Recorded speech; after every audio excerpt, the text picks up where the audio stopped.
A little more time, man. It's Friday.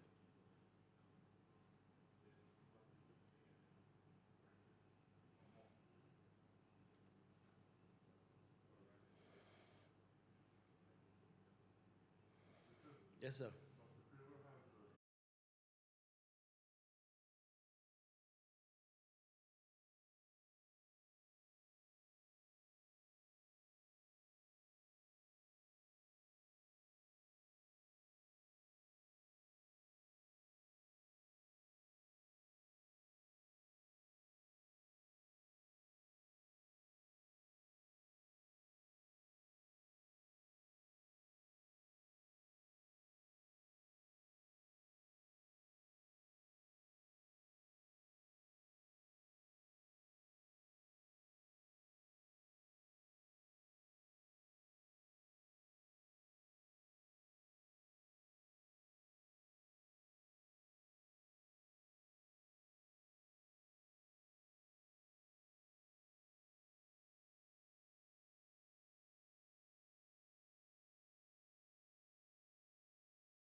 I think we're ready to kick off. Dr. Poirot. Yeah. All right. Welcome, everybody. Thank you for joining us again for the 10th Caribbean Beekeepers Congress.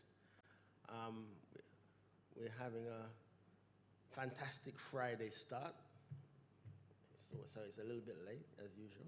All right, but we're good. I had to do some bee work this morning.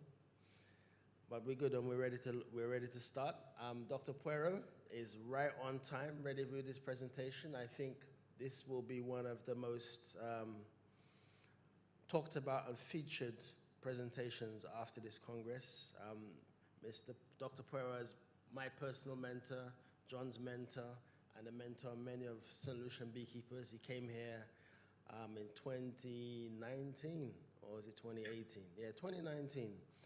And he guided us with it's helped us establish our fledgling queen rearing operation here in St. Lucia. And since then, myself and John have never looked back. Along with, not to take anything away, along with my other long-time mentor and friend, Mr. Duncan Simmons of Saltash in the UK. So these are probably my two greatest mentors. You've met one of them today, Dr. Poirot, and hopefully in our next Congress or in our series of newsletters and ongoing AGBO activities throughout the year, I will introduce you to Mr. Duncan Simmons, one of the gentlemen fortunate enough to have been studied under the great Brother Adams. But anyway, moving on. Let us start. Dr. Poirot, I don't think I need to introduce you any more than what I've done already, so I will lay today's session in your hands. All the best. Thank you. Do you see my screen? It's okay? We do see your screen. Okay, just perfect. Let's go. First of all, thanks, Richard, for the invitation. I'm really proud to share my knowledge to the beekeepers. I apologize for my French accent. I hope you will understand what I say. And we just take some minutes to talk about my talk, which is the idea is to talk about genetic selections from Darwin, as you know, natural selection to Brother Adam. I would like to start by introducing myself. Quick slide. So I'm a beekeeper. I was born in the middle of the bees. My father is a beekeeper, and I'm also a researcher. I'm a biochemist, and that is why now 13 years ago, I joined my two patients and I create a beekeeping center when we give trainings for beekeepers. You have the pictures. I live in La Rochelle, so it's the other side of the Atlantic Ocean, and the temperature right now is just 10 degrees. So I prefer to be with you. I will give you a quick history of the honeybees. My colleague, Dr. Jemesi, gave a fantastic talk 2 days ago. It was great, so I will try to do it very quickly because she gives lots of answers. She gives. As you know, all the honeybees in the world originate from Europe, North Europe, which is not tropical climate, but temperate climate adapted. And the other part is from Africa. And in the middle, you have the tropical climate adapted honeybees, natural honeybees. And this is a human, our species, who spread the honeybees all around the world, maybe since 2 or 3 centuries ago. The first strains in America, I saw all the other speech of the other countries, so you know that, was the black bees, who come from the north of Europe, not really adapted to the tropical climate, which is Apis mellifera mellifera, the black bees. And the other is the yellow bees. His name is Ligustica, the race, Apis mellifera ligustica, from Italy. And this is probably the main important race in the rest of the world. She's largely spread. And right now in Asia, the majority of the species in the Pacific parts comes from the native Ligustica. The honeybees arrived in North America in 1622, then in Cuba in 1763, etc. And you have the date with all of the lecture by the guy before for the other island. Until an experimentation in Brazil in 1956, you know that.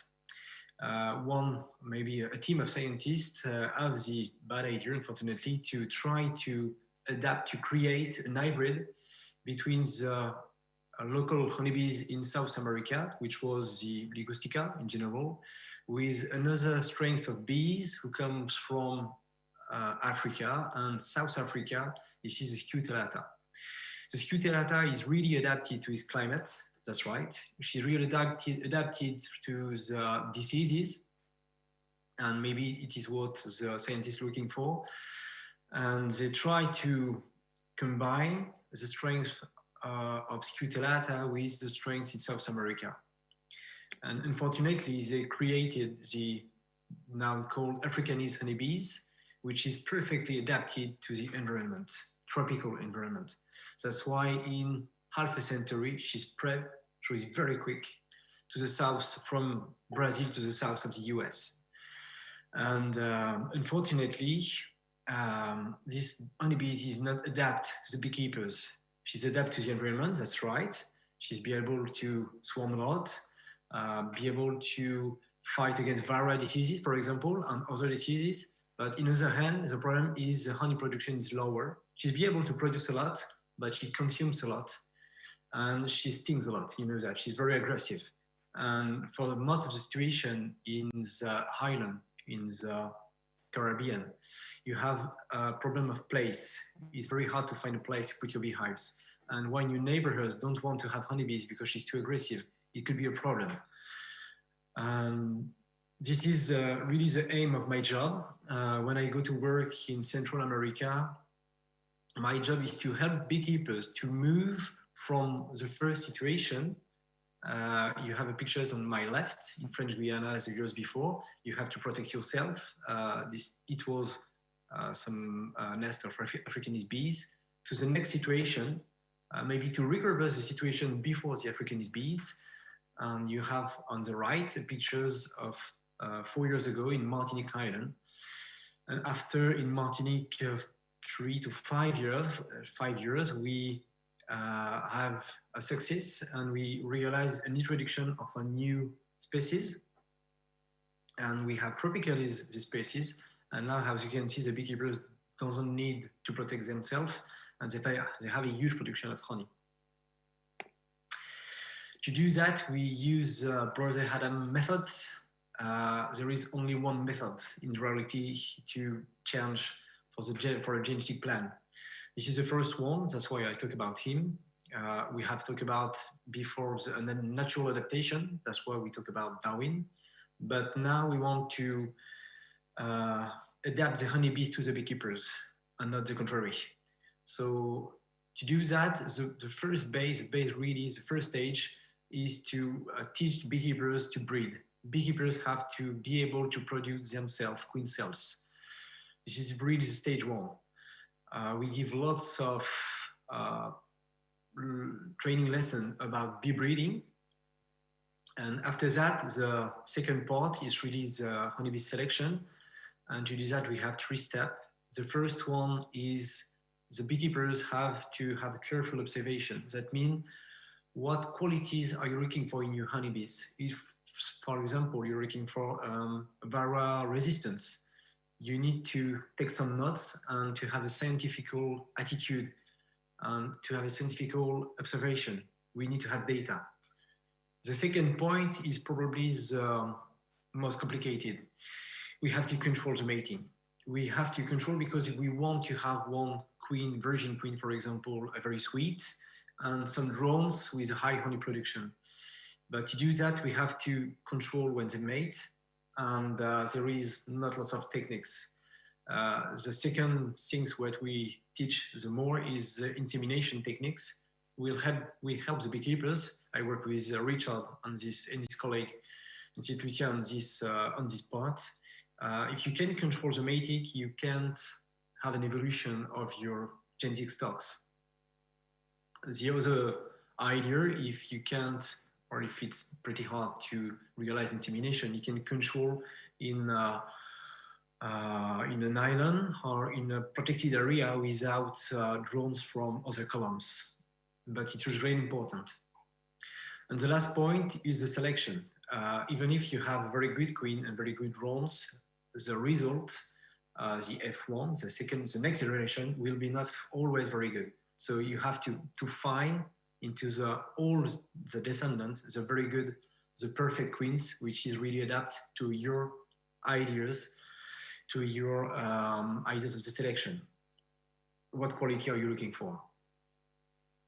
To give an illustration of what we've done, I decide to present you what we do in French Guiana, because unfortunately the president will be not available this week to present the beekeeping in French Guiana, so I will do that for him, and I will present in the same time what we've done with us. In French Guiana, the president is Mr. Olivier Belloni. He's the president of the association Apigui. There is 70 beekeepers, but only 3 to 5 full-time professional beekeepers without other activities. In all the country, there is close to 800 beehives, so it's very small. And the average of honey production is between 50 to 100 kilos per year. So it's really important. I know the production in the island, in the Caribbean, is really lower. And the French West Indies, in Martinique and Guadeloupe, the production is maybe really, really lower compared to Guyana, French Guiana. I write scientific posters during the last Apimondia, so if you want to have more information about French Guiana, you just have to follow the link just there. Just a few words about the situation in French Guiana. We have a low density of honeybee. I just talked before about 800 honeybees, beehives. And at the same time, lots of resources. It's just huge. That's why the production could be very important. And we are involved in a European training project since 4 years right now.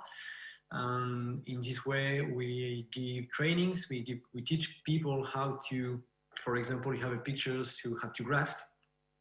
This is the first stage, as I said before. How to inseminate, second point. And they have created, the president, Mr. Olivier Belloni, a mating station for the production of Tropicalis breakfast queens. Tropicalis because it is queens very adapted to the tropical climate. In Europe, we have lots of huge plan of selection, but it's not for tropical climate. Breakfast because it's a mix of different strains, and I think it could be really a way for the future. So the idea is to be able to produce for the rest of the French Guiana, but also for the rest of the Caribbean, a pool of selected queens, tropicalized, and from the strains breakfast, very adapted. And since maybe 1 month now, it's not legal to breed, it's forbidden to breed the local honeybees, so the Africanist honeybees. The idea is to protect an area where you have only the selected honeybees, to have a natural mating in the very good condition, and to be able to increase the quality of the genetics. Just one slide with some figures, because it's, in my opinion, it's very important to give you a real idea of the potential of this type of honeybees. I give you the example of Mr. Bruno Gaucher. He have close to 100 beehives in 2018, but in general. This is his full apiary. So we gave him F0. F0 means it's inseminated queens, a buckfast queen from Europe. And we have the same procedure in the French West Indies. At the beginning, you have one inseminated queen. Then he graft on this inseminated queen and he creates the next generation. The name is the F1. F1 means the daughter of the inseminated queen. The F1, in average, produced during the 1 year close to 85 kilos of honey per year. So it's very important compared to the F2. The F2 is the next generation. the next of the next. That means the daughter of the F1. So you lose 50% of the genetics. And at the same time, you lose, I don't know, maybe 30% of the production. And the last queens is others. That means the local honeybees, which is the Africanist honeybees. And as you can see, the production is lower. So the F1, when you graft on inseminate queen from Europe, you will be able to have in average 62% more of honey. So it's really important. We have the same result the years after. So that means the years before in 2019. And this is approximately the same result in Martinique and in Guadeloupe. So for the beekeepers, just to have these genetics and to be able to graft themselves, to produce queen cells, there is technical problems. We'll talk about that later. They are be able to really increase the honey production, and at the same time, they reduce the aggressivity. As you can see, the beekeepers doesn't need to protect itself, and it's very, very a pleasure to work with this type of honeybees. I would like to talk to another point with my partner Vita Bee Health. We are involved together in the sustainable varroa treatment strategy. The idea is to, as you know, when you treat varroa with chemical like amitraz and fluvalinate, for example, is it possible to have some resistance to one or the other compound? So when we deliver the medical, we have to be sure that it works. So before to deliver, when the vet gives the medical, we made a study of the varroa sensitivity to the acaricide. And you have here figures of one scientific article that we have published this year.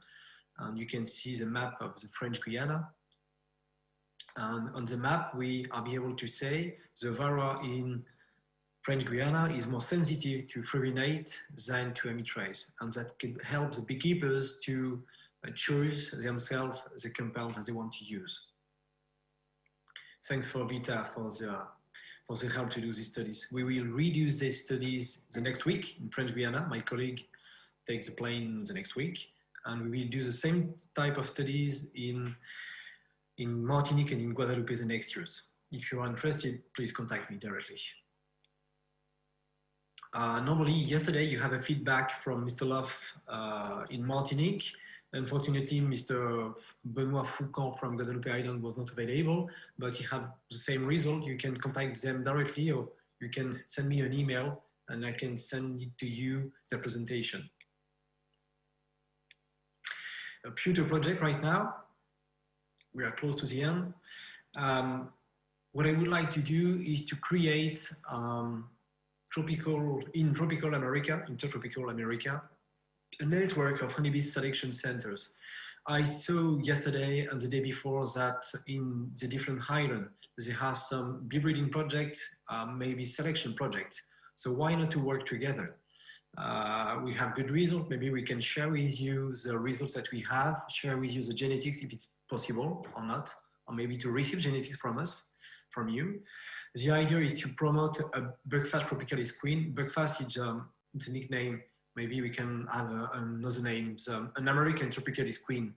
The idea is to have queen adapt for beekeepers with a high production, with low swarming, with very calm, very adapted to beekeeping. And in other hand, in my experience, we know that when we change the genetics, we have to change the techniques at the same time, the way of management. You don't manage your beehive with the same, through the same things between a local honeybees, Africanist honeybees, and a Buckfast queen. It's not the same thing, and you have to change your mind. So sometimes it could be, it's not very hard, but you have to know it could be different. And this is the second part of our job, to help the beekeepers to change. So that is why we would like to promote advanced beekeeping techniques and tools to help the beekeepers to reduce, to help them to have a better job. Very easy to do, very, very nice, and I hope interesting. For example, I have a friend in Thailand, so in Asia. And in Asia, they have honeybees who comes from Italy, the Ligustica in general. This is Asian Ligustica. This honeybees is adapted to the tropical climate since centuries.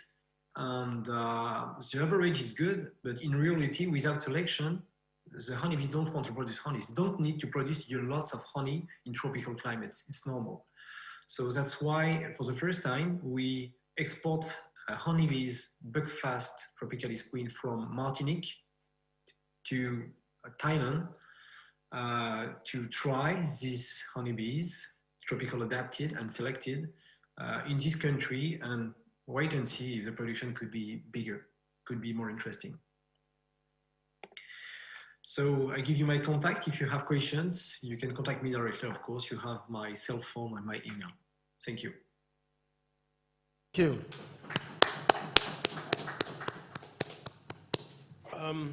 Very good question, very good presentation, Dr. Poirot. I'm just scouring the internet now and various groups to see what questions there are. Okay, we have a question there from Merlin Stedman. If buckfast is introduced to French Guiana, can it have an influence on the Africanized honeybee? Can buckfast crossbreed the AHB, and can the AHB become less aggressive, less populated? Unfortunately, yes, we have a cross between buckfast and Africanist honeybees, but the problem is Africanist bees is more adapted to the environment. So it is well known. There is lots of publication about that. For example, the drones from the Africanist honeybees really want to mate, and in reality, if you can't control the mating, you will really quickly lose all the qualities that you have imported. So that is why, as said, it's easy to import, for example, one strength, one intermediate queen, but if you can control after that the mating of the honeybees, you can have the full qualities. But in the same time, it's not so complicated because for lots of beekeepers, they just import one intermediate queen, graft, and the F1 that I'm talking about is with local drones. So that means they produce lots of honey with an hybrid between a buckfast queen and local drones of Africanist bees.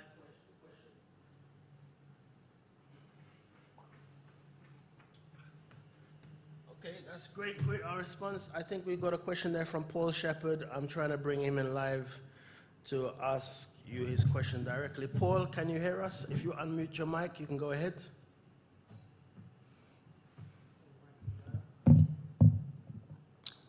Paul, we can't hear you. We cannot hear you, Paul. His mic is off. His mic is on. We can't hear you yet, Paul, but we're going to take a question from our studio audience from Mr. Romulus in the meantime. Okay, morning, Benjamin. Welcome and excellent presentation. I understand the whole methodology that you're using and so on, but I need to ask a more fundamental question because I'm an environmental planner and a geographer, and I understand ecology as well. The question is, if one goes into an environment and identifies a species of bees, the natural bees tend to be less productive than the genetically altered bees.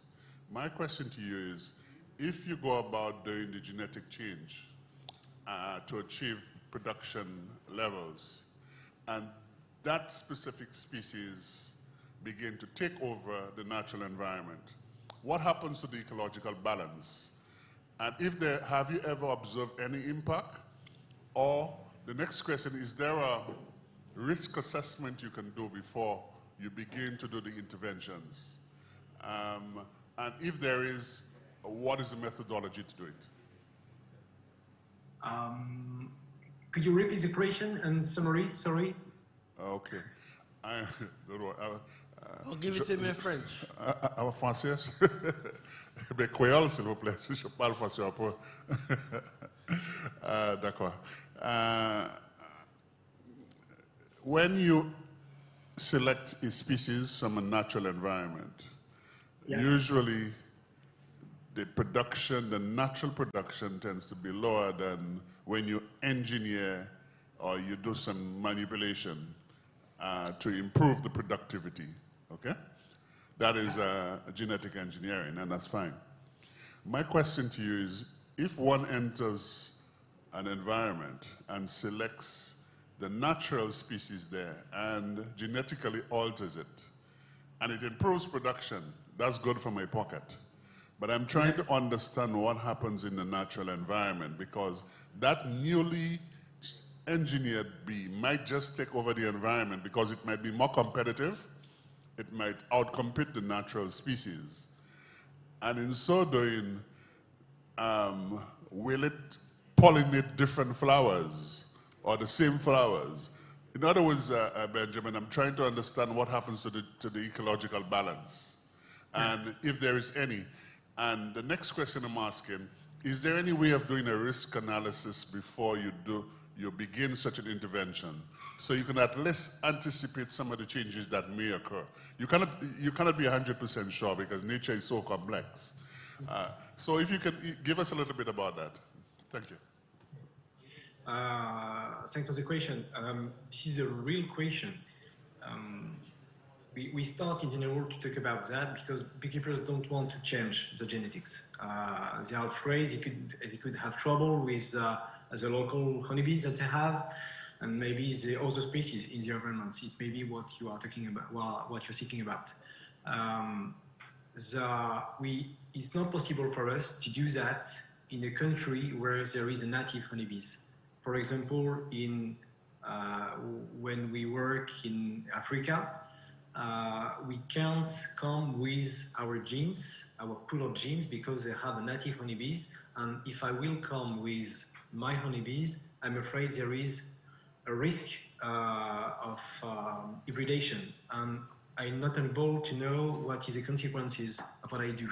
It's the same things with technical team, scientific team in Brazil in 1956. But in America, there is no bees before, so no honeybees. With this hypothesis, if there is no honeybees before, if this is the honeybees, the breakfast bees, it's the normal honeybees. There is no morphological differences. Its behavior is just the same. The only difference is just we will recover the conditions that we have half a century ago, when we have the native Italian honeybees, which is very sweet. When I talk with beekeepers, with very old beekeepers in the Caribbean, they told me about when they was young, they know a beekeeping without protection, with very sweet honeybees, and a huge amount of honey produced by their beehives. But it's not the case right now. So that's why I permit, the only restrictions that I have is diseases.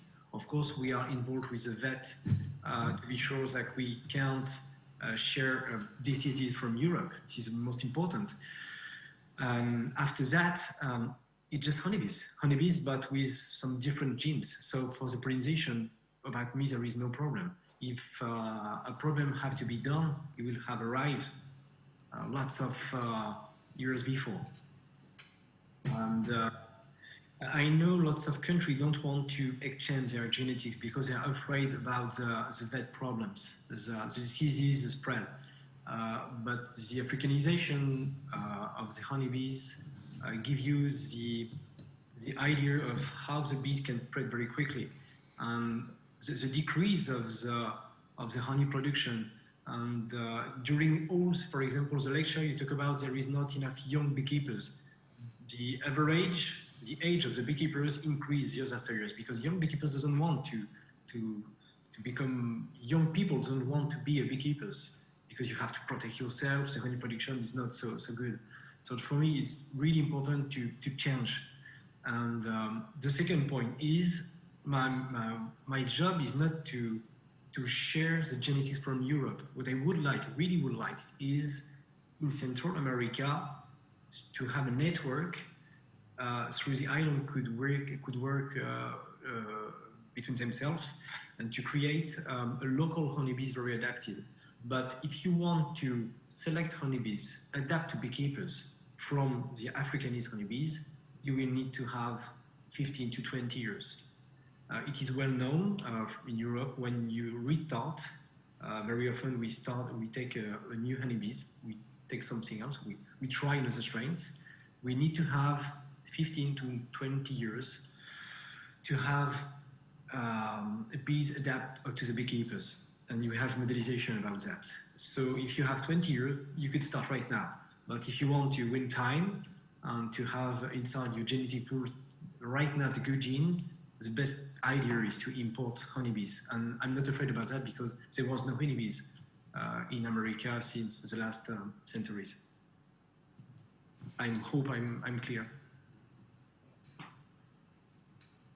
Good. I think you made yourself very clear. Paul Shepherd, have you been able to resolve your microphone issue? You can speak. We can hear you. You're connected. Paul, great Paul. Calling Paul Shepherd.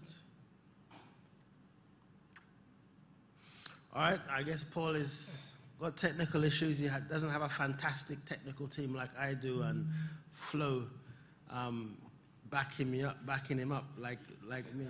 But he's typing, but he has typed. He did have a question. Let me pull it up. 3, okay. Doesn't look, okay, so how long does, okay, he asks how, well, if you go to the question and answer section, Benjamin, just click on the Q&A box. If you click on the taskbar, Q&A, Q and R. Q&A, yeah, I got it. Click on it, you will see his questions. How long does the screen remain reproductive? Normally, the beekeepers keep the queen during 1 or 2 years. In not modern beekeeping, but the queens be able to lay during all the years, so the production is very high, and beekeepers used to change the queen every years. Maybe every 2 years when she's very good, because you want to have the drones. And he had a second question. He asked, can you explain the genetic bottleneck that occurs in natural selection?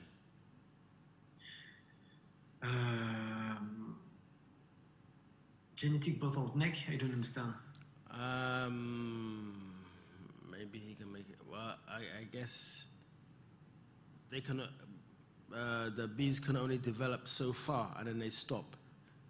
There will be no further improvements because they think they've reached perfection, I guess. I think that's what he's trying to say. So when there's a bottleneck, they come to a point where they just stop improving or they stop developing and they just keep on repeating themselves. If Paul should just come in and speak and ask his own question. All right, let's move on. Are there any more questions? Any more questions? I see a question. Is how sustainable is the practices proposed by me for forbidding the breeding the local honeybee seems to be very extreme. That's right.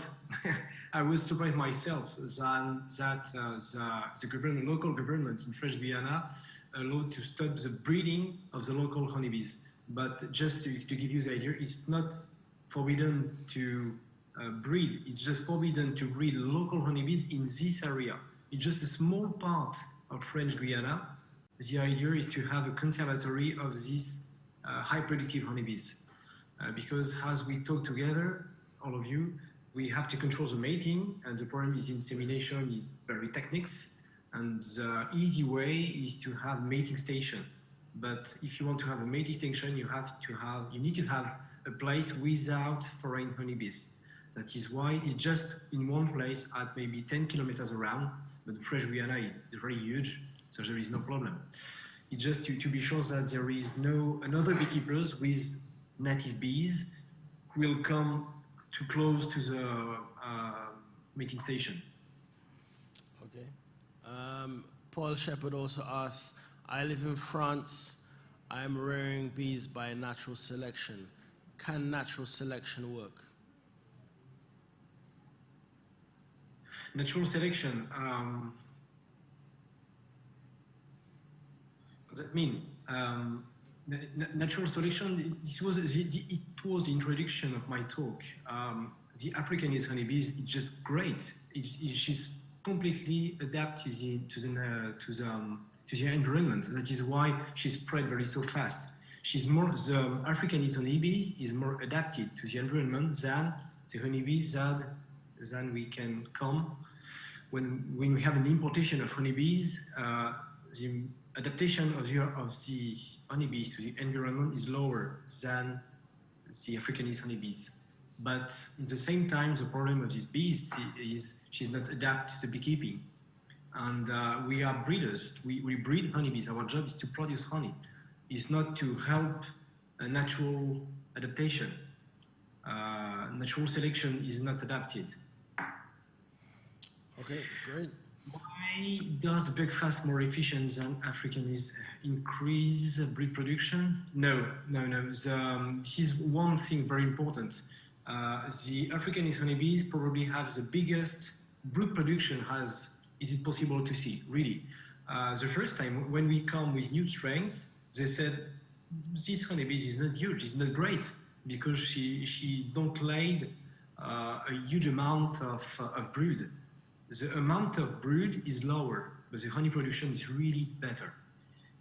It's just an idea of natural selection. When you live in tropical climates, all the species, the first thing is to survive, and the second is to spread your gene. The Africanist honeybees don't need to have honey reserve, very important, because they live in a climate very, very hot. So she put all this energy into the reproduction. And the other things is the average of swarm increase when the varroa appeared. We have data about that. Before the Africanist honeybees swarms, that's right, but in the same time, she have to keep an amount of honeybees be able to pass the raining season, for example, the wet season. But when the varroa arrive, one strategy of these honeybees is to swarm a lot and to let the varroa inside the brood, and it's a natural way of selection, an adaptation between varroa and the host, the honeybees. Okay. I can read if the breakfast less use of honey. That's right. To produce honey, you have two things. You have the first one is the ability of the honeybees to produce the honey, a huge amount of honey, and that's right. The Africanist honeybees be able to produce lots of honey, but at the same time, this is what we call the wintering capabilities. Is when you produce the honey, you have to know you don't need to consume it right now, because if you consume it, you will not have reserve after that. And I know beekeepers knows with the Africanist bees, when the super is full, you have to recover to take the honey right now, because after that you don't know if you will recover the honey. If you have 2 weeks of rain, for example, you will consume all the honey. And you don't have this problem with European honeybees, because European honeybees knows they have, through the natural selection, the idea is maybe they have to waiting for months without recover new flowers. So they need to know they have to keep reserved. Okay, some good questions there. I'll take, okay, in the question and answer section, Keen Ashby says, in what way does the buckfast, more efficient than the Africanized honeybee, increase brood production? Well, I think we may have answered that one already. Yeah. So let me just dismiss that one. Paul Shepherd says, I'm rearing bees from swarms. That could be complicated. Yeah. That could be complicated. Go ahead, Bridge. It's really a problem for the beekeeping. The beekeeping starts in Europe centuries and centuries and centuries ago. And you know, the whole techniques of beekeeping is you have half of the apiary. Of course, to start, you need to have swarms. You take some swarms in the nature, and you have half of the apiary when you kill the bees, and the other part of the apiary help you to spread and to have new beehives. So the humans select the honeybees with a high swarm behavior because they want to have new beehives. And it's not a good idea because, you know, when in the mind of the bees they want to swarm, they stop the honey production. And in the herd, they just want to swarm. So this is the worst point. This is the hardest point for the bee breeders, for the selectors, for the people who practice selection. And it is very hard to find strength of honeybees who don't want to swarm. But right now, after close to a century of selection, with good techniques and very good genes, you are be able to recover after 2 years your queens inside the beehives, which is completely impossible with native honeybees. They seem to have viral resistance. I think you talk about the Africanist honeybees, and you're completely right. There is lots of scientific article about that. This is one thing very important. I talked about that just before, and one of the way of resistance of the Africanist honeybees is one way of adaptation is the increase of swarming. When you swarm, you let use maybe 80% of the varroa into the brood, and it's just like a natural treatment. And my colleague in French Guiana, before he was with Africanist honeybees, before the varroa arrival, his honeybees swarmed 1 or 2 times per year. Right now, with the varroa, you have an adaptation of the honeybees to the parasite, and his honeybees swarm close to 3 to 5 times per year. You can produce honey. That is why the production decreases, and we have to find a way. But what is right is when we have these new honeybees who swarm less, and the idea is don't swarm at all, of course, you can control it. You have to control the varroa. This is one point very important. That is why the next week we will go to French Guiana to help them to fight against varroa, because I know you don't really need to treat. So lots of beekeepers don't treat in Central America when they have Africanist honeybees, but you have to do that when you have another strains very adapted for the beekeepers. Okay, great point, great point. Are there any more questions? I don't see any more points. I'm gonna give like 2 more questions. They seem raised. Okay, we've answered that one. Are these true swarms or abscond? Okay, Jonathan Baines asks, are these true swarms or absconding? We don't know because we would have to know the conditions of the hive at the time to answer that question. So we don't have enough data to answer that one. Gladstone, Mr. Solomon in Trinidad says the dominant philosophy in beekeeping seems to be working with your local bees. You are suggesting otherwise in the interest of honey production. Are these views conflicting? Yeah, that's right. Yes, that's right, and I agree with both. In reality, it depends on where you live. As I said before, when I work in Africa, they have native honeybees adapt to the environment. So I think it's not a good idea to import foreign honeybees because you have a risk of we don't know what. We don't want to test something in the real life. But in America, I say that again. There is no honeybees 3 centuries ago. So what? You start with whatever you want. The Africanist honeybees is not the local bees. She's local since just 20 years. It's nothing at the scale of the life. So why do you want to adapt to these honeybees instead of adapt the honeybees to you? You don't have native bees. The native bees is melipona. So of course we will not spread the melipona from one island to another because you have a risk of competition. But now the honeybees is everywhere in Central America, in the Caribbean. So there is no really competition, or we don't know if there is a competition, but you have an accommodation between the different species of bees, native and honeybees. But there is no rules to say you have to work with Africanist honeybees. She's not natural. She's just a result of a cross between two strengths with the scientist team. You don't need to work during all your life with the bees, which stings a lot and produce not so much. I'm sorry. I know it could be difficult to hear for people, but once again, if you talk with very old beekeepers, ask them what was the situation before the Africanization. That means it was local bee before, and they said, this is great. This is Italian bees, she is very sweet, the production is more important. So why not to move? Okay, I don't see any more questions. Oh, Gladstone. Okay, let's see that one there. We've answered that one, we've answered that one, we've answered that one. I think it's very important to note, and I wish Dr. Demblewolf was here today with us,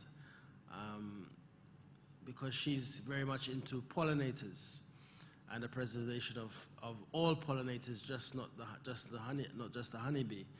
And she made a very important point that yesterday, that our native bees, the Melliponas, will be under threat as we increase honey production or the number of honeybee colonies. So one of the things that we need to, some CARICOM or Caribbean organization needs to make is an assessment of really what's the balance between natural pollinators and the imported, I would say the imported species of honeybees for honey production, because psychologically in our minds we are perceiving as the European honeybee as a native species, but biologically the European honeybee is not a native species to the Americas. It's an imported species brought in 300, 400 years ago. So we really need to, if we're really going to be some environmentalists who are, as well as beekeepers, because as beekeepers we have to be in tune with the environment, what is the true effect of having all these thousands of honeybee colonies in our respective islands, and what's happening to our indigenous species of bees, our leafcutter bees, all these the solitary species of bees. Because all these guys are also competing for the same food source. What's happening to our hummingbirds? Yeah, I really agree with you, Richard. We have no answers to all these questions right now. Yes. Nobody. There is no study, or a very small amount of studies. Yes. We talk about lots of this type of risk of competition in Europe, but the honeybees comes from Europe. She's native. But in America in general, there is no data, or very small amount of data. In North America, in the US, right? Yes. But in Central America, maybe a few amount of studies, but it's just the beginning. But it's right. I believe I know Lena and the team in Trinidad are doing some work trying to make some assessment of the different varieties of stingless bees in Trinidad and Tobago, as a project that's going to be ongoing from this year, and it's really going to kick off, really get intense in 2021 once the COVID situation gets under control. But there is yes. One point, in my opinion, we really have a difference between the environments. What I want to say, if you live on an island, for example, the density of honeybee could start to be very important. And when the density is very important, yes, we don't know. We could have a competition with the native and local insects in general. Yes. But in another hand, with the example what I know in French Guiana, density of honeybee is very small. Yes. Because the number of beekeepers is very small, and this is the opposite. Probably the guy from the other Guyana could talk about that. We have a rubber trigonas and rubber native bees from America, and they sieve the honey into the beehives. It's pretty hard to have some nuke fecundation in French Guiana because there are lots of different insects who hit the honey, who try to take the honey into the small. Yes. So it's the same. In other hand, we have the contrary. So that means beekeeping could help other sometimes of melipona could help some melipona to have new resources. Yes. And we can do that. It's a great paper. We've just come up with a great idea for a great paper to be written. Let's see if what time permits us, and if one of us can do that in our lifetime to write that paper, because it sounds like at least 5 or 10 years worth of research, a lot of effort to be put into that. But it's a good idea. Okay, it's 10:01, Dr. Perro, and your time is up. Your time is up. It's been a pleasure. One thing I want to bring to everybody's attention quickly is that we have, before we log out and log into our next session, is we have our afternoon session, which I just created a new afternoon session for us. So the new afternoon session will consist of from 2 o'clock onwards, it will be a short presentation, well, from 1:15 onwards. It'll be a short presentation from the Bellevue Farmers Cooperative on their natural fertilizers and organic pesticide control. We will have a presentation from CAP, one of the largest beekeeping cooperatives in Argentina. They're going to give us a presentation on their work, what they've been doing, and it's something that I think other Caribbean beekeeping organizations in the region can emulate from their work and what they've been doing. We've just got confirmation that Guadeloupe will not be able to make their country paper today, so it will just be Antigua. And then from there on, we will segue into our ACBO AGM, which will be headed by our President, Chairman, Mr. Aubrey Roberts, and he will guide that process as he sees fit. So I'm going to share the link, and I will share the link now in the comment section, and if everybody could just take note of that and pass it around to everybody so that they're aware of this, and I'll keep on sharing this link in every session. All right, so this link is for this afternoon session from 1:15. Okay, we're taking lunch at 12 and we'll resume at 1:15. All right, so that link there will take you to this afternoon session, and we already have links in play for the next session. So we're already 3 minutes late, and I'm sure Mrs. Jennifer Holmes has a busy schedule. So we're going to end this one now. Once again, thank you, Dr. Pearl. Welcome. Great session, and we're going to swing across. So we'll leave this session and we'll all rejoin in our next session with Jennifer Holmes. Thank you very much, and goodbye. Bye.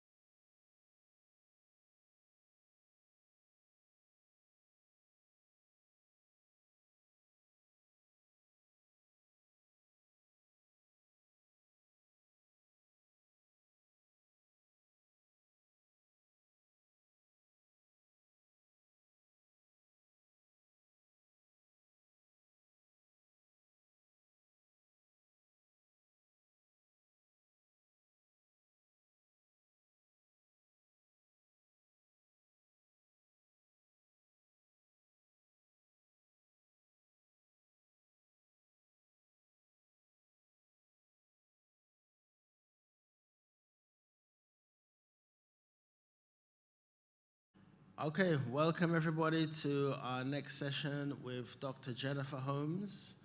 And she is here already. Fantastic. I think she's just connecting. Hello.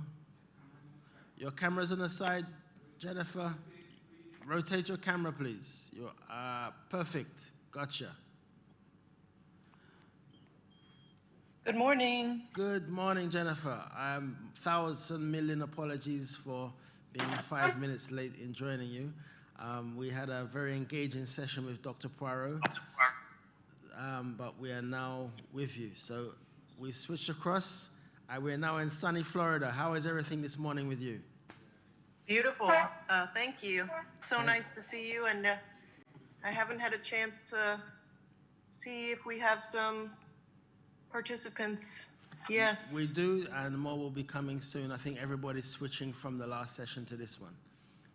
That's great. So, I've chosen to use the mobile this morning instead of the PC because I have, definitely I want to share, preparations physically with everybody. So we do have a presentation I can send you, Richard, for after, but I have a slide or two that I photographed. I might be able to share the screen on my phone. But either way, we're going to physically prepare some entries for Honey Show. Fantastic. Great stuff, great stuff. And Josie from India, all the way from India, is just giving me a big thumbs up. So he's online with us with a number of other Good morning. participants. So and it's late at night. He's 10 hours ahead of us. So he really wants to dig your show because he's 10 hours ahead. So it's early evening over there. Great. Well, this is wonderful. I hope every presentation has been enjoyable for everybody, and I'm ready to get started. Great stuff. Go for it. Great. Well, good morning to everybody. This is such a fun and exciting topic for me. I absolutely love honey and anything that I can do with the bees. I mean, first and foremost, working with the bees is such a treat. I don't know about you, but during this year, with all the things that have been difficult, like us meeting in person today, to travel, like I enjoy doing. I was hoping to meet Richard and visit with everybody, but I know that opportunity will come. So keeping it positive, we get to go hang out with the bees. And it's a tremendous reset. Nature, the bees, everything that we all have is a gift. So I wish everybody health and happiness more than anything. And thank you for joining me today. I want to share anything I possibly can about the honey products and how to prepare them for a honey show. And I'll explain a little bit about honey shows. Honey shows have a long-standing history of being done, and they've happened in many places of the world. Europe has a very rich history of having honey shows. In England, you may have heard of the National Honey Show. Our International Congress, Appomondia, has a beautiful and very large honey show every 2 years in the host country that the show takes place. And it's a tremendous show. Both of those are amazing to see and witness, even if you don't bring an entry for the show. But after today, I feel confident that you'll have some interest and enthusiasm in taking your products that you make and the bees make and bringing them to a show. So don't be shy. Take some time to enjoy this type of process, because even though some of the shows are very competitive and challenging, imagine if you really enjoy this and getting to the point where you've entered a lot of shows with less difficulty, and then you've worked your way up to a really challenging show and you win an award. In the opening of the Congress, there was great discussion about diversity in products and value-added products from the hive. And one of the nice things is being able to say you've won an award. And that really does add value to your product, and your customers come to recognize your product for quality. So we all know that honey is amazing. And let's just start by talking about the honey shows and how the rooms that they're in are prepared so that these items can be looked at and what the judges are looking for. And I brought a honey show schedule from a prior honey show, and that's what I'm going to work off of. So anyone that's here today that is interested in seeing that, I'm going to try to pull the picture up on my phone briefly just so you can read it. But also we'll send a copy, and I'll ask Richard to make sure anybody that's attended can get a copy. So the first thing is the room where the honey show happens is usually a very well lit room. Natural sunlight is always a beautiful asset for honey. I mean, the clarity and color of honey is just so gorgeous when natural light hits it. So the honey show committees rely on making sure that this room or area where the show is going to take place suits a honey show. So it's usually a draft-free area. It doesn't have a lot of dust or any kind of things that would land on the surface of these products. You know, we've worked really hard to make these entries and get them ready. So they are, the honey show committee is very careful to make sure that they're going to be presented the way that you prepared them. It's very important that they're handled that way. So with that said, when you're going to enter a honey show, the first thing you want to do is get the honey show schedule and have contact with the honey show committee or secretary. They will provide you with the honey show schedule. And what's on the honey show schedule, let me see if I can navigate and show you this real quick in a nice format. So I'm going to share my screen if I may. And yes. So this is a honey show schedule. And what you'll see on the left side is really interesting. It's the title of the show and the date, which is important to stay organized, to know when you're going to be going to the show, when the entries are going to be accepted to be staged for the show. And this is an important thing to know about. You have to definitely comply with this and make sure you're there on time. And we'll talk more about preparing and transportation and all of that shortly. When the show judging, when the show is actually going to start, is there listed.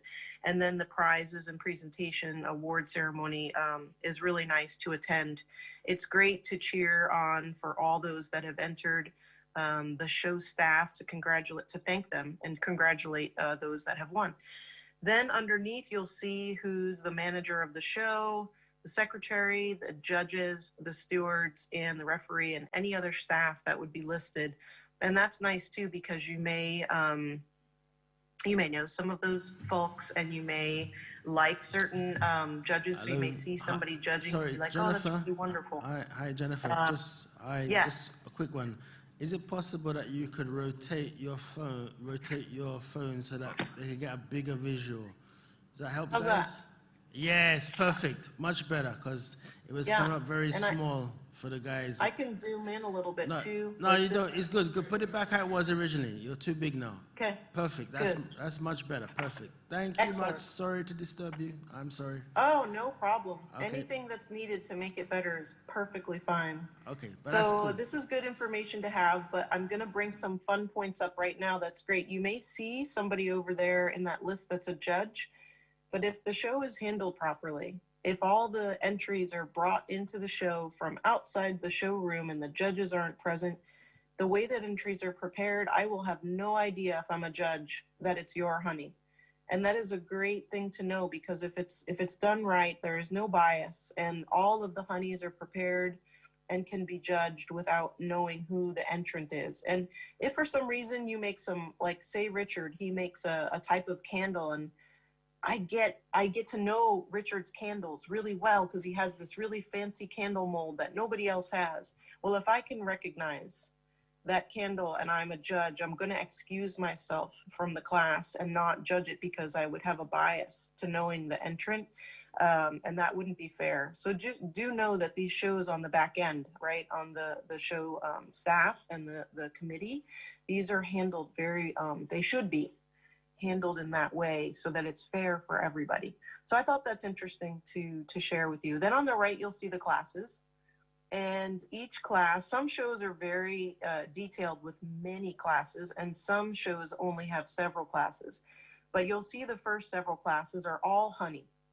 And this is nice to note. And this is where I'm going to break back to the photos, and I'm going to read the classes off as we go through the photos, but I'm going to show you an example physically so we can kind of go through them together. So let's get back to me and change the phone over. Okay. So let's see if I can make this work nicely for you.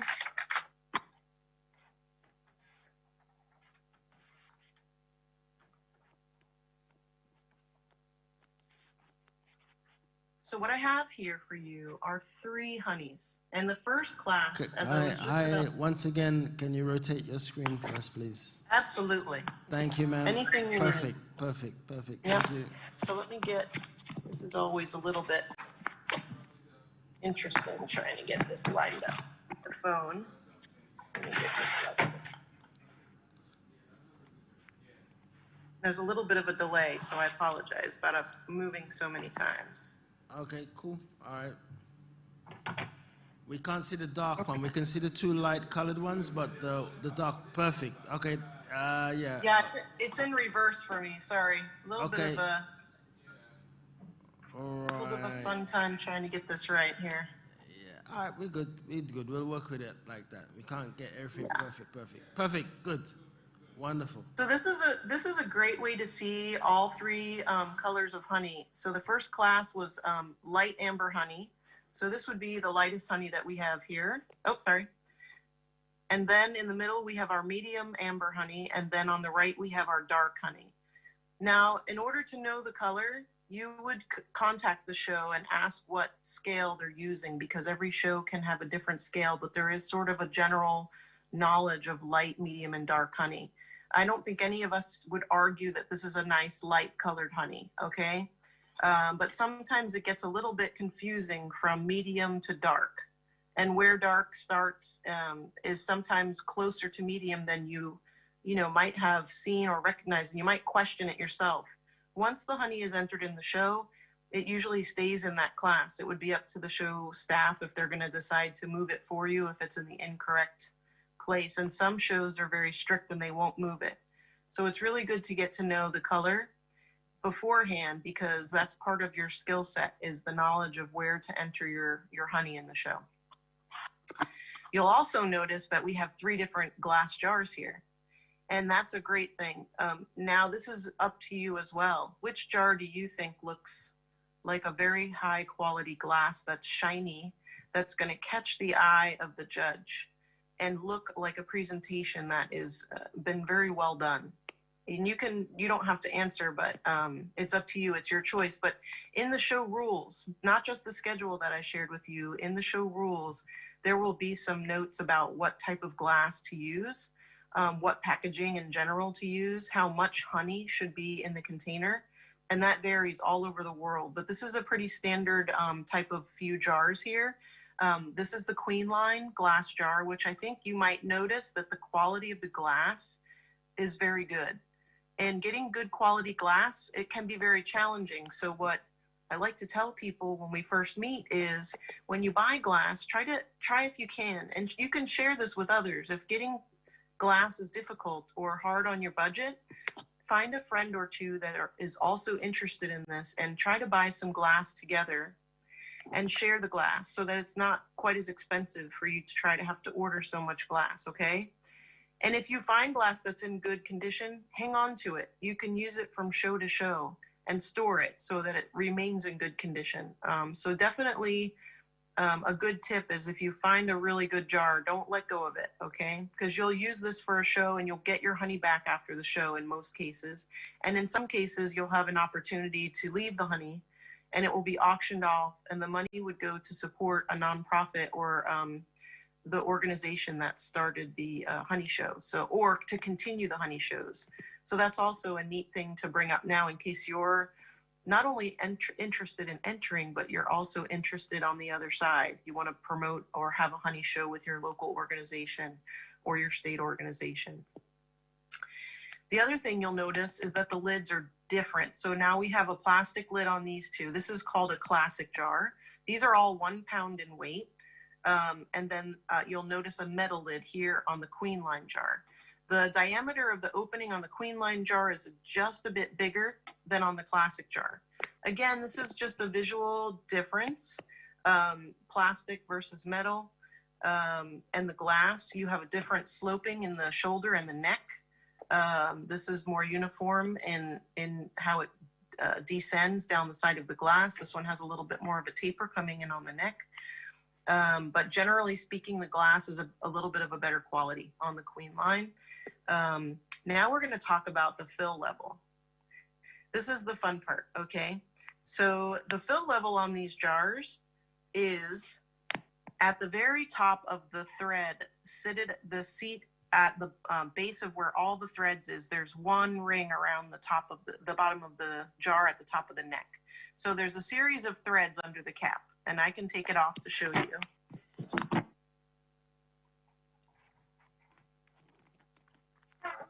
Sorry about that.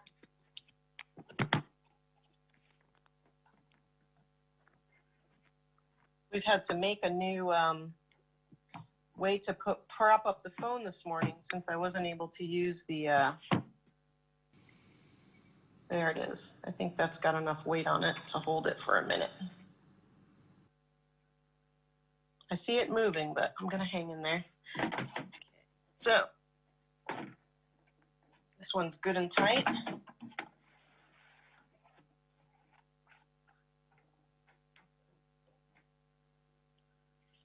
So I'm just going to point to this here and show you that there's a series of threads running down from the top of the jar here. And this is the one that I was referring to. This is right at the top of the neck, or where the shoulders of the jar runs into the neck, and basically the base of the threads. And you may notice that the level of honey is sitting just at the top of this. This is perfect. This is right where you want the fill level to be. Now, this is a tricky thing to do. It takes a lot of work and patience and slow and careful pouring of honey, especially your thicker honeys. So we'll talk about how to make it easier in a second also, because there are some nice tricks. I hope that's helpful. And I will tell you another great tip. It's almost better for this to be just slightly over full than to be underfilled, okay? So if the judge is looking at these honeys and you've gone just above that line, in many cases in these shows, it would be better to have it just slightly above than to be under. Underfilled is usually pushed to the side if there are many good entries to look at, and a slightly overfilled honey would be judged usually. Now, if there are so many honeys to look at, and there are many that are filled just perfect, both overfilled and underfilled could be left to the side. So please be aware that, you know, the fill level is one of the criteria. So we talked about the glass and picking out your best glass. And one of the things I didn't say was when you view your glass, look at it without honey in it and look for bubbles, wrinkles, any imperfections in the glass making, anything you can find that would cause the honey to show a possible defect that isn't in the honey, but is in fact in the glass, and pick the best glass you can. We, as judges, would definitely excuse glass to a certain degree because it is really hard to get perfect glass nowadays. But please definitely keep that in mind and do your best. Same thing goes for the lid. Now, we talked about plastic versus the metal lid. One of the disadvantages to the metal lid, it's gorgeous. I mean, it has a beautiful presentation, but it really does take a little bit of a nick occasionally. And once that is there, and also a dent, you know, it doesn't have a real flat surface if something has been pushed up against it. And that's really hard to not have as a fault. But one of the things you can do to prevent that is to bring extra lids with you to the show that haven't been used. What you can see on the inside of this lid too is interesting. I want you to know that there's no seal, no type of styrofoam seal or plastic seal sitting on top of the glass. So if the lid that you purchase comes with one, you're gonna wanna remove that before you put it on your jar. And these lids, the plastic lids that sit on these plastic jars, do come with that type of seal. So what we would do is pop that out. This has already been removed because this honey was entered in a honey show. Let's see if this one has one so I can give you an example. If not, I have a lid over here I can show you. This one's been removed too. Let's see if I have one of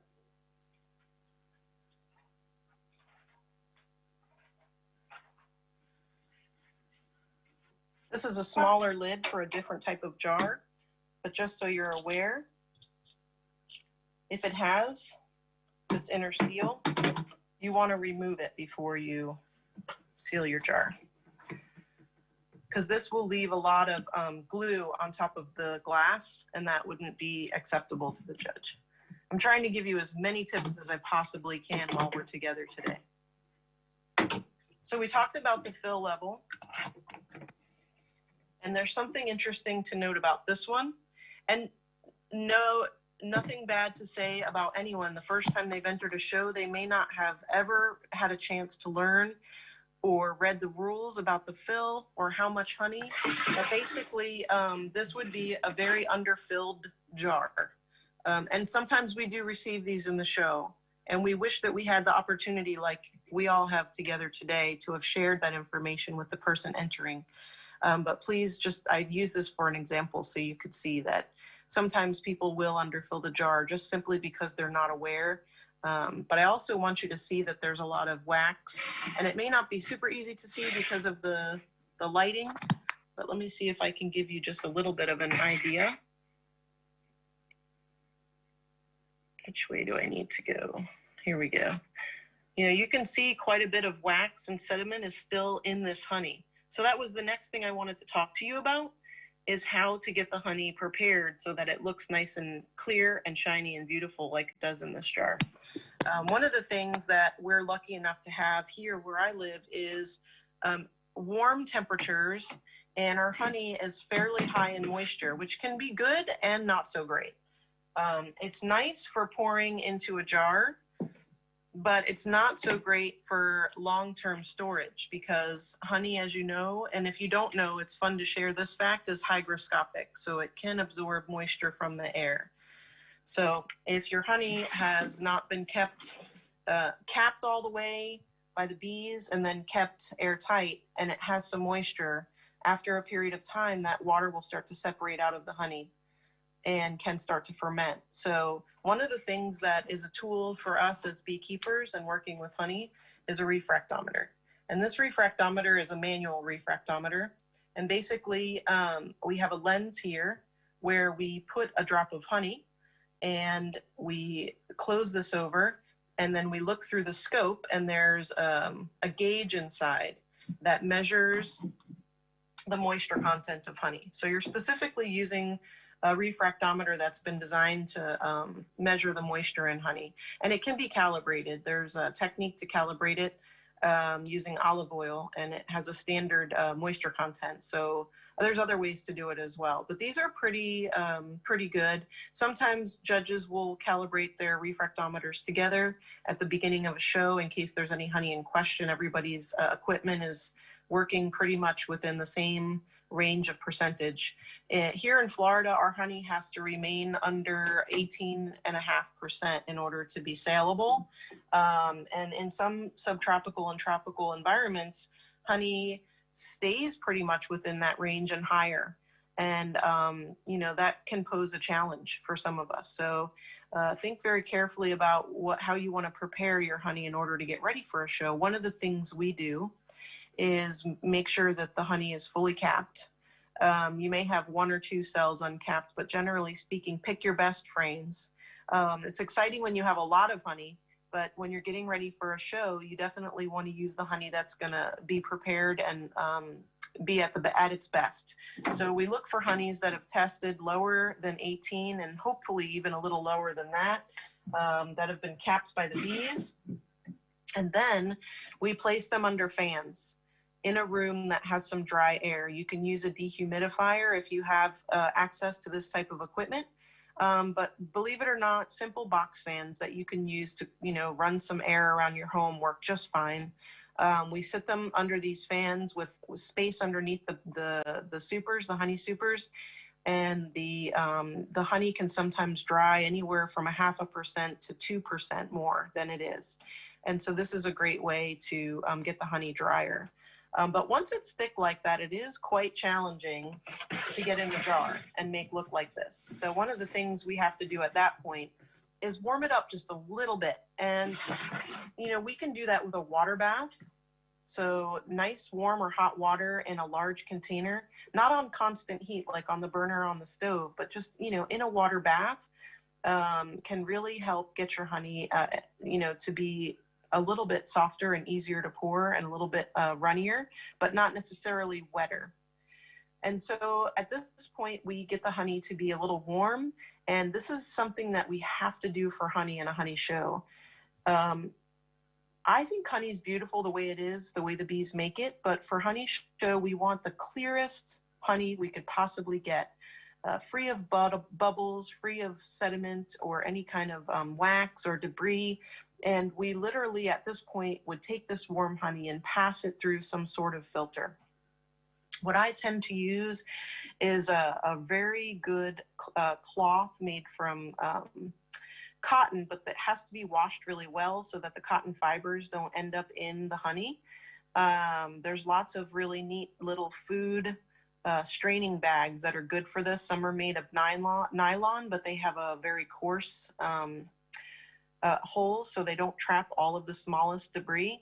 A coffee filter works really nice, but my gosh, it takes forever to run through a coffee filter. And when I say forever, I'm talking like days. So one of the tricks that we have is a pan of warm water in the stove. The stove is off, but the light is on. You know, the bulb will bring a little heat into the oven, which is nice. So the warm water, the honey jars are sitting right in the warm water. And then I have this little like coffee filter sitting in a funnel. So I use a much larger jar than is necessary to strain the honey in, right? And I pour the honey in the filter, in the funnel, and I leave it in the oven. And it takes sometimes 2 or 3 days for all of the honey to come through.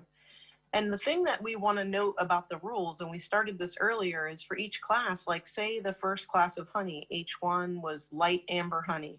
It requires 3 jars. One of the things I haven't even mentioned yet is that all 3 jars need to be identical. So when you're reviewing the glass, you want to pick more than 3 jars. You want to pick 4 or 5 of your best glass jars and lids, and have spare lids, and keep all those aside. And when you prepare your honey, if you need 3 identical jars, trust me, make 4 or 5, and then pick your 3 best and still bring a spare. These are things that are really going to help you be successful in the honey show. So we talked a lot about picking the right glass, the color of the honey and what's required by the show rules, light, medium, or dark amber honey, how many jars of honey you might need for the show and how it's specified, the lids, not using the seal. And the other thing I want to share with you, besides getting the honey prepared and poured to the proper fill level, is once you get that done, put the cap on, not super tight, and leave the jars to sit for another day or so. So you can see right away that you need quite a bit of time to prepare even 3 jars of honey for a show. We're already about a week in advance of the show, so let's just say 2 to be on the safe side. So if you have a honey show coming up, you could give yourself easily 2 weeks just to get 1 entry of 3 jars ready and have it just perfect for the show. So put the lid on, not super tight, and let that sit for a day or so. And when you get a minute, go back, open the jar, and inspect the surface. And what you can do is put on your trusty readers like I have. I can't see a darn thing without these now. That day has finally come for me, so I'm okay with it now. It was a little tough not too long ago, but I'm good now. But you want to look at the surface of the honey, and you can take a flashlight or the light from your phone or a little headlamp, and you want to look at the surface of the honey and make sure you don't see any foam, bubbles, sediment, or anything. And if you do, you can clean it off. You really can. There's several techniques. One of the techniques that I use is a teaspoon. So you get a teeny little bowl of warm water, and you dip your spoon in, and you take just the very end of your spoon, and you can clean that little bit of honey off that's got that foam or bubbles or sediment, and then put your teaspoon in the water, clean it off with your fingers, wipe it with a towel, and then go at it again if you need to, a few times. That little bit of water on the spoon isn't going to hurt anything. The other thing you can do is take a little bit of saran or cling wrap, plastic wrap. Be careful not to touch the glass too much with it, because it can leave a little bit of an impression there, but you can still polish that off with a cloth later. But you lay the plastic right there on the top surface of the honey and then carefully lift it off. And you'll see this magical process where a lot of the bubbles and things that you don't want on the surface will come off with it. And then just be careful to catch it as you lift it because of the dripping honey that may come with it, or you can use a spoon underneath. Here's another thing that is really important with honey. And I know we're spending a lot of time on honey, but in shows, honey really is one of the classes that gets a lot of attention and is very difficult to prepare and show. And I feel like it warrants a lot of sharing of tips and making sure that you're fully prepared. I'd be thrilled if you contact me later on after this and tell me that you've entered a show and that you enjoyed it and that some of the things that we shared today were helpful for you. So one of the things you need to do next is prepare the inside of this glass where the honey is not, so the top level of the honey is here. And when the judge looks in, they're hoping to see this glass clean and not have any residue of honey and not be sticky. And one of the ways you can do that is get that same little bowl of warm water sitting here, and you dip just the end of this little towel. Now this is a, not so pretty cloth towel, but what's nice about it is it's been washed so many times, there's really no fibers that are gonna come off of it when I use it, and it gives the glass a really good polish. But you can take your finger and dip it in that warm water and just gently start going around the inside of this jar to clean that extra honey off. And you'll be surprised how quickly that jar becomes clean and looks nice.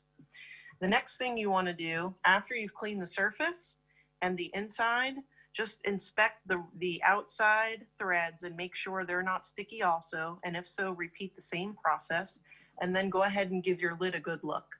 This is not a clean lid. It already has honey on it.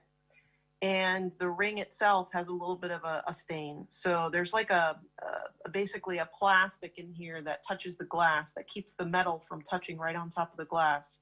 And the metal lids have that, but you'll notice the plastic lids do not. So again, make sure you have some nice lids that are clean with no honey, no scratches on the metal that take away the paint.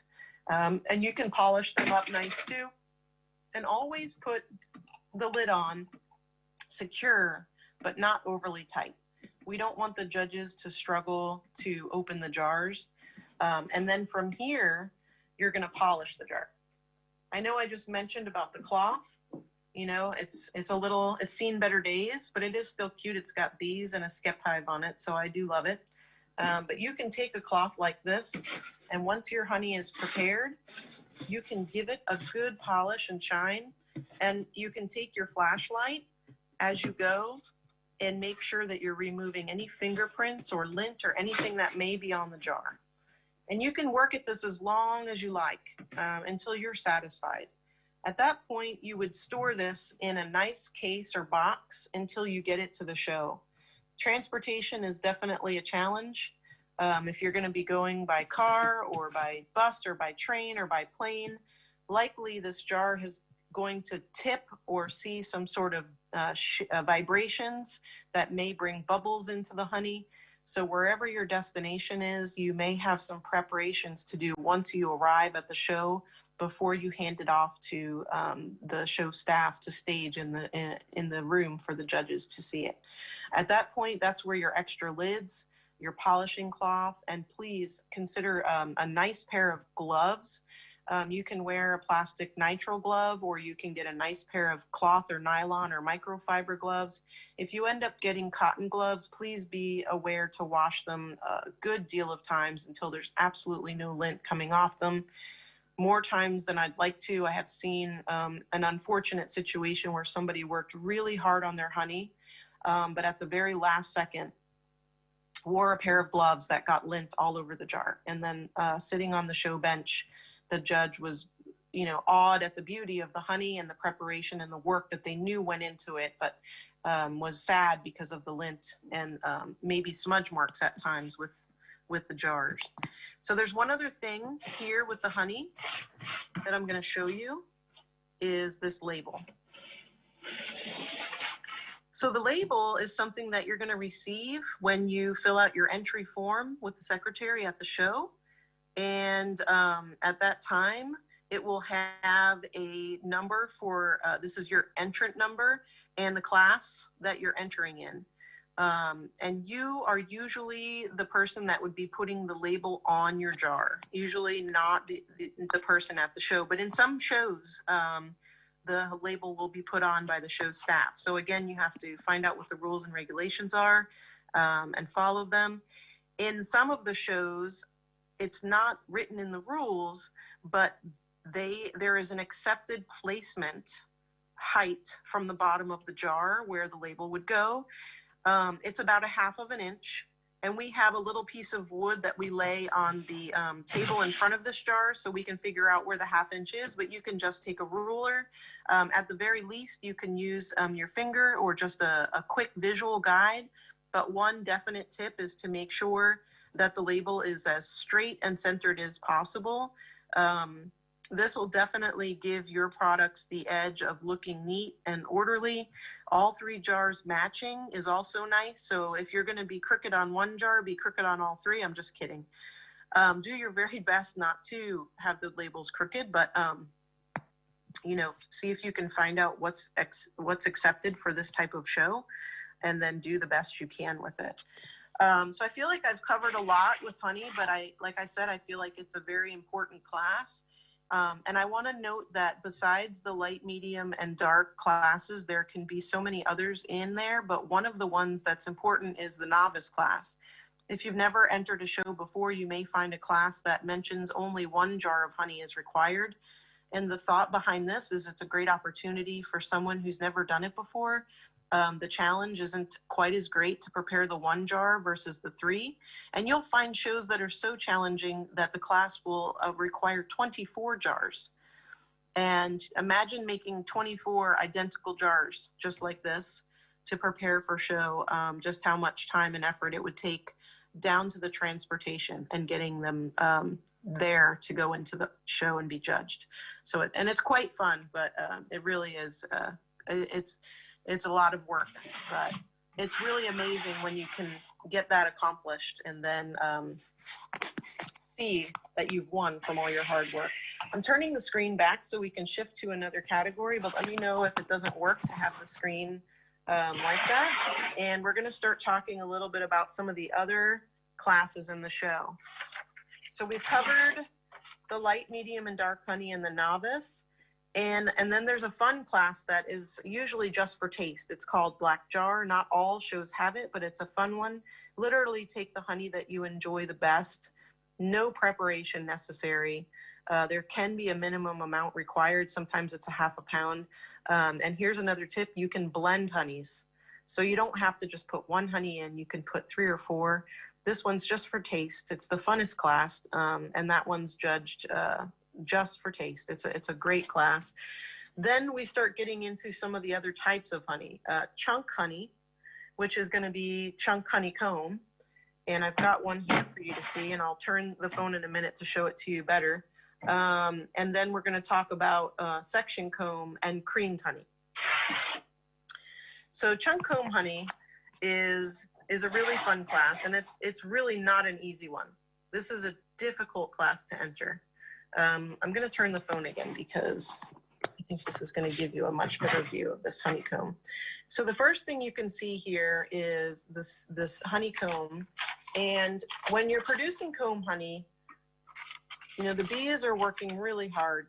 Okay, they've got to draw out all this wax for you. And you're likely starting with a frame and asking them to build every aspect of it. You might give them a starter strip. But they're likely going to work the rest of it. So you're going to be working with bees that are really great at drawing out comb quickly on a nectar flow, and a beautiful color wax, nice new wax. And then you'll notice the depth of the cells and the center midline here. So it's a little hard to see. Let me move it. Okay, here we go. This should be a little bit better. You'll notice at the bottom of the jar that the cell depth is a little bit longer, but more equidistant from the center than it is on the top.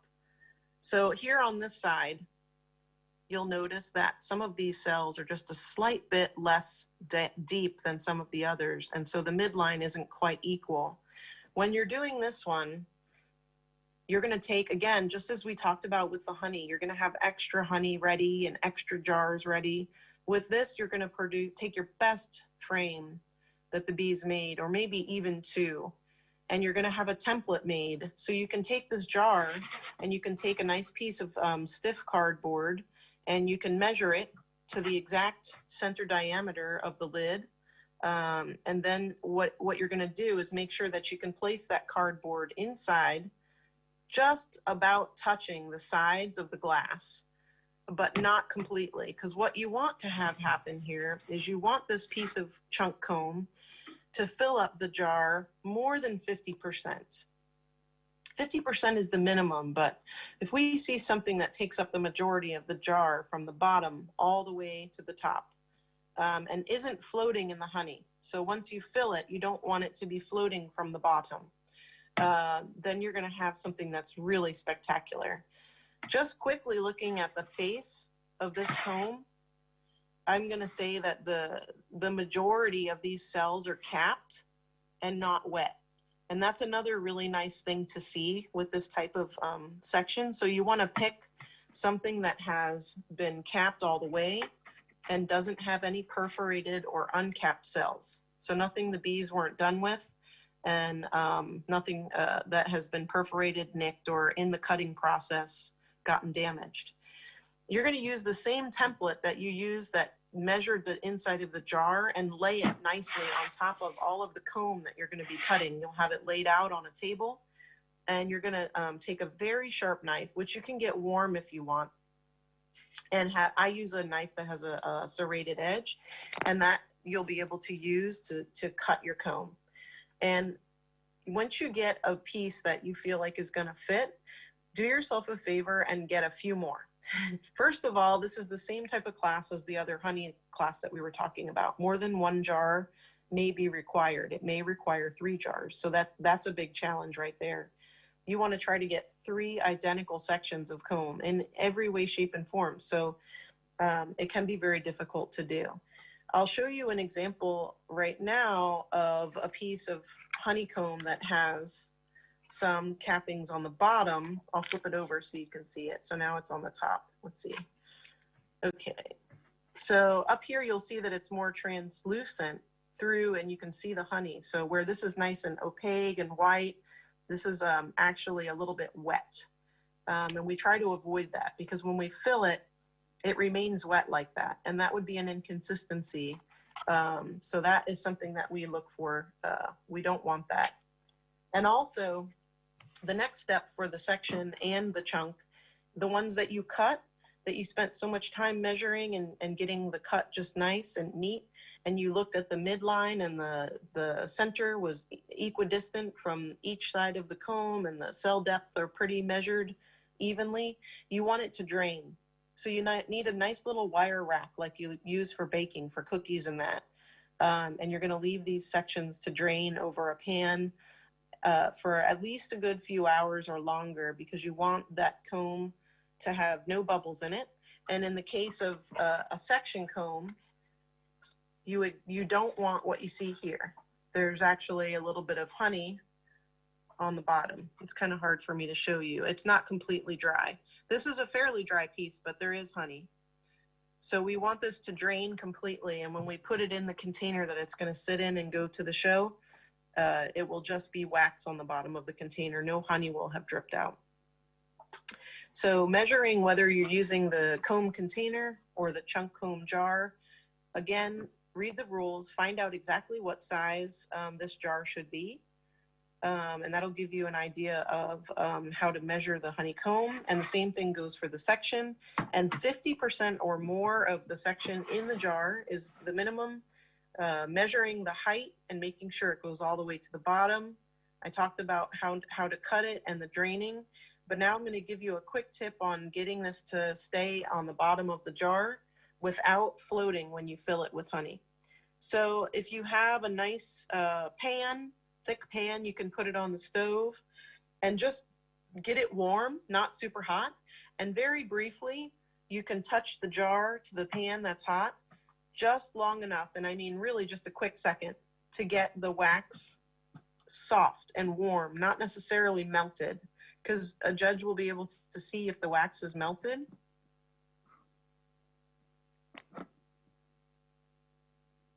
Apologies, I got a phone call. It's my mom. I'll call her back in a little bit. So we don't want to see that the wax has gotten melted on the bottom of the jar, but it would be nice if it gets soft and warm enough just to stick. And you take it out and let it cool, and then later you're going to go ahead and fill this jar exactly the way you did the other jars, just to the top of that bottom thread underneath the lid. And leave it uncapped for just several minutes and watch all the bubbles rise to the surface. Then slightly cap it and leave it sit for a few hours, and then come back to it later. And guaranteed there's been some bubbles that have had to come to the surface since you filled it. And the level of fill may have gone down a bit because of the air that had to be displaced. And then you go ahead and fill it a little bit more to the proper level. Let it sit a little while longer and come back and inspect the surface. At this time, I'll mention another thing. The honey you fill the jar with should be the honey that's in the section comb or the chunk comb. So you want to use the same honey. So you want it to match and be the same honey. The things that might float to the surface in this are some of the cappings if they were loose. Again, any sediment or debris or bubbles that you need to clear out. And the same handling of the glass and the lid and choosing of glass and getting the honey prepared is important. So although you won't be doing anything to prepare the section to clarify the honey, when you pick your frame, shine a light through it and look for debris. It happens, especially when we're removing these frames from the bees. Use as little smoke as possible when removing honey for show so that you don't incorporate any smell of smoke or any possible accidental soot into the wax, because it'll be picked up both in scent and with your flashlight. So these are great classes. I love the chunk comb honey and the section honey. And for us, it's kind of interesting because we've had some tough years producing honey. And so when I have a chance to produce this, I'm usually quite overjoyed because the last few years it's been really challenging making it. We only have the one citrus crop, so orange blossom has been the only crop we've been able to get some nice comb honey from the last few years. And the one I just showed you was from another beekeeper, a friend of mine. This is a gallberry. This is in the holly family, and it's a delightful honey, and it makes a real nice section comb. So next, I'm going to talk to you about creamed honey. In many parts of the world, creamed or whipped or spun honey is absolutely sought and enjoyed, and right now it's particularly popular. So any opaque honey, you may have some opaque honeys where you live that naturally occur just the way the bees make it, in part due to the composition of the honey, some of the beautiful and small sugar crystals that form when the temperatures drop, even before you remove the frames from the bees. I've heard of some and seen some in places like Hawaii where the honey is creamy and white coming out of the hives. Also in Vermont, sometimes with the colder temperatures, the honey is coming out, and before they're getting spun in the extracting room, the honey is starting to cream up and look a lot like this. I love creamed honey myself, so I always have a lot to share about it, but I want to give you some information to get ready for show. This one's been commercially prepared by a company here in the US, Honey Acres. They've been around for quite a long time, and they do a real nice job making creamed honey. They have some that they've added some flavors to. That's quite popular right now too, creamed honey with additions. But the basic understanding of creamed honey is how to prepare it. That there's a seed or a starter. And the seed or starter can be a honey that you have where you live or that you have to buy from another beekeeper if you don't have the right kind of honey that has that sugar composition that lends itself to being crystallized.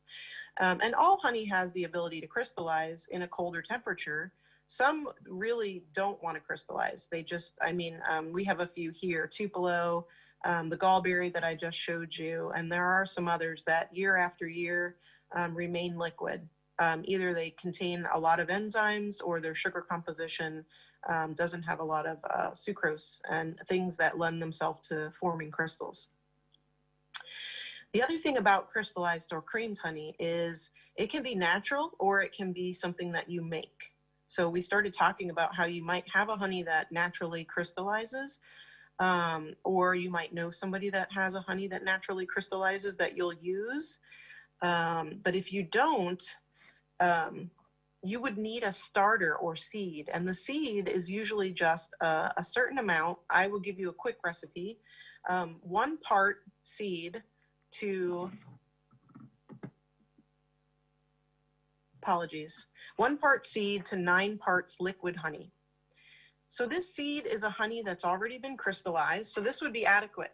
So getting a jar of creamed honey from a company that makes one would be an adequate seed. And another seed is sometimes in the form of fructose in a powder. So some beekeeping supply companies will sell a seed in the form of a powder that you can use. So 1 part seed to 9 parts honey. An easy way that we do this is 1 part of our seed to 1 pound of seed to 9 pounds of honey.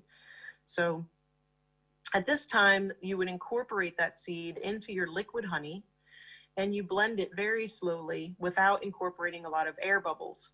And that can take some time. So we use a little mixer, or you can stir it by hand, whatever suits you and whatever equipment you have available. Anyone can do this for sure. But you definitely want to do this until the beautiful opaqueness and what we would call like a streaking, it's almost like a batter when you're baking, is incorporated completely into the liquid honey that you started with. So that you would no longer see the difference between the two. They would be completely homogenized. And at that time, you could place your honey into jars, whatever size jar that is called for in the class that you're entering for creamed honey and show. A lot of times it's a short jar like this. This one holds 9 ounces. And you want to keep it at a temperature where the honey will start, the sugar crystals will start to grow. 57 degrees Fahrenheit is ideal. So we have a refrigerator that we don't use for food, and we've added a thermostat that can change, a digital thermostat that can change the temperature of the refrigerator. So the compressor will kick on and off anytime it tries to go below. It won't kick on, and it will maintain that 57 degrees. And so we use that as sort of a honey creaming cabinet. There are all kinds of different equipment out there for doing this on a larger scale, but at home you can use something like that. And if you don't have access to it, but weather gets cool for you, you can use an outdoor environment or patio. You might want to put it inside like a cooler or a box to keep it protected from the elements. But you really can do this anywhere.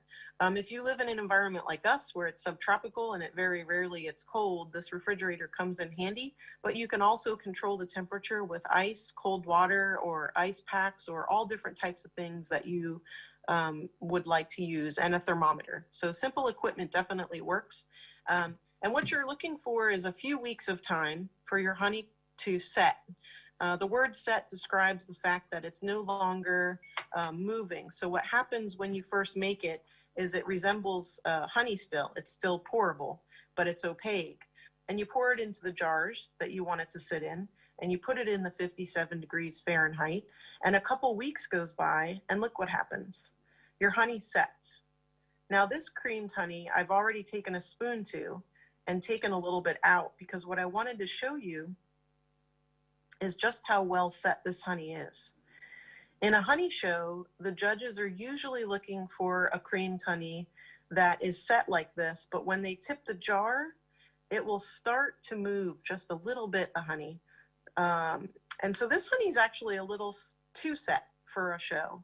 We want to put that line in there and have it maintain itself like that, but when we tip it, we do want to see it just move slightly. But the other thing that we look for in a show is the texture. So this is a really beautiful honey, and when you eat it, it's very smooth. So the crystals that formed in this honey, excuse me, I forgot this one had jalapenos in it.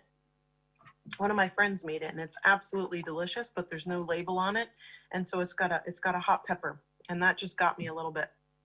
Woke me right up. but the crystals that formed are smooth. So when you're choosing the honey and the seed to make your creamed honey, you may have to experiment several times with different batches. So right away, I'm going to encourage you again to make more than you think you need in order to have several jars to enter in the show, because this does take some time to prepare.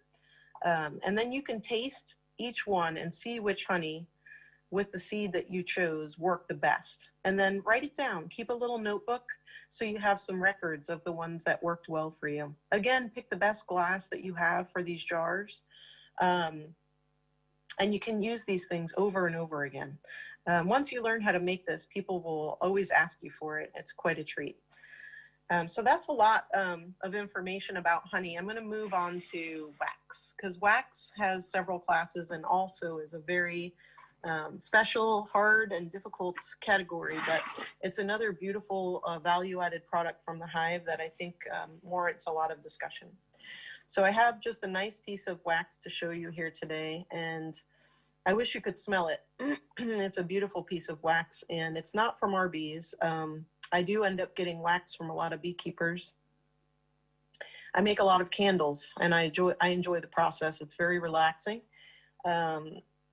But this wax has a ton of propolis in it, so it has a delicious aroma right now for me. Where I live in Florida, we don't have a lot of resin-producing trees and species of bees that work with a lot of propolis. So we have some in the northern part of our state, but this is where this came from. So this beekeeper has access to some comb that has a nice amount of propolis in it. So I feel lucky to have this to work with. If you haven't rendered wax before, basically, and I didn't share this earlier, so I'm going to try to remember to share it now when we're talking about the wax. When you are preparing wax for show and rendering wax, the same thing holds true for wax as it does honey. The cappings honey, and if you don't know what cappings honey is, I'll just explain it real quickly. Cappings honey is literally, and this is how some people prepare their honey, and the only way they prepare their honey. So it'll sound very familiar to you if you don't have large equipment to prepare your honey in. Anytime you remove a frame from the bees, like we talked about for the section and comb honey, use as little smoke as possible. Again, so that that aroma doesn't enter the honey, and also we don't leave any ash or soot. But if you are using frames with natural wax, no foundation, or just 100% wax foundation, you may be crushing and straining your honey. And this is definitely the best honey to enter in show. If you're using an extractor, that is amazing honey, what comes out of your extractor. But I would ask you to take the bucket where you cut your cappings off. I manually cut cappings still with a serrated knife. This is just a thing that we've maintained in our practice, even though we do extract a lot of honey annually. We don't have a lot of fancy equipment. We literally use a bucket, and I have a little piece of wood mounted on top for the frame edge to sit on. And we take a nice serrated knife, like a nice bread knife, and we cut each frame open and allow the cappings to fall into a little bag of like a filter bag, and it catches the wax. That honey that drips out of that wax is the cappings honey, and that is the honey that has all this delicious aroma and volatile oils that the plants shared with the bees, and all of the great things that the bees contributed, and the wax. So what was in the hive through the air and through the fatty esters and things that were stored, the propolis. This is the honey that I recommend entering in the show. It's going to have the most beautiful fragrance and not been pushed through the centrifuge where there's a lot of air incorporated and a lot of those fragrances removed. So the cappings wax is the same thing for honey, for wax. So when you're going to be making a wax cake or candles, rendering the wax cappings is also the best way to go. The color of wax is traditionally gold or light yellow. You'll notice the wax I showed you is a little darker, and that's pretty traditional here where I live. We only have the citrus, the same one I mentioned to you before for honeycomb. That is probably the lightest wax that we see throughout the year. I wish I had an example to show you, but we have an invasive species here called Brazilian pepper that was just blooming. and the wax is just like a neon yellow. It's just almost an artificial looking color. I wouldn't dare enter that in the show. The judges are usually looking for that nice light yellow or golden color, not too dark. Usually the darker waxes come from combs that have been sitting in the hive and reused over and over and over again, and possibly had some brood happening within those combs. So do use your cappings wax. I think that's going to be what's successful for you. If you've never rendered wax before, it's as simple as taking 2 pots that you would use on the stove. And these 2 pots would be pots that would be designated for wax for eternity. Once you put wax in them, nothing else is going in them. You'll know once you start working with wax that it's going to get everywhere. So be prepared. Use paper bags, cardboard, whatever you need to lay down in your work area to prevent wax spilling from ruining your kitchen or your work area, unless you are like me and you don't mind the wax too much, because my kitchen has become a place of evidence of candle pouring over the years. You need these 2 pots, and the pots can nest inside one another. So one a little larger, one a little smaller. The larger pot will have water in it, and the smaller pot will have your wax cappings. And there are other ways of processing wax, and I'll tell you, you can use a water method, and I'll tell you how to do that in a second. But basically, you heat the water up to almost boiling, and then turn it down. If it's boiling, it could be too hot, and your wax really should slowly melt. The hotter you do it and the quicker you do it, the more volatiles and fragrances are lost, and the heat itself will also sort of burn the wax. Wax is flammable at about 180 degrees Fahrenheit. So wax, once you start handling wax, it should never be left unattended. Please be very careful when you work with wax. It's hot. Once liquid, you could get burned quite easily. So do it in an area where you have running water, or at least a bucket of cold water, in case you do get wax on yourself and you need to put your skin in cold water immediately, and that will help. But be careful. You can wear gloves. Make sure you're in a good, calm mood and prepared, a nice, stable work surface, and work with little amounts in the beginning so that you're comfortable handling it. Use an oven mitt or something to protect your skin from the heat if you're picking up something like a bowl full of wax. So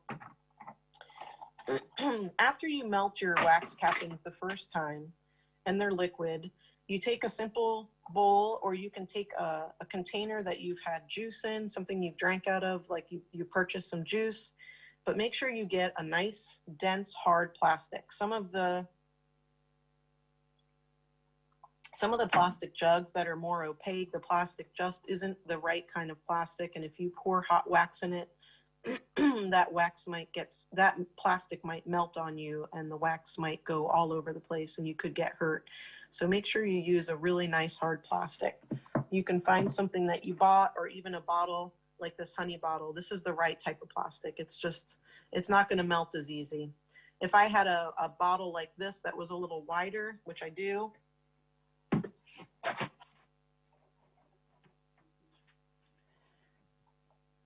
you can take a knife and you can just cut the top off, okay? And then you've got the bottom for your wax to pour into.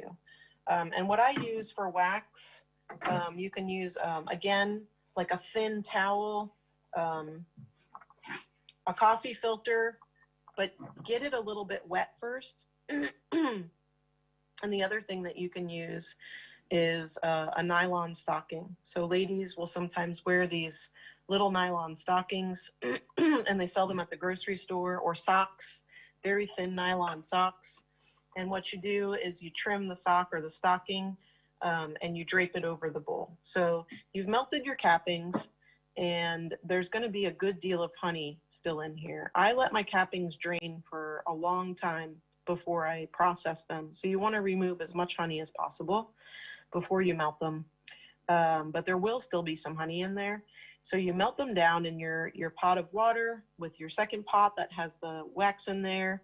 You bring the water to almost a boil, and then you turn the heat down so it's not overheating the wax.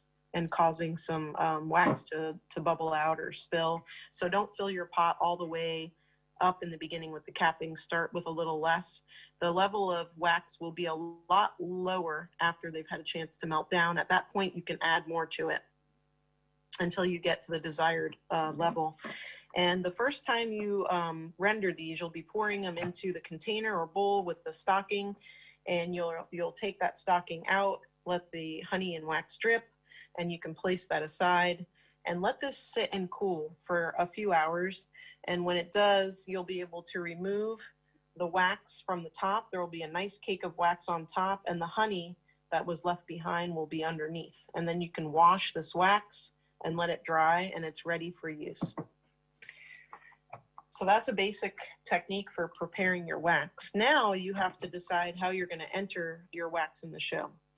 You're going to need to melt it again to pour it into your candle mold.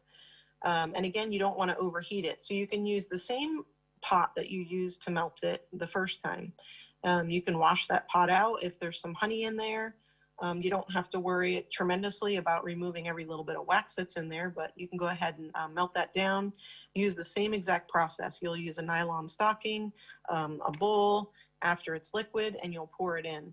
But before you get to that stage, make sure you have everything you need prepared for getting ready for pouring candles or a wax block. If you're pouring a wax block, you'll be using something like a cake plate or a pie plate or a container that you made that the wax is going to get poured into. You want to work in a surface area where everything is level and straight. So if you're working with a pan that's this deep and your table is like this, it's going to be taller on one end and a little bit shorter on the other end. So we want to make sure that your table is nice and level. I like to work inside my oven. I don't do a lot of baking, and it's a great place to put these at night when I go to rest for the evening, and my family is also resting for the evening, so there's not a lot of disturbance. It's kind of like the honey.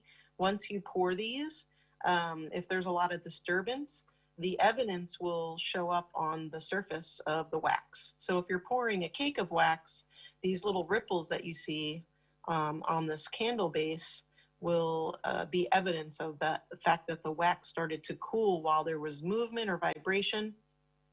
It will even show how you poured it. So if you can get the wax nice and warm and liquid and not pour it when it's too hot or starting to set, and you pour it nice and slowly, again, the technique would be to pour it all at one time and not too fast. So if you pour it really fast, you know, the wax is going to sort of like spill out and splash on the surface.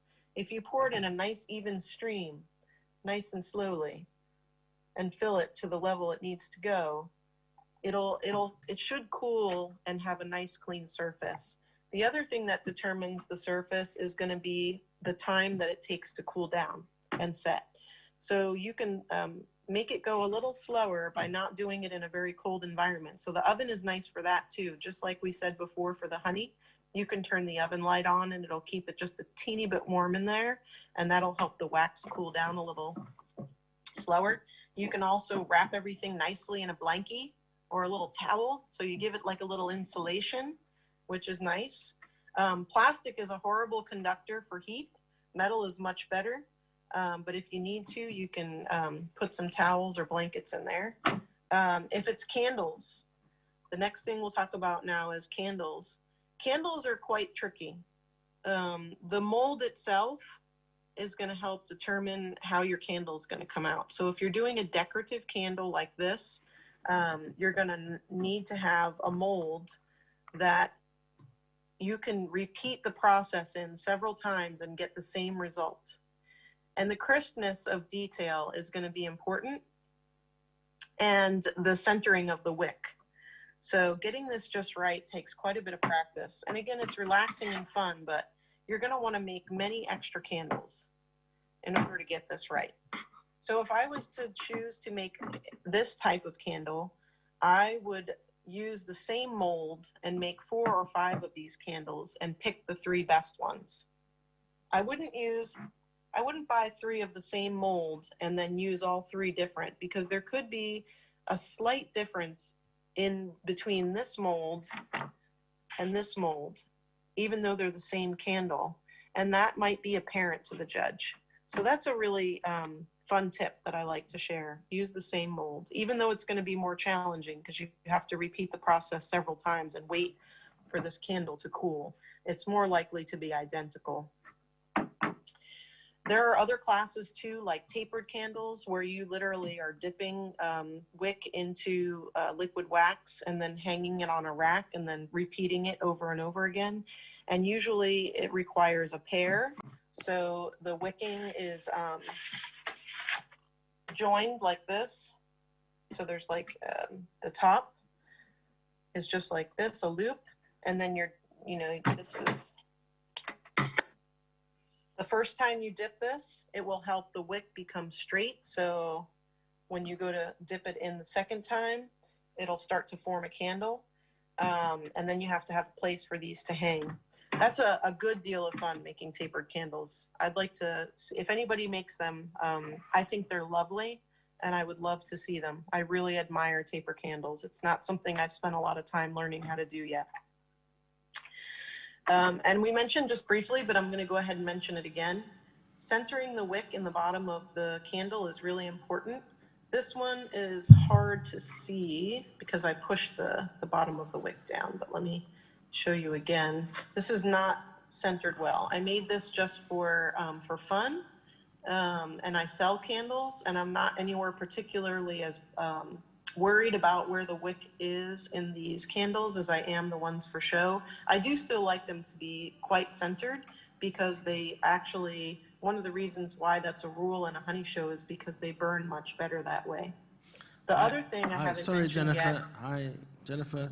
Just want to give you a heads up. It's 11:16, so we have 14 minutes left. Just in case we have people have some. I see one question.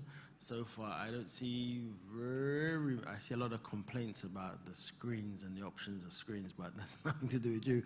I see just one question, so hopefully I'm gonna get everybody fired up to start posting their questions online, but we've got 14 minutes left.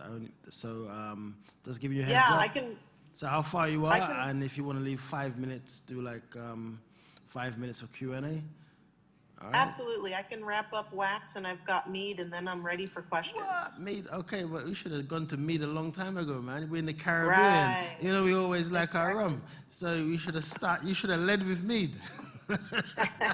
I'll start with mead next time for sure. All right, no problem. So the wicking is really interesting information. You can find a lot of charts online about which wicking to use for which mold, and some of your beekeeping supply companies will actually tell you which wick they recommend for the mold that you're using. The other thing is how much wax goes into each mold, so you have an idea of weight. And if you really want to get precise when you make these candles, which you do for honey shows, you can use a scale. So when you're pouring your wax into your mold, you fire up a little digital scale and the mold is sitting right on top. So that's one way that you can make something identical from one candle to the next. And I think that'll help. Using the proper wick, what you do is you make extra candles and then you go ahead and test burn them. So before they even get to the show, you've taken the time to burn the candle and make sure that it burns properly. You want the candle to light easily for the judge. So you have the wick cut about a ½ inch from the top. You give it just a teeny little bend on the wick here like this, and you make extra, and you go ahead and light one and let it sit for a while and watch it burn. You want the flame to be a nice size, not too big, not too small or to go out. And you want to see the candle burn down evenly. So that's it for wax for now, because we want to have a minute for mead. Mead is the same as the rest of the classes. I particularly love mead. I could have talked about mead the whole time and nothing else, so we could do that another time, hopefully. But you're going to choose the bottles that are the right size for the class. If you're making mead or honey wine, I'm already your friend because I love mead so much. You should come reach out and say hello about mead another time. I love to talk about mead. I make all kinds of mead, and I hope you do too.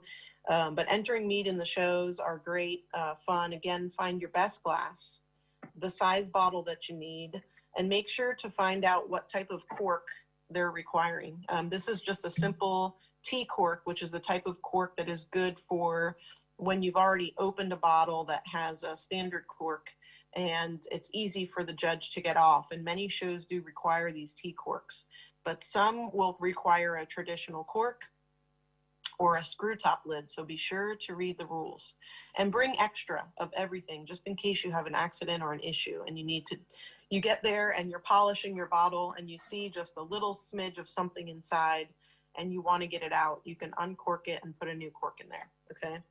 So the same as everything else we talked about. If you're going to have mead ready for show, it's just like honey. You want to have extra. So imagine this is full all the way to the top, and it's a big bottle, and you need to make 3 bottles.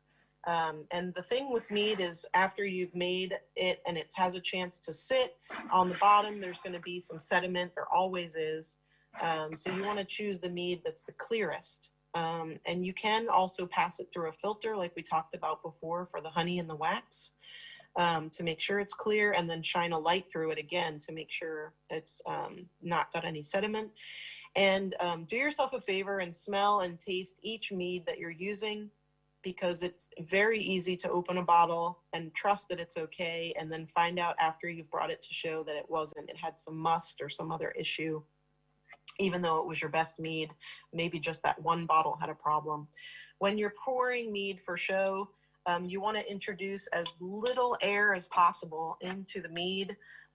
So usually when I'm doing this, I have a setup in the kitchen or the area I'm doing it where this bottle can rest, or you can have someone help you. And I like to rest it on its side, because what I'm trying to do is incorporate as little air as possible. You can use a funnel, but if you're pouring with a funnel, make sure that there's not a tightness between the neck of the funnel and the bottle. If there's just a little bit of air movement around the outside, it's going to help. Otherwise, you're going to create lots of bubbles going in. So one way to do this is to use a bright light and a flashlight, but you can really see that there's not a lot of air. You might drip all over the place, but there's not a lot of air going in when the mead is touching the glass all the way through the entire pour. And again, pour sort of slow and steady. Not the easiest thing to do after a couple shots of espresso or a second morning coffee. But now I just got to the point where there's sediment in this bottle. So we'll imagine that I had enough to fill up the entire bottle. But I just want to show you how clear, it's not the easiest to see, but just how clear you can get this. And when they shine a flashlight through there to judge it, you'll be able to see the beautiful color and the fact that it doesn't have any sediment or anything in there. So I hope this was very helpful. And if you have questions, I'll turn my phone back upright and pay attention to the chat and the questions briefly. Let's see. All right. Thank you so much. And Richard, if you want to help with the questions, or you want me to just check the chat or the questions, you can go ahead. You go ahead. You've done a great job. So I have a question here. It says, good day. Hi, Levon. Are there judging competitions for stingless bees and honey, and what are the criteria? Thank you. I'm from Trinidad and Tobago. This is such a great question. Honey shows are developing all over the world, and I think stingless bees are amazing. I've only had a little bit of time to meet some wonderful people. When I went to Slow Food International, their event in Italy every 2 years, Terra Madre, they had done a tremendous job of pairing up beekeepers. And I met a wonderful woman from Peru who works with stingless bees. You can contact me after this, and I'll share the people I know that have stingless bees if you'd like to meet with them also and talk about their honeys and their bees. And I met another from Brazil, and and Africa as well, and I tried all of the honeys. They tend to be high moisture, so I notice a lot of people will keep airlocks on that honey so they can off-gas, because they will tend to try to ferment. I think there should be shows in regards to the products from stingless bees and other species of pollinators, but I haven't yet found out about one. So I think it's a great question. I would love to see that. If you do form a show, and you need any help, you're welcome to reach out to me. And if there's anything I can do to help you, or I can connect you with others that might know a way to do this, I'd be happy to. That's just to add on to that. That's a great opportunity for the folks in the Trinidad and Tobago Beekeeping Association and the Tobago Beekeeping Association, alongside, you know, our organization founder, Mr. Gladstone Solomon. He's a avid stingless beekeeper. So, I mean, these are opportunities that we can create and we can look at for, you know, in the coming future. This whole event, 10th CBC, is all about galvanizing new ideas and new opportunities for the future. So, you know, definitely, I think it's something we should look at. Unfortunately, we don't have stingless bees anymore in St. Lucia. They killed them all off.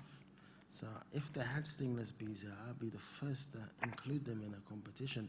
But I would say this, I say this on almost good authority, that we will definitely be having our competition, our first honey show competition, to coincide with the Knowledge Fair series in February of next year, 2021, and God willing, fund permitting, that Miss Jennifer Holmes, and COVID permitting, I should say, she will be hopefully in St. Lucia to judge that competition. But I might get shot by Mr. Romulus by making false. He might say, Mr. Romulus, well, Richard, thank you for paying for the ticket and the accommodation after making that statement. But let's see if we can get you down to St. Lucia next year, February, for Independence, and so that you can judge our inaugural honey show competition here in St. Lucia in 2021. You know, the rebirth and the regrowth of honey production and the concept of honey. You know, it's more than just honey. It's, you know, just not honey in a 750 ml bottle. It's more to it than that. And I think that's the message we've been trying to bring across here in this Congress. So, see you soon. That's great. Richard, can I just answer the other few questions real quick? Go ahead. I see they're coming fast and furious now. Yeah, so, you know, I hope all this information I shared was providing a lot of extra detail, and I know it's a lot of talking, but I do have a presentation. I can share some slides after the fact with you, Richard, and you can share them among anyone in the future. It doesn't matter, just these participants, anywhere. You are welcome to contact me about honey shows and preparing products for show. It's something I enjoy. One question came in about siphoning the mead. Yes, absolutely, you can use a siphon. If you're using a tube for siphoning, just make sure the tube runs to the bottom of the glass bottle you're trying to siphon into. Again, this is just a great way to keep from introducing a lot of air into the mead, which will just knock some volatile oils out, and it'll increase the start of oxidation, but it's not the end of the day if you do that. So always just do your best, but try to have fun with each of these things. I know I talked about a lot of sort of strictness and heaviness, and honestly, it really should be a great joy to be part of a competition and showcase your products. And so first and foremost, you should be happy and it should be a joy. But if you really enjoy the competitiveness of this type of show, it can get quite intense. And I just wanted to provide you like as much detail as I possibly could to be prepared. But by no means would I want it to like deter or take away from somebody who feels like they want to try. So there is something in there for everyone. Really do it.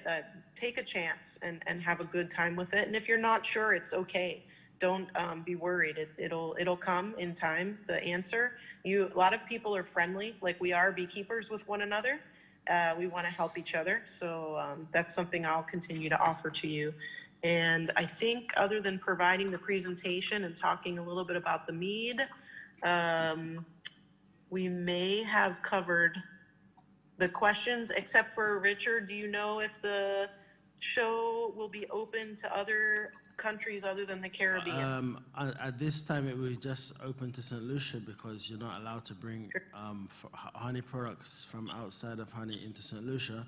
But we may ask for a special dispensation from the veterinary department to have these honeys in special circulation, special storage and to be handled specially at the show and then could be destroyed afterwards, or repatriated to the person to go back to their country of origin with their honey.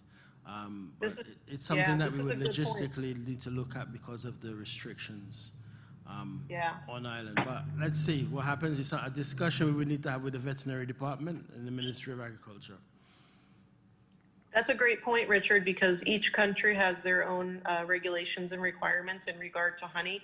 And some of the shows, like Appomondia, the honey was shipped in. The entries were shipped in from all over the world. So there's a lot of leeway and understanding by the judges and the staff that the honeys had been put through shipping and transportation, and a lot of the things we discussed that were important would be put aside because there's absolutely no way to have a clean lid or no bubbles or you know, there's so many things that can happen. So yeah, rules and regulations regarding importation and shipment of honey from other countries. If that's the case, I would encourage you to try to have a show where you are, as small as it may be, with your local associations or your state associations or national associations.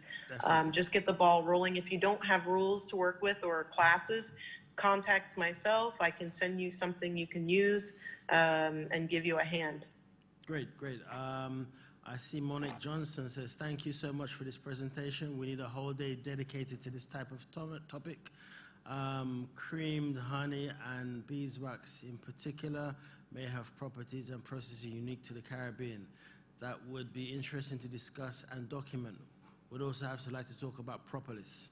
So yeah, it seems that we'll have to have a mini congress just and dedicate it all to Jennifer. Great.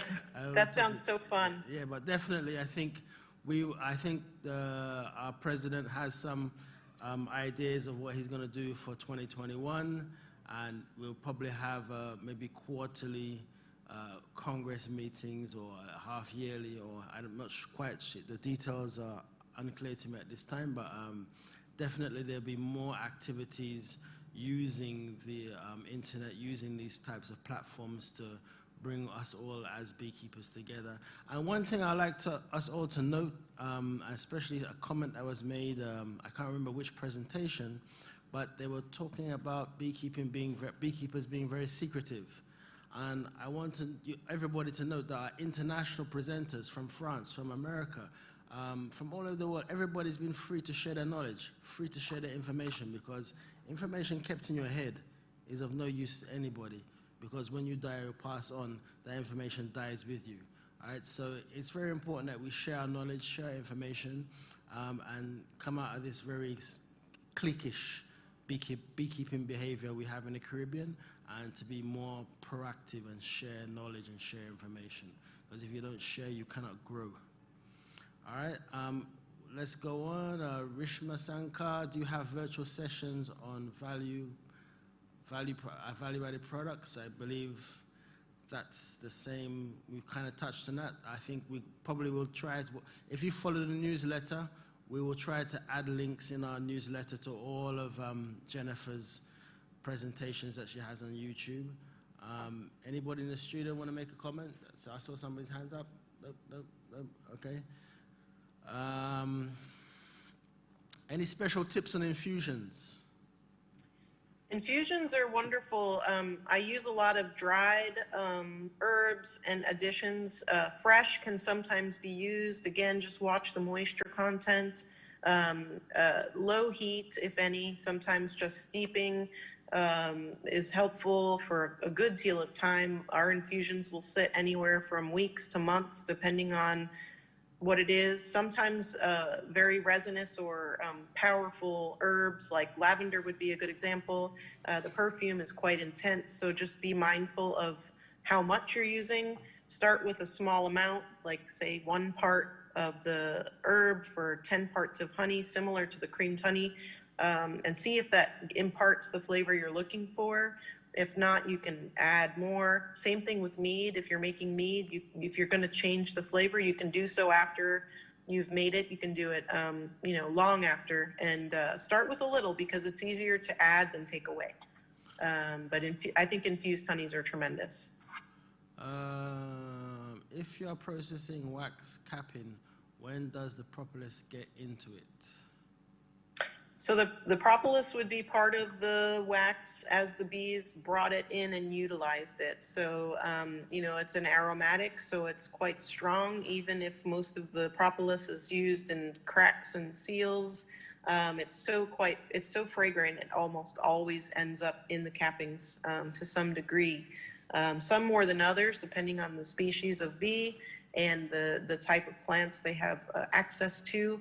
Again, it'll be down to our choice what products we want to use based on the color and aroma. If it was highly propolized in fragrance, I might not use it, or I might add another wax that was a little milder or more floral in fragrance just to counter some of that propolis, where the judge will say, oh, I smell propolis, but it's not so overpowering, but I also smell the floral fragrance. So you have you can blend things and really change it if you need to.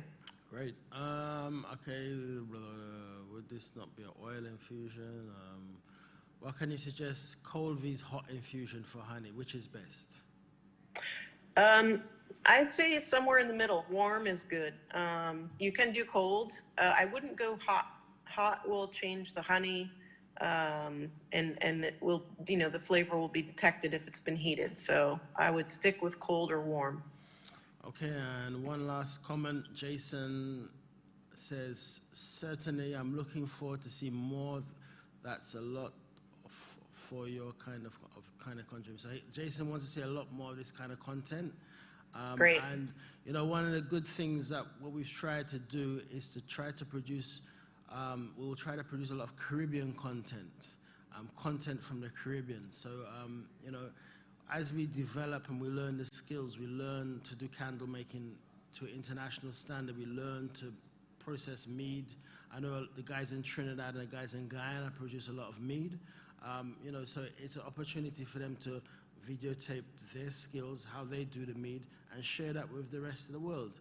The internet it gives you that ability to do that. So one of the things, I think 2021, as Caribbean beekeepers, we should dedicate it to making a lot more online content from the Caribbean, because there's hardly any Caribbean online content when it comes to beekeeping. You can get beekeeping from Australia, you can get from England, you get from America, you get from France, you get everywhere in the world, except for there's very little Caribbean content. So we really need to start building that repertoire of Caribbean content online, so beekeepers around the world can hear our voice and hear what our views are on beekeeping and what our contribution is to the sector. Okay, before we wrap up, I'm just gonna, a little bit of housekeeping. I'm going to post the link to this afternoon session again. So this is kind of impromptu. This afternoon session will be a presentation from the Bellevue Farmers Cooperative, quick 15 minutes on the booklet we shared yesterday. Mr. Herman's going to do a quick presentation. Thank you very much, technical team.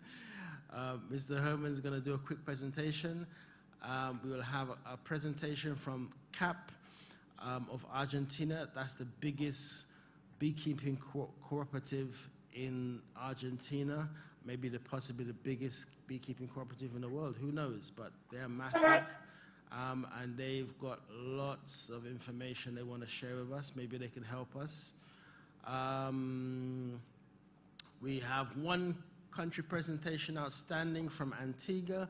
So I think Mr. Brent is going to post that, and then we also will slip into Agbo AGM, and I approximately think that will start at probably around about 2:40 p.m. All right, so lots of people requesting information. I see Jennifer's posting a lot of stuff online, which is fantastic. All right, so on this note, I'm going to ask everybody, we're going to sign off. We'll take a short break. We'll run some commercials for those of you watching us on YouTube and on Facebook.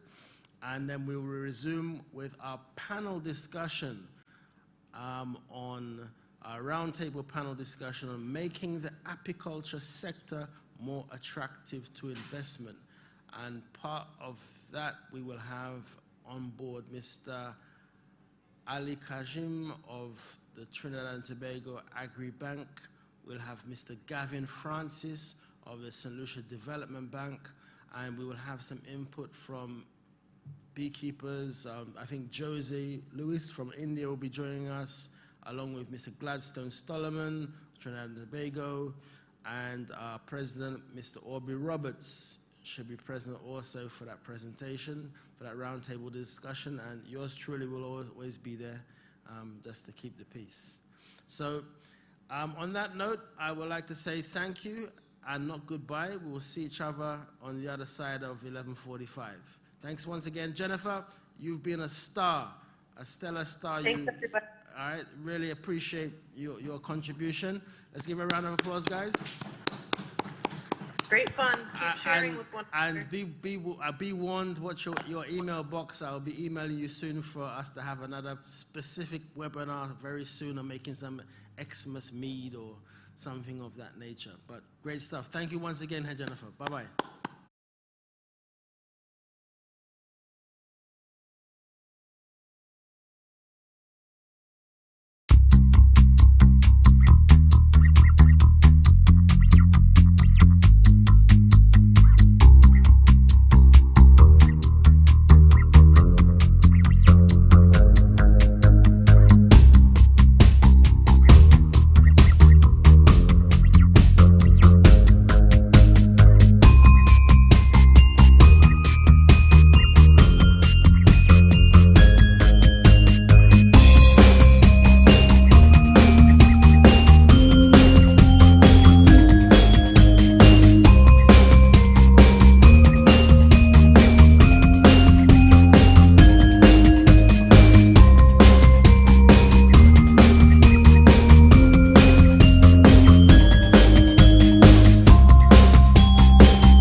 We interrupt our regularly scheduled program to bring you this. Boy B, this country's last known surviving honeybee, was critically injured today and is fighting for his survival. Details remain sketchy as to which of the many factors is responsible for the decline of the bee population and has contributed to this latest incident. This decline is a worldwide phenomenon.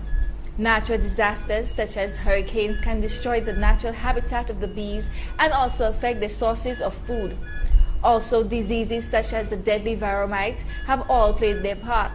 However, the most deadly factors include the indiscriminate use of chemicals such as pesticides and insecticides, which have proven to be the primary cause of the decline in the population of bees. Beekeepers and scientists continue to investigate the occurrence of colony collapse disorder. In this disorder, honeybees suddenly disappear from their hives and do not return. The result is a collapse of the bee colony of that hive. The decline or disappearance of the honeybees and the consequent decrease in pollination has already resulted in less food production and thus an increase in food prices and higher food importation. As a result, our diet too has changed. No more fresh fruits and vegetables. The impact on our health and well-being has been dire. Baila via mushamela. Give life to the honeybee. By la vie pour ces mouchamela. Give life to the honey. We trust and pray that Boy B will be revived. By la vie à mouche à miel. Give life to the honeybee. A nous venir ensemble pour protéger mouche à miel. Ça c'est affaire nous toutes, c'est mamaila. This message brought to you by Acme Generation with funded assistance from Jeff, SGP, UNDP. Hello, everyone. Listen to this. I'm feeling a lot better, thank you. Do you know a healthy honeybee population is maintained by using natural honeycombs, barring up beehives, and eliminating the use of pesticides, especially in and around apiaries? Please, don't kill our drones. Don't you know that they are needed for reproduction? To help us, you can grow bee-friendly plants. Stop destroying our habitats and create a honeybee water garden. Do you know that all of this will help us to thrive? These actions will ensure that the health of humankind will continue through the consumption of fruits, vegetables, and other flora. Can you imagine a world without fruits? Oh, I can't. I know. Let's make an agreement now. As bees, we promise to pollinate.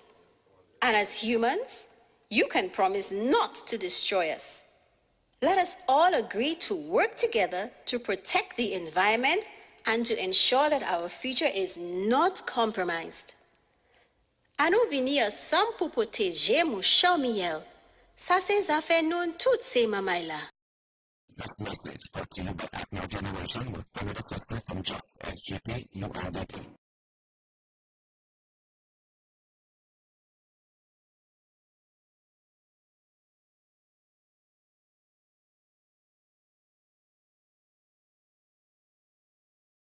Plagued by this late bug. So we're 5 minutes late, but I see Mr. Vincent Boland, Managing Director of Solution Development Bank, is with us. Mr. Ali Kajim is with us from AgriBank Trinidad and Tobago. I see Mr. Gladstone Solomon. I see Mr. Jose Lewis, all the way from India, and my brother Gladstone, brother Solo, all the way from that beautiful sunny island of Tobago, man. So, without further ado, I know we've got some high-powered gentlemen, and I'm not gonna keep time back, and I'm waiting for people to log on because I know they're gonna log on. First, the concept of the panel or the discussion was, our subject of interest is making the apiculture sector more attractive for investment. This is something that has been baffling for us beekeepers to really attract investment in our sector at affordable rates. We're dealing with livestock, and a type of livestock that is very different to the traditional fields of livestock, such as poultry and ducks and goats and pigs and cows. Apiculture is I would suggest apiculture is almost a science, more than an agricultural activity. And one of the best results from that good science or good husbandry is honey production. So if you don't practice good husbandry, you will get poor results. And bees are very unforgiving. And unlike a cow or a sheep or a pig, where you can just pick up and run from the pen, the bee, if you don't treat your bees right, they'll pick up and they'll fly away, and you won't see them again. So without further ado, I would like to first start, if I may, Mr. Boland, if I could just get your feedback on the agriculture sector in St. Lucia, and then you may want to zoom in on apiculture and where you think that your organization could bring apiculture forward. I know you and your team have been listening into some of the presentations that we've made during the course of the week, and maybe you, based upon seeing some of the interesting presentations, scientific papers that have been presented, that will give you a little more flexibility to invest in the apiculture sector. So, Mr. Boland, please, let me hand the floor over to you. You can unmute your mic and you can proceed. Good morning, everyone. Thank you for having us, the St. Lucia Development Bank. We are extremely pleased to be a part of this great event that you've put on. We have been following. I had a little trouble trying to get onto it this morning, but that's okay. We did have our agriculture specialist earmarked to make a presentation to you today. Unfortunately, he is not well and is not able to join us. So in his place, I've come up. I'm not sure if you're seeing my screen. It looks like my SLDB is back to front at my end. I hope it's not like that for you. Anyway, so be the case. So yeah, we like I said, we're extremely pleased to be a part of the conference and the discussion on how to facilitate persons in this particular sector accessing financing. And if you allow me to share my screen with you, I wanted to be able to speak to persons, on the call and who are at the center listening in about what the St. Lucia Development Bank has available to persons within the sector. We have recently conducted and completed our strategic plan. And in doing so, we have recognized that as a development bank, and as most of the development banks in the world, they are making sure that we are aligning our strategic objectives with the Sustainable Development Goals. And the Sustainable Development Goals, as most of you would know, focuses on no poverty, looks at hunger, it looks at climate change, it looks at all aspects of our daily lives and seeing how best we can make the improvements. But also, another key objective for the St. Lucia Development Bank is the transition to the green economy. A green economy is not possible without bees.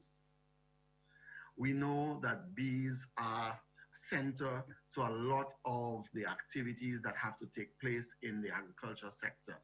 And therefore, the initiative of you having a further and in-depth discussion on it in all aspects, the downstream products that can be produced and the impact on the research papers that you have shared will all, I think, argue well for the expansion of this particular industry.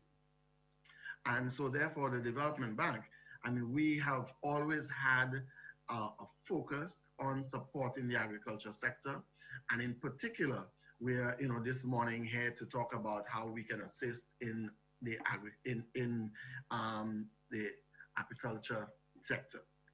So if you allow me to share my screen, let me just see.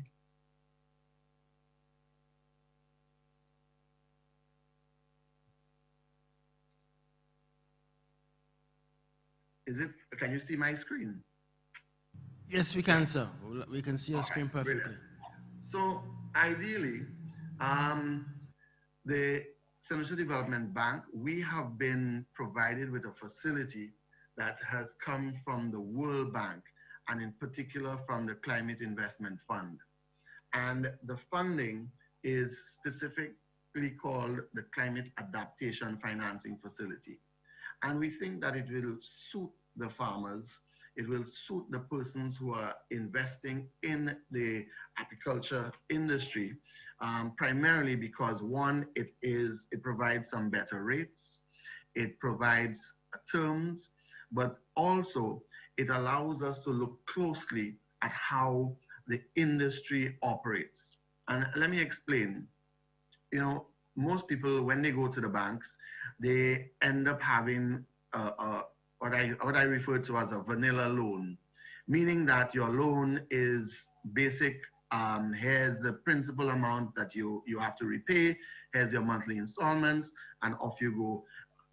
But for persons in the agriculture sector, obviously that is not how their business operates, how their business cycle operates. And you know, it's something that we have created models for. In fact, I had a discussion with our consultant, Dr. Felix Jaria, this morning. And you know, he is somebody who has developed what we call production and financing packages for us in the agriculture sector. He's the former director of agriculture here in St. Lucia. And he had come up with a number of packages. And I highlighted to him that he didn't actually create one for us to use in the bee farming, the apiculture industry. And it's something that we're going to look at very closely. But all of our models actually can be used very similar for this particular industry. So if I just give you a little background, the bank was reestablished in 2009, having been around since 1979, but it then got merged with a commercial bank, and then there was a realization that that's not the best approach for us in St. Lucia. The dynamics of a development bank are different to that of a commercial bank. And we are actually serving a sector of the market that, when you look at the overall financial sphere, would be considered a broken sector of the market, meaning that persons who are interested in accessing financing are finding it difficult to do so under the normal parameters of commercial banking terms. And therefore, you get those disgruntled persons that say, from the farmers, that says, oh, I can't access financing, I'm having difficulty to do so. But for instance, in our portfolio, we have a number of farmers who are quite happy with how we understand their business and how we take the time to be able to facilitate them in the things that they do. So the bank was, re-established. It's wholly owned by the government. Our mandate is to mobilize, and provide financing for the expansion of economic development. And well, as a secondary, we are also to foster the development of our capital markets, which, in time to come, we will see that playing greater emphasis, particularly when I think that there's a need now to have mega farms, have, different aspects of even the apiculture, of having persons, a wider cross-section of persons being attracted to this industry. St. Lucia, uniquely placed, like the rest of the Caribbean, our temperate, our warm climate, suitable for agriculture that we have had traditional, and also for beekeeping. Albeit that, as your video showed earlier, persons have to be aware that we are susceptible to a number of effects of climate change, but also we are susceptible to the use, or the improper use, I should say, of various fertilizers and pesticides and so on. And, you know, we have had instances where persons who, in fact, one person who had approached us to be able to undertake his own bee farm, he, you know, had to be told, well, you are actually too close to a particular farm or particular, you know, land, that persons were using a pesticide that would have been harmful to the cultivation of his bees. And therefore, we had to tell him, listen, he had to find a more suitable place. But we are also, as I indicated, impacted annually by a hurricane season, which, you know, causes all of the effects that all of us know only too well: heavy rainfall. Even recently, we saw some rainfall that was above average and caused flooding in places that, yes, they are prone to flooding, but, you know, we didn't get the impression that the rain was so heavy to cause that. We are also impacted by certain periods of high drought, higher sea temperatures and levels, and just an increase in temperatures overall. You know, and all of these are things that we know impact on the ability to produce the finest honey and the other products that I listened to that seem to be, you know, extremely attractive as investors. If persons had to be able to looking at it and say, well, all right, if you use it for some of the culture that I saw that Mr. Matthias and his team highlighted on the opening, these are things that, you know, any investor would be excited about. But what financing is available? Well, with us, we have what we call the Climate Adaptation Financing Facility. We recently repurposed it to assist persons with COVID, but primarily it is geared towards providing assistance to persons, particularly in the agriculture sector, to be able to access the funding. The funding came through as a component of the Disaster Vulnerability Risk Reduction Project funded by the World Bank. It was provided to us by way of a loan, and it is accessible not only, as I said, to the agriculture sector, but to households and firms and community groups for investments and all livelihood activities that support climate change, resilience, and adaptation. And when we say that, what do we mean by those things? Well, it's available, as I indicated, to all of these various sectors at attractive rates, but more so tailored to the needs of the persons who are going to be able to access it. For the agriculture sector, the facility provides lending from $2,700 up to $100,000 at terms of not more than 10 years, and the rates range from 5.5 to 7.5%.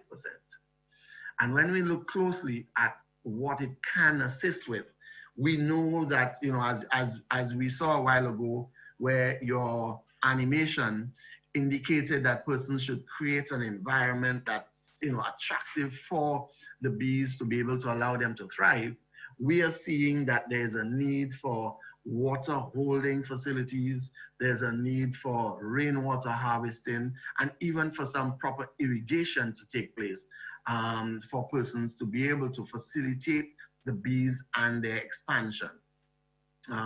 Obviously, we do have the facility for other areas that persons may need. The farmer himself may need to do some home improvements in terms of his guttering, retaining walls, and just to be able to ensure that he prepares his entire property for the harvesting of the bees.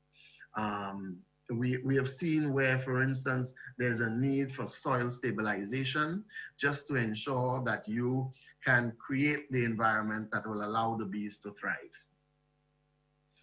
In terms of the program, yes, our normal lending collateral and terms and conditions will apply.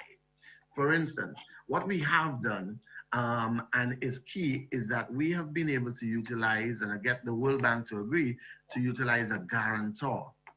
meaning that persons who may not own their land, they may not have the ability to have that landowner share access to the land via a charge of some sort in terms of collateral. We are now asking up to $40,000 for a loan for persons to just have a guarantor. So again, this is something that we are saying that will facilitate the easier expansion of credit. We do recognize that persons are utilizing properties that may not be theirs, but a simple letter indicating that you have permission to use that land and coming with a guarantor will allow you to access up to $40,000. Most of the time, we would require a simple business plan just to indicate so we could understand what it is that the project entails. And if I share with you some information, let me just unshare this screen and to show you, for instance, some of the things that we have done and in another project that sort of captures what I'm speaking about in the facilitation. So if you just allow me 1 second, stop sharing here, and then to reshare on this side. Let me see, right, and then to reshare here. Right, so persons can see my new screen? Yes, we can, sir. All right, so this here was really done for just a normal sort of agriculture project that took into consideration crop production. And what we were able to do was to identify what the total cost of the production was. And based on that total cost, we then were able to break it down into what the requirements of the individual was, and further break it down so that we could have seen, you know, how that person is expected to pay or expected to utilize the funds. And this is key because we know that your production cycle is different to the normal repayment cycle. And therefore, we have to normally, we would wait to the end of that production cycle where you actually yield the various products that's coming out of your beehives, be it the honey, be it the comb, be it the new medicinal sort of properties that have been identified. These things take time to actually get to the point of the end beneficiary to the market. And we know that, so for instance, when you have your need to set up your farms, to be able to have your land preparation, to be able to put down all of the things. Yes, this may talk directly to persons who are in the farming, but it is similarly applicable to the persons within the apiculture industry. And once we have identified all of the items that go into it, which that's why we have a specialist on board. So he then is able to tell you, well, hold on, you must make sure you have the containers to be able to capture the product. You must be able to know how you're getting from the farm to your market, the transportation cost, the insurance, all of these things have to be taken into account. That we then now say, okay, this is the total cost of your project, $55,000, or it could be less or more, that you now have to incur. But we do understand what the repayment cycle is going to be like. We applaud, when the associations are engaging entities like Massey, who, almost sort of give a guarantee that they will take the product. Because as you know, a bank's two biggest things is getting the loan out and making sure it gets paid.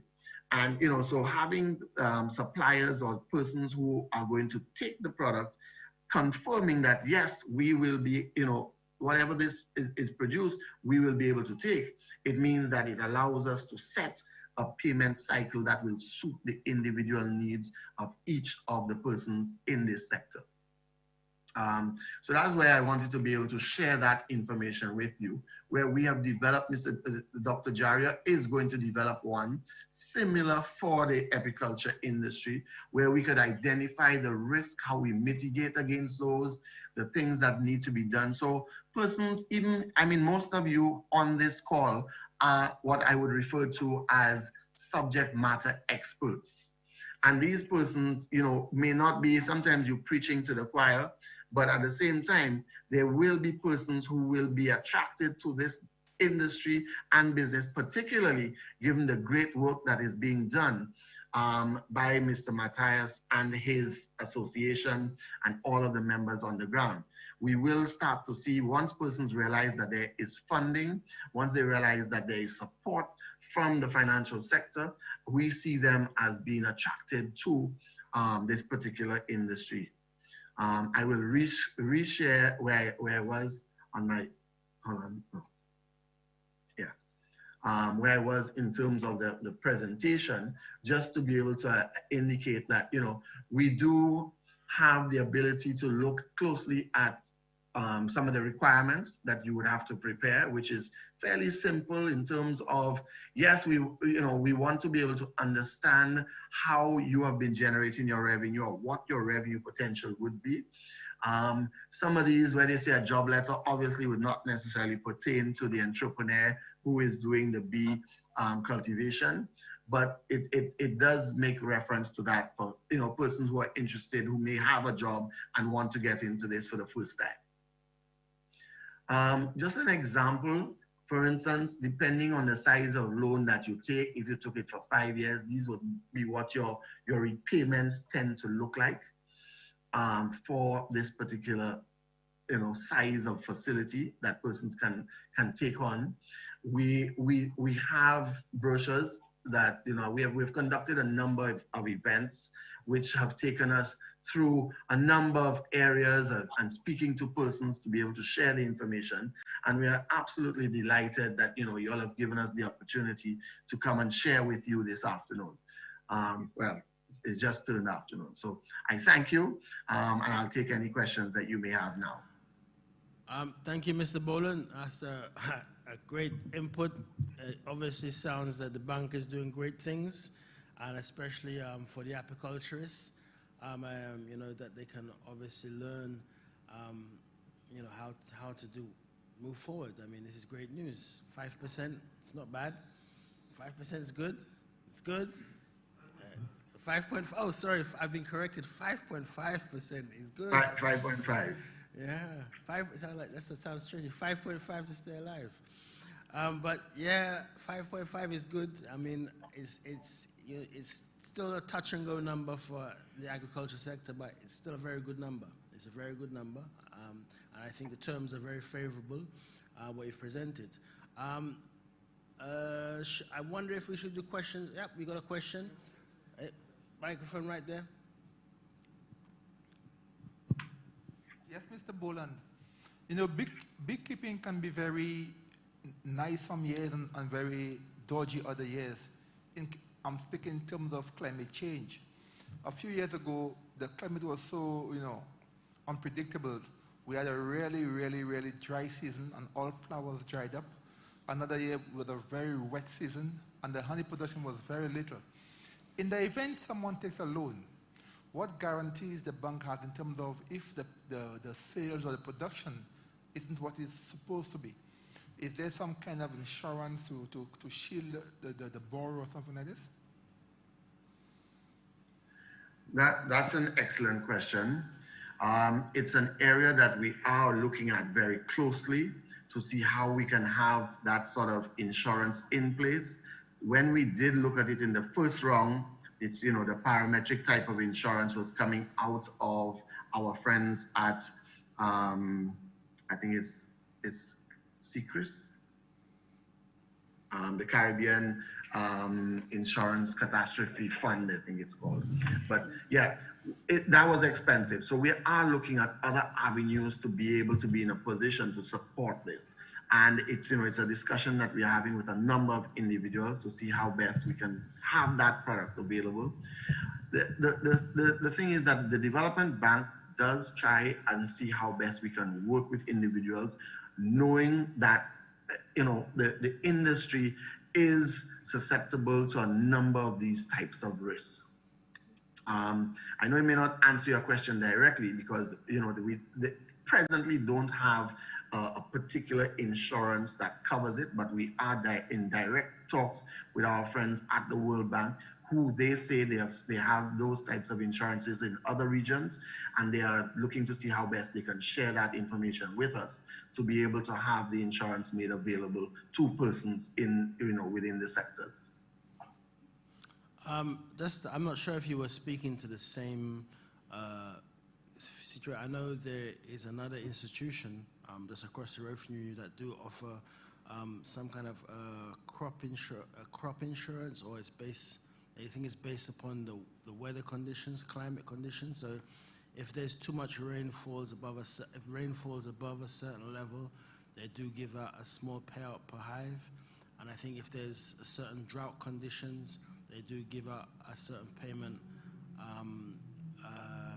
against the number of hives you have. But I'm not too clear on the details if it's a similar situation you're speaking of, but I know that there's an institution that does offer that facility. Sure. I mean, we would be happy to speak to them as well.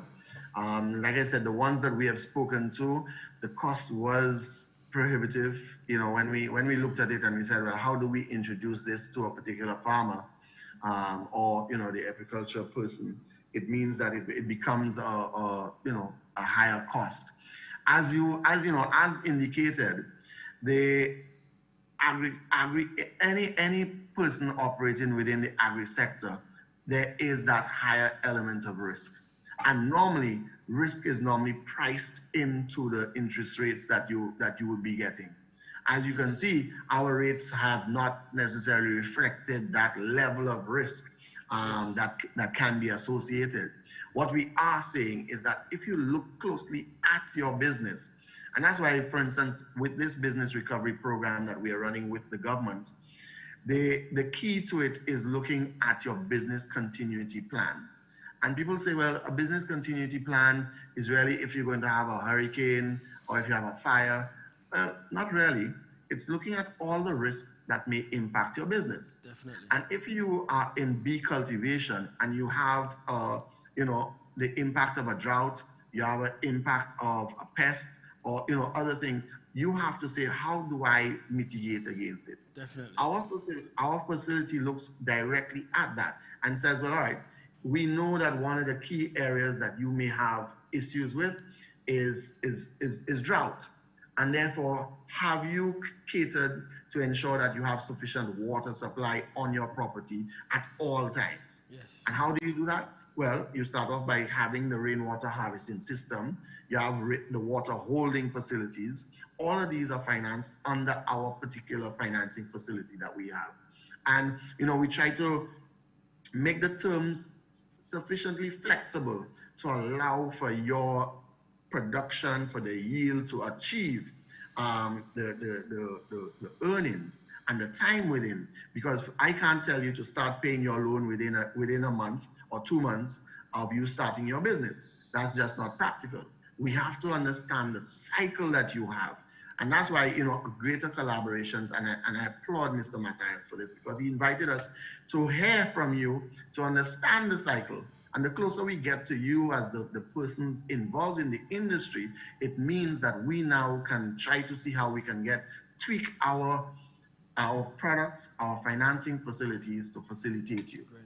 As I said, we are, meeting a need within a sector that the other institutions find difficulty too, because they apply their strict commercial terms, and we allow for some flexibility in this area. Fantastic.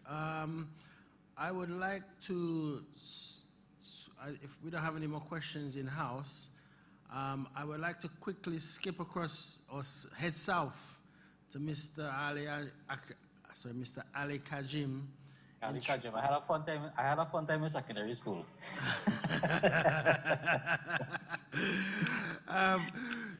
To allow him to give us some insight from a Trinidad and Tobago perspective, and so we can have a regional picture. And then I would maybe I know we have 1 or 2 donor facilities that are either in the house or listening online. that they could come in and give some interventions. And we've also got Mr. Lewis in India, who may have some perspective on how it's done in India, and also Mr. Solomon in Tobago. So, sir, please go ahead. Thank you. Just a question to Richard. How much time do I have?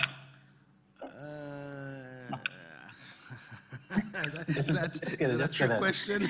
All right, so let me jump straight into it, right? So I'm just going to my presentation quickly here for you guys, right? Go ahead. So ADB is a parastatal agency. So we were formed by an Act of Parliament in 1968. Actually, ADB has been around for over 100 years, and in this present form is over 50 years. Our Act of Parliament basically says that we have to encourage and foster development of the agricultural and commercial fishing industries with and industries connected within. All right. Well, I don't want to get into the depressing part of the presentation, which is all the challenges facing agriculture. So how ADB lends?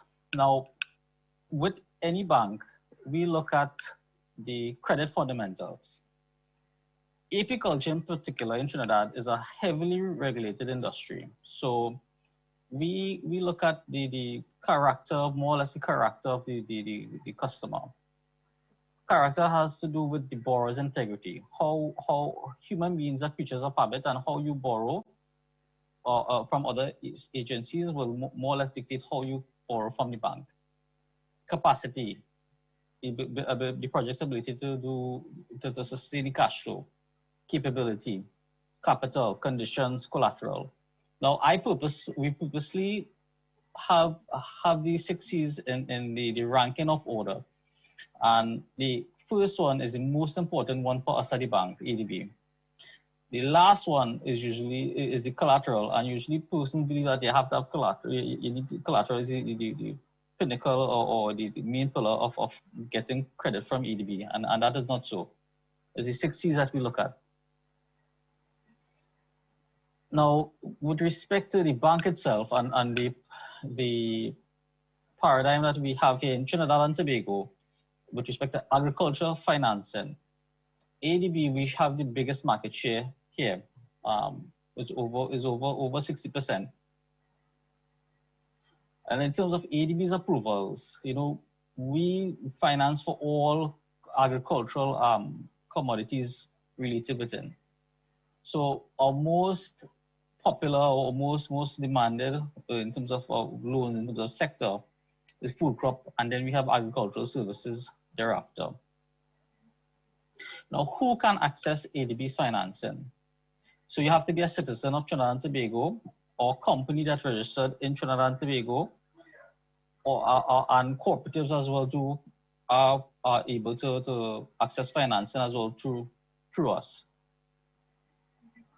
So ADB's lending policy is usually 80-20, where the loans, we finance 80% of the project cost. Similarly to the St. Lucia Development Bank, normal lending criteria, 2 forms of ID, ability to verify your address, proof of contribution to collateral and project. Now, the 20% financing that is required from the customers, that is what we consider contribution.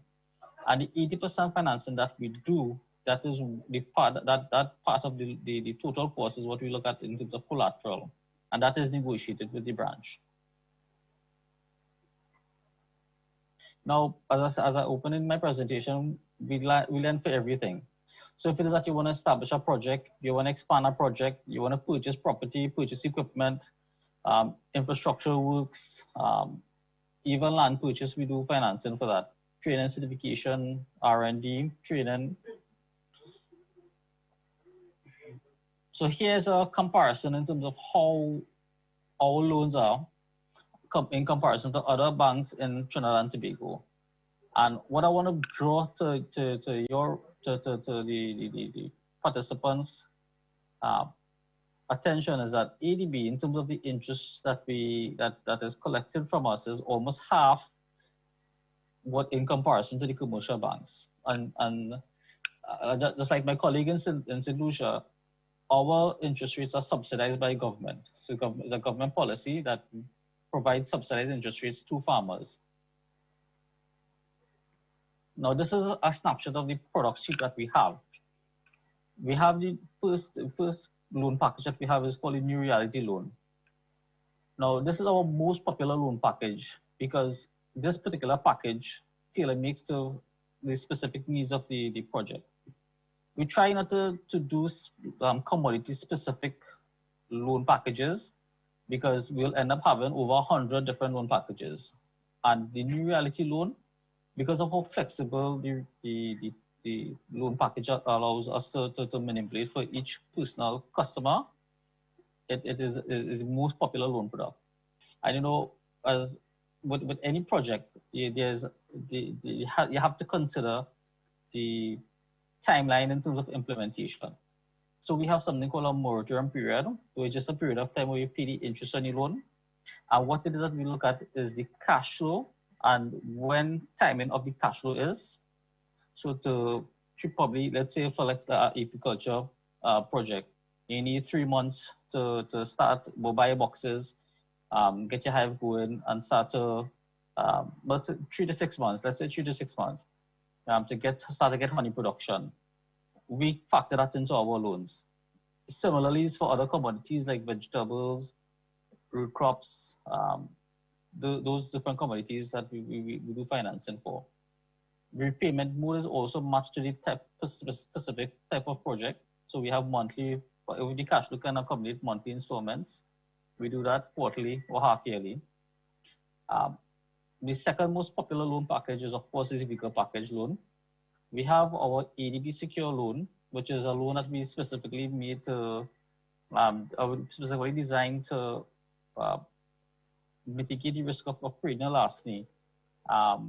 So if it is that you want to buy security cameras, lighting, energizing your estates, even personal security for your own, for yourself and your family, this particular loan package caters for that. We have the dairy grow loan. So that is something a collaboration with Nestle. We have Sea Shore loan, which is specifically for fishermen. Revolving a loan account, which is like a overdraft facility. We have school caterers loan. The school feeding program, the caterers that are attached to this program, we have designed a specific loan for them. The disaster relief loan, certificate of security, and investment products we have as well too. So just like a bank, we have loans that hit your capital or your balance sheet side of the business. We have loans that hit your profit and loss, which is a cash flow. We provide services as well too, which is considered like your savings and investment accounts here. All right. Now, in response to COVID-19, we relaunched our loan called the New Reality Boost. It's basically a loan up to $20,000 for new persons with existing projects and persons who are existing or past borrowers with us is up to $100,000. This particular loan is an unsecured loan.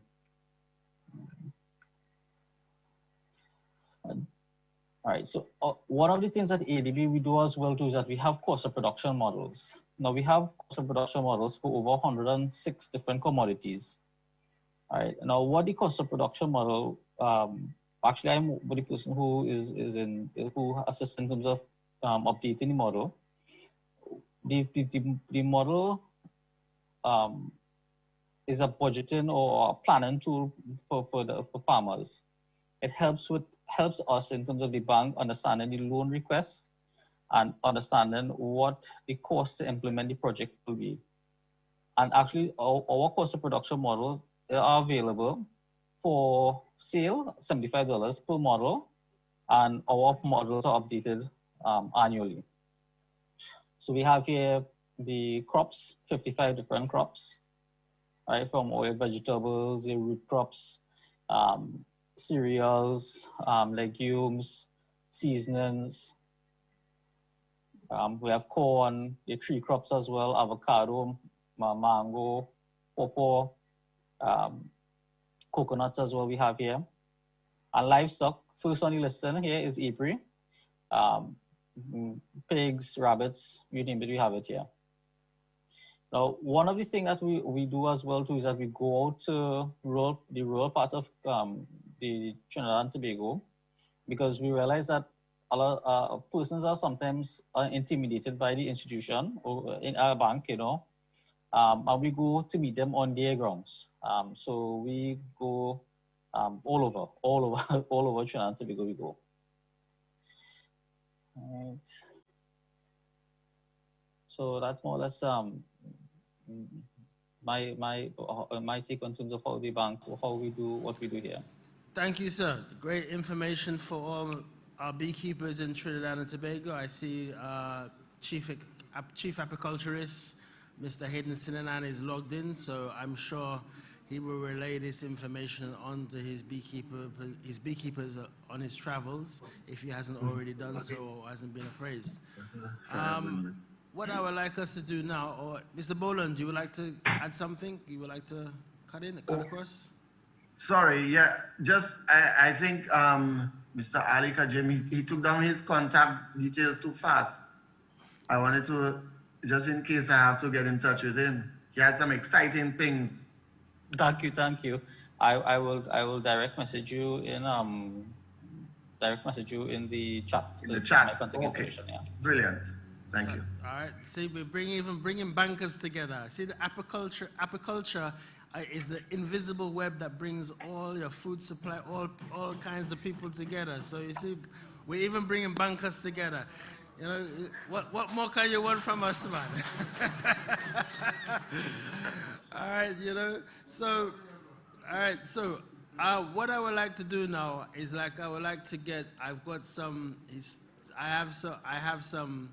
What I would like to call marquee beekeepers, some of the marquee beekeepers within the region and globally, part of this session, and I've got some of them are participants outside of the panelist group who are more than welcome to interject. I know I hope Mr. Sinanan is ready to fire, got a few questions to fire up, and I see my good buddy in Ghana, Ravi Rajkumar is there, so I hope Raji has some good questions to fire off.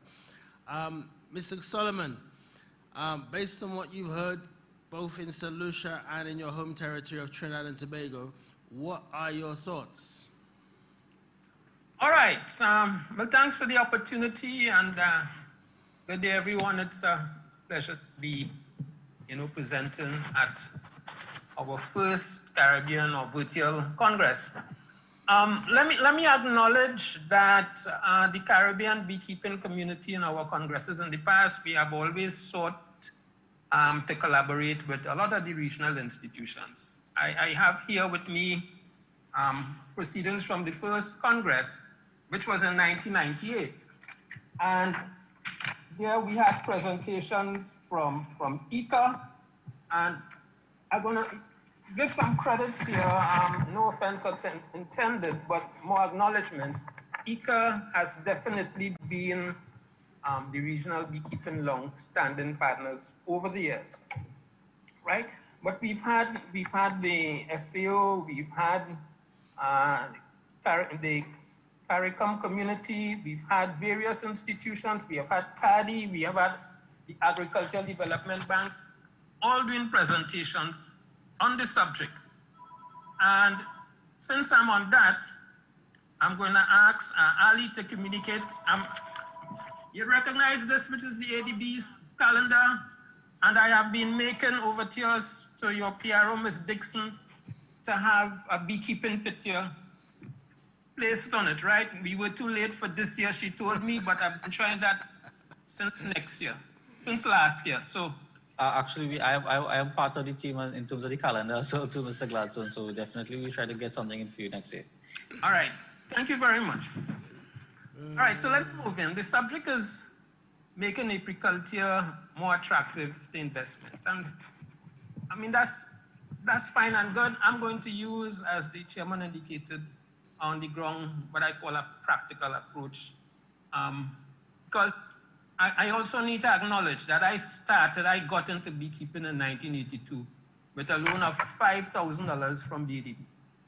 And with that, I was able to buy an extractor and some frames and so on. I'm still using that extractor up till now. All right, and I've had rollover loans with the ADB, so I know the institutions work. I know they are well-intended, and I think they provide an effective and meaningful service to the industry. But my concern is more what I can call transitioning the non-beekeeper or the person who is interested in beekeeping into beekeeping, right? We can call it effective development if we want. And I think this perspective maybe can fill a breach. I'm acknowledging that the institutions do their part in supporting. Now, so let's perhaps categorize beekeepers into categories. We have the hobbyists, right? Could be a professional, could be somebody who's just interested in bees. They're not too concerned with sales, revenue, production levels, and the data that we exposed in the last couple of days. They're just fascinated by bees and they want to have bees. In fact, I think in the UK you have the highest percentage of the beekeeping community there would be what you could describe as hobbyists, people with 1, 2, 3 colonies, literally in the backyard. The numbers add up, right? So I'm saying that's one group. In the Caribbean, and more so, let me zero in on Trinidad and Tobago, we have, I think, in the main part-time commercial beekeepers. I was one of them. I started in that regard working. You're doing beekeeping as a sideline to supplement your income. And then you have the full-time beekeepers, right? So when we speak of making the industry more attractive to investment, I'm thinking that once you use the term investment, you're looking at returns on investment. And I'm saying the hobbyist, that's the last of his consideration. Hobbyist doesn't mind really if he didn't get any honey that year. Once his bees are alive and flying, and maybe he gets a sting or two, he or she, then there's some measure of contentment there. So I'm rolling back, as I indicated, to amend the topic somewhat to treat with the effective transition. And I think our need from the sector is how do we get more persons actively involved in beekeeping? And we have data shared with us on the number of persons trained, 400 or 500 persons trained. In Trinidad and Tobago, we do a lot of training programs.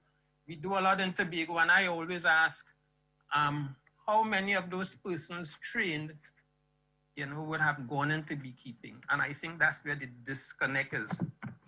So I'm saying a lot of consideration should be placed at the level, and we need to do that. We need to sort of target or approach the development of beekeeping in the Caribbean from the perspective of targeting what I call the different categories of beekeepers.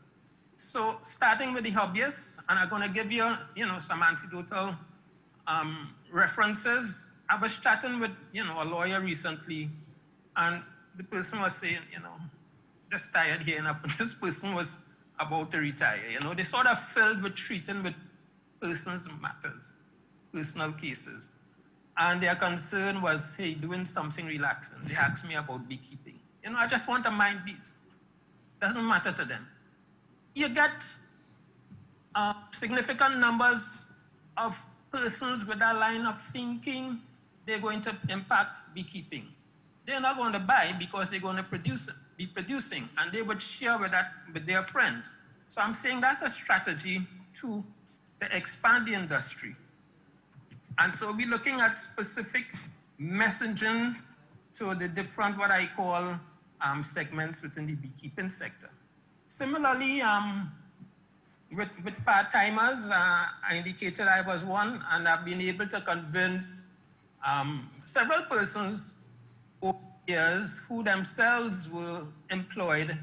I put it this way: when I go out to work, my bees go out to work too as well, right? So you have a workforce, and when I'm suggesting here is that we need to craft messages to different subsectors of the population, and I'm talking of the non-beekeeping population, with a view to converting, transitioning them. The hardcore or full-time commercial beekeeper would perhaps start off being a part-timer, or there are 1 or 2 persons I know who would have gone into it from a full-time perspective, and they would have done the research, they would have been sufficiently motivated to getting. So I'm underscoring the need for specific strategies targeting the different segments, and I think we need to be, to the extent that we could, selective in training programs. I'm just giving it straight here. I'm thinking that too many training programs end up being just that, training programs. So you have a training program, it's funded by an institution. It's good to say we train 30 people, right? And maybe you get 10% who would have converted. I've known instances right here in Tobago where there were actually no conversion, you know? So how do we address that? Is it that we do some initial screening, that we share, we give some insight? You know, the argument could very well be that the person who is trained this year may get into beekeeping 5 years down the road. Okay, Mr. Solomon, sorry to interrupt you, cut across you. Remember, we've only got actually 18 minutes left for this segment, and we have to, unless we wanna, we'll have a working lunch. But I want to just let some of our other participants, panelists, cut in. Who do you wish to throw that question at, Mr. You gonna throw that to Mr. Ali Kajim, or are you throwing that just to anyone to answer?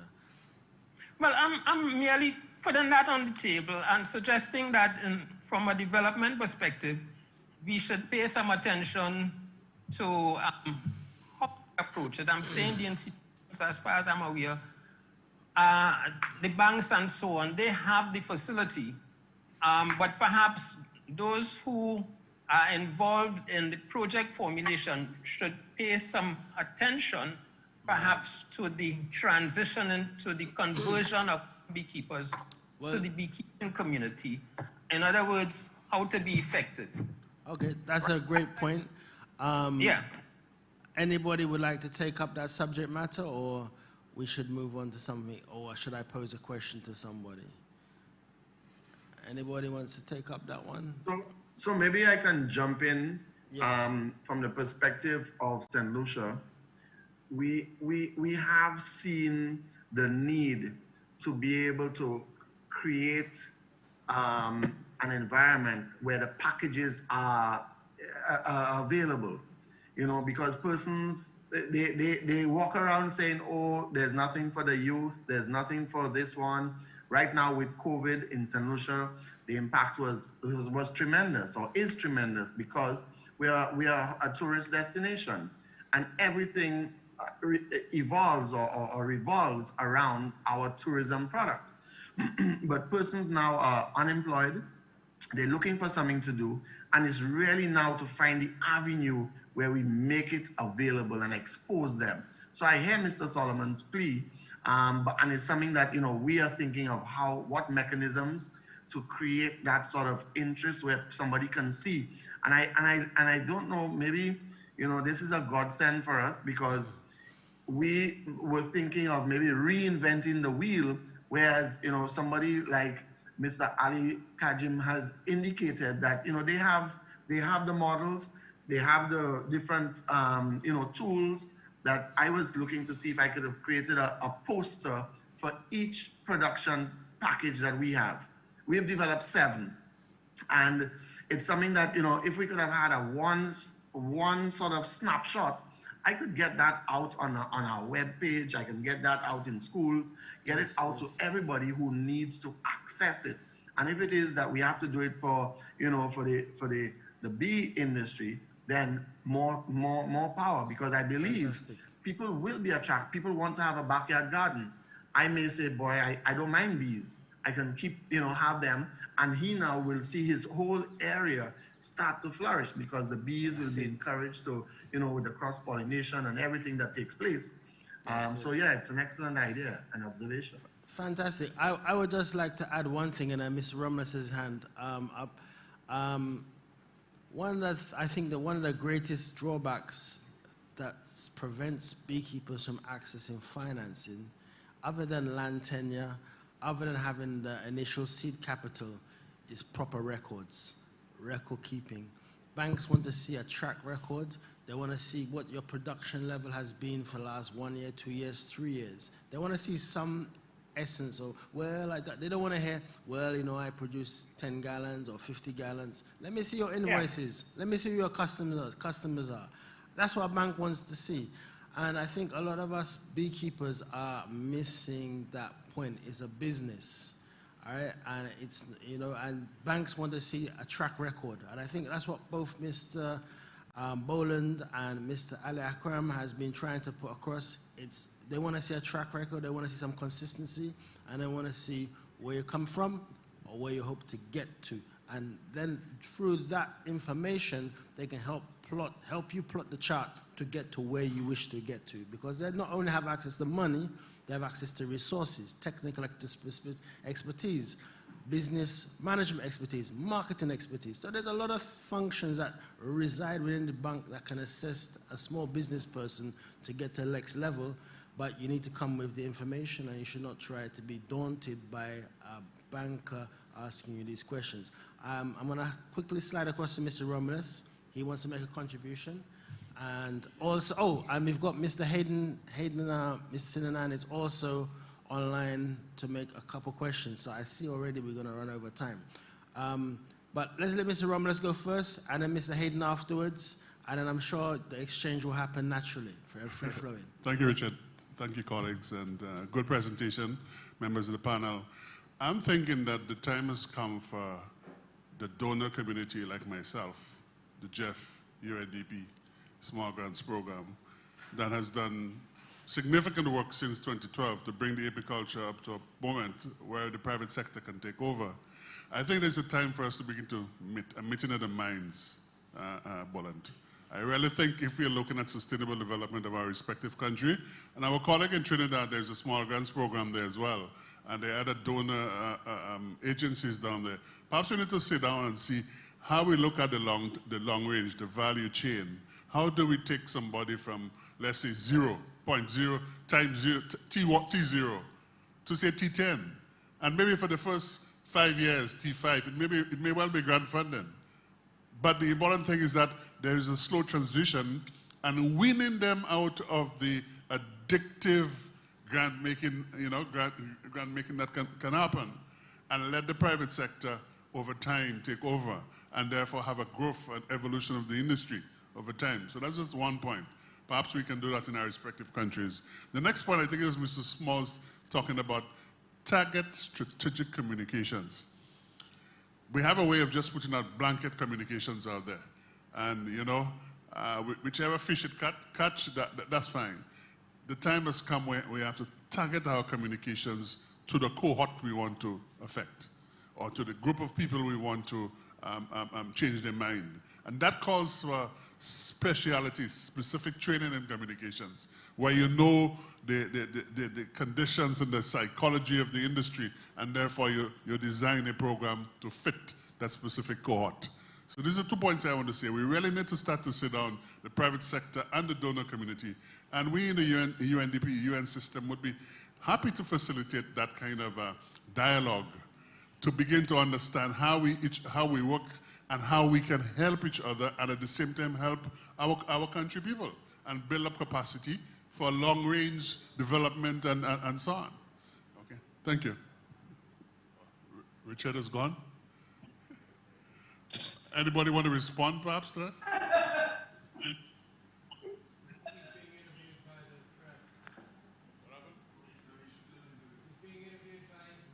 Okay, since Richard is gone, may I take the opportunity? Of course, go ahead.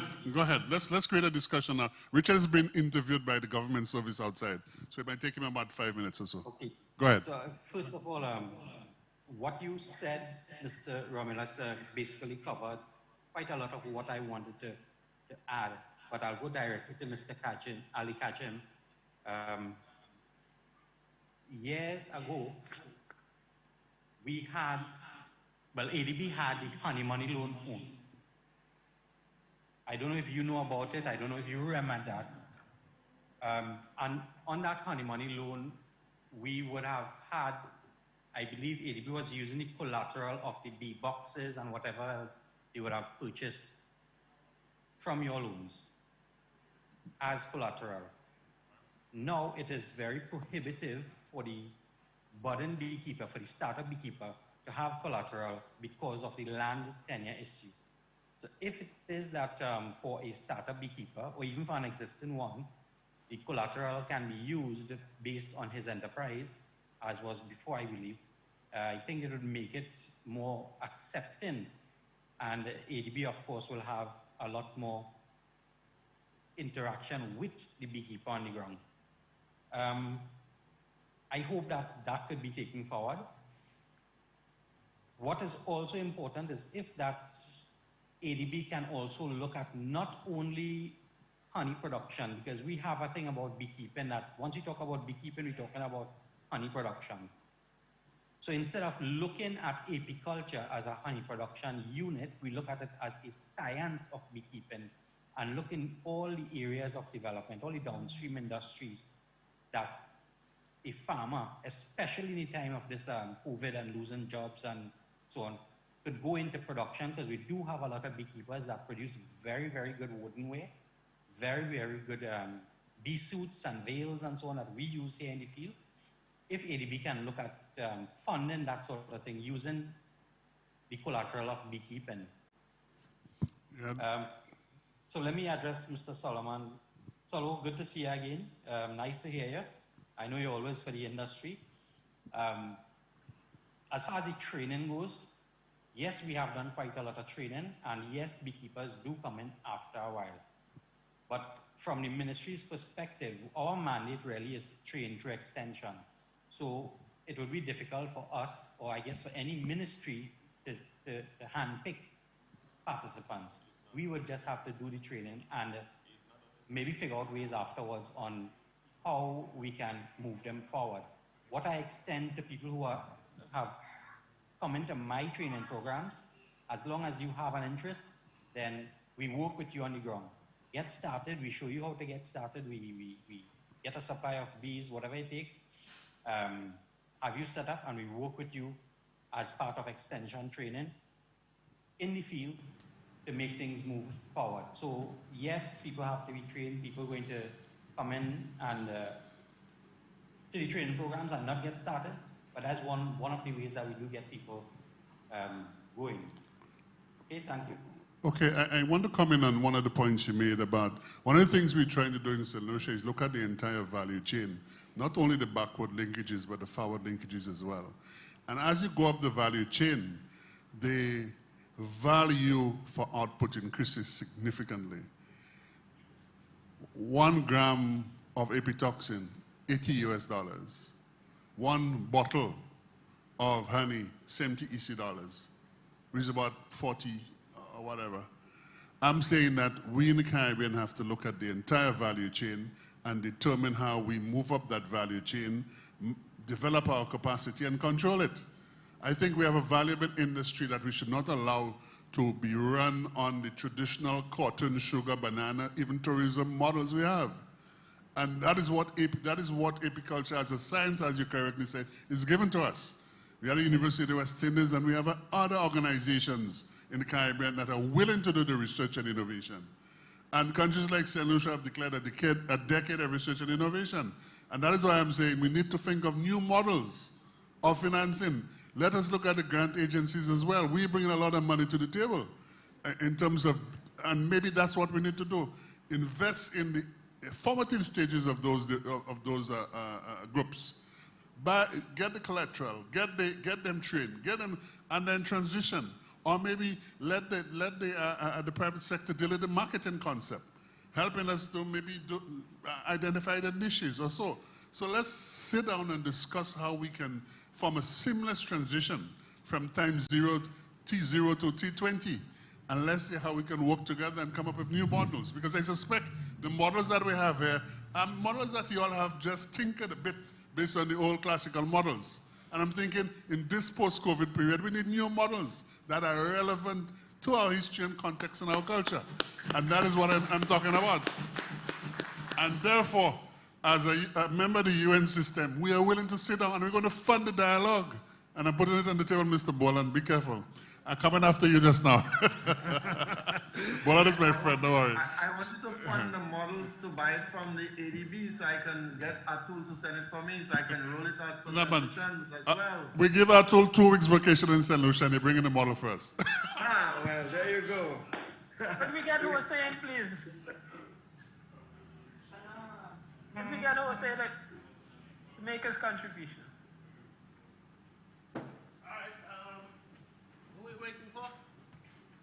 I'm back, guys. Sorry about that. I was doing a few other things, but I'm back. I've been listening to the contribution. We've just opened the mic for Dr. Shada Mahaber. Can she hear me? Can she hear us? Sorry? I'm sorry? Oh, she's not in the room. She left the room. Okay, she left a couple of comments. When training programs are not effective, it means that the persons lack training in softer skills like monitoring and evaluation, implementation, etc. Mentoring by persons or organizations with these softer skills is one possible solution. So, I mean, Dr. Mahaber has given an answer there to some of the reasons why some of these training programs are not working. I missed Mr. Hayden Sinanan's contribution because I was outside doing an interview, but I'm sure he had some great stuff, so I won't touch on, he's probably touched on his points. Another point from Dr. Mahaber, many times successful models do not share the experience because they are too busy implementing their models. For example, fora like this offer opportunities for experience to share with less or so. Okay, I'm not sure what she meant there, and she made one final point. I agree with Richard. However, it's not just banks that we want to see the statistics and reporting base of monitoring and evaluation. These are important functions Richard mentioned that are not provided to organizations such as a project manager, stakeholder manager, marketing, etc.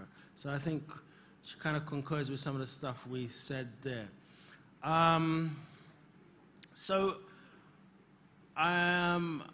We're right, real tight on time. Richard, Jose hasn't presented. Yeah, that's what I was saying. I'm going to say Jose. Where is Jose? Let's get some input from Jose. All the way from India. Jose, unmute your mic, please. Thank you. Thank you, Richard. Thank you, everyone. Gladstone, I'm very happy to see you here because I missed seeing you the other day. Good evening from India. It is quite late here, but it is such a pleasant experience and such a pleasant thing to interact with you all. And I would, without wasting time, I would like to discuss a few things. I was listening very carefully about Mr. Vincent's presentation and Kajim's presentation. It is interesting, to see and understand what a banker will look into a business. Of course, definitely, when you look into businesses, you would like to invest in businesses which make profits. And I happen to look at apiculture models, business models, successful models, and failed models in India. I would like to share a few points here which may be applicable to all of us across the world. In my opinion, an excellent beekeeper may not be a good businessman. So we are passionate beekeepers, and we may not be able to, we may be able to sense the climate around, but we may not be able to sense the business environment around us. So a good beekeeper needs a lot of business advice also. If you're, I mean, my advice from my limited experience, my advice to anybody who's entering into apiculture you should do a preliminary study, what I call as a situation analysis of the area where you are doing business or apiculture. What are the environment variables? What are the experience of people who are doing apiculture in the past in that area? Learn from these people instead of taking a loan or making an investment and getting into apiculture all of a sudden. You need to understand the market, you need to understand the locality, you need to understand the environmental variables, favorable conditions, unfavorable factors in that area before you getting into apiculture business. Another thing which I noticed is that once you enter into a successful business model, a lot of people in your town comes and have a look at you. Oh, you got 40 beehives, and then there is a calculation. How much honey you get? Oh, in India we use Epicerana, produce about 6 to 8 kilograms of honey. I'll say I get about 8 kilograms of honey per hive. And then there is a mental calculation going on. Oh, 40 hives into 8 kilograms of honey into X amount. That's a lot of money which you're making, putting these bee boxes. And then there is an interesting beekeeper who will want to invest in a dozen boxes and start beekeeping. He may not succeed. So we need to understand, we need to develop the skill set first and then enter into this business. Instead of, just somebody else is doing and somebody else is doing successfully, we should not, ask people to enter into beekeeping. Especially during this COVID time, a lot of people are calling up and asking, can you help us to do beekeeping? I tell people that, wait, get 1 hive or 2 hives and test yourself whether you are a beekeeper or not. So that's another problem. 1 string, 2 strings, many beekeepers abandon their beekeeping and go. So that's it, that's the end of your beekeeping. Another thing which I looked at is a participatory, a community-based model. The boxes, the hives, the colony, everything is owned by a set of people, not an individual. So that, if one of them fails, then the other people can pitch in. For example, if we have a dozen beekeepers who are owning about 50 hives each, and one of them fails because of some reason, the boxes don't go waste, the colonies don't go waste, it can be given to other beekeepers. So if somebody wants to get out or pull out of it. Because otherwise what happens is that, all the 50 boxes may get spoiled, the colonies will die, and nobody will benefit from that. So if you have a community model of ownership. I worked with a corporate who wanted to support beekeeping, and the model was that all the bee boxes were owned by the company, and whomever is doing good beekeeping were given more boxes, more opportunities. Whomever was not doing good, the boxes were taken back and invested in, probably they were following what was written in Bible. So it was a smart model that nobody is failing. If somebody is failing, it is benefited to others. So we have to look at participatory smart models of beekeeping. Then of course, your initial investments, how to minimize your initial investments. Suppose if you want to start beekeeping project, make a 5-year plan, then ensure that you build your boxes or source your boxes locally. Logistics cost you a lot of money. If you're buying boxes from a faraway supplier, and then transportation cost you a lot. Can you find local wood, local carpenter, and get your boxes manufactured locally? In my experience, I used to buy boxes from a different state earlier. When I found a local timber mill and started manufacturing my boxes locally, boxes costed me half the price. And also we ensured that the boxes are, the wood is treated or the boxes are nicely painted, 2 coats of paint.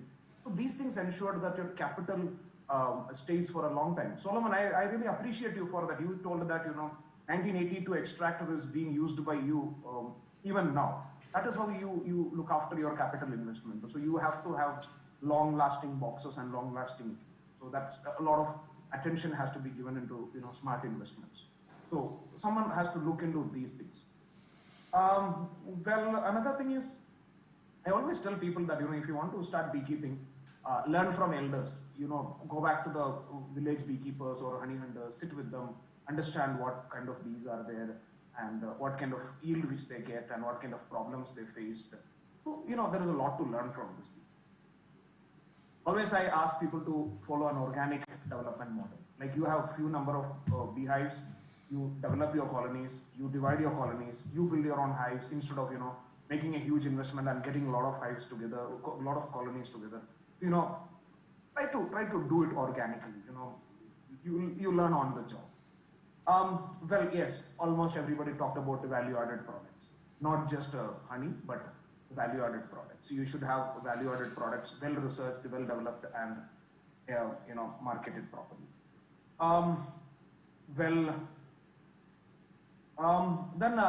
Finally, I mean, I know there is very little time. Think at least 5 years ahead of today. If I'm sitting in 2020, the business model should look at 2025. What will be the need? What will be the kind of things which we can predict? Of course, we live in a world where we cannot predict much. Nobody predicted. One of my friends was telling in the worst kind of business models, they never predicted that there will be a pandemic which will shut down everything. But consider that, we should plan at least 3 to 5 years ahead. What will be the kind of market? What will be the kind of opportunities available? Look, trust me, I'm a big fan of technology. I experiment a bit with technology. 5 years back, we never thought that we can watch movies online. Streaming movies. Things are changing. The technology and all these things are changing. So how can we leverage with this? How can we use social media to market things? I'm watching small scale entrepreneurs who are very successful is actually networking locally. I know people who are marketing organic turmeric within their locality. I mean, earlier they used to sell it for a very small price. Now they're using Facebook, they're using Instagram, they're using Twitter, they're using local WhatsApp groups, and they're telling people that, look, this quality product is available. That's another thing. If you're into a business, whether it is honey or whether it is milk, I tell people that there are 2 things which you would like to buy every day. That one is milk and the other one is honey. And the biggest question in everybody's mind is whether it is pure or not. You're nowhere satisfied with your milk supplier and nowhere satisfied with your honey supplier, because these are 2 things which you always question, whether this is pure or not. If you're a local beekeeper, ensure that your quality, your reliability is the best. Start slowly, sell 10 kilograms of honey, get your local people say that this person, Solomon or Richard or Jose, they provide you best quality honey. You can go there, close your eyes and buy honey.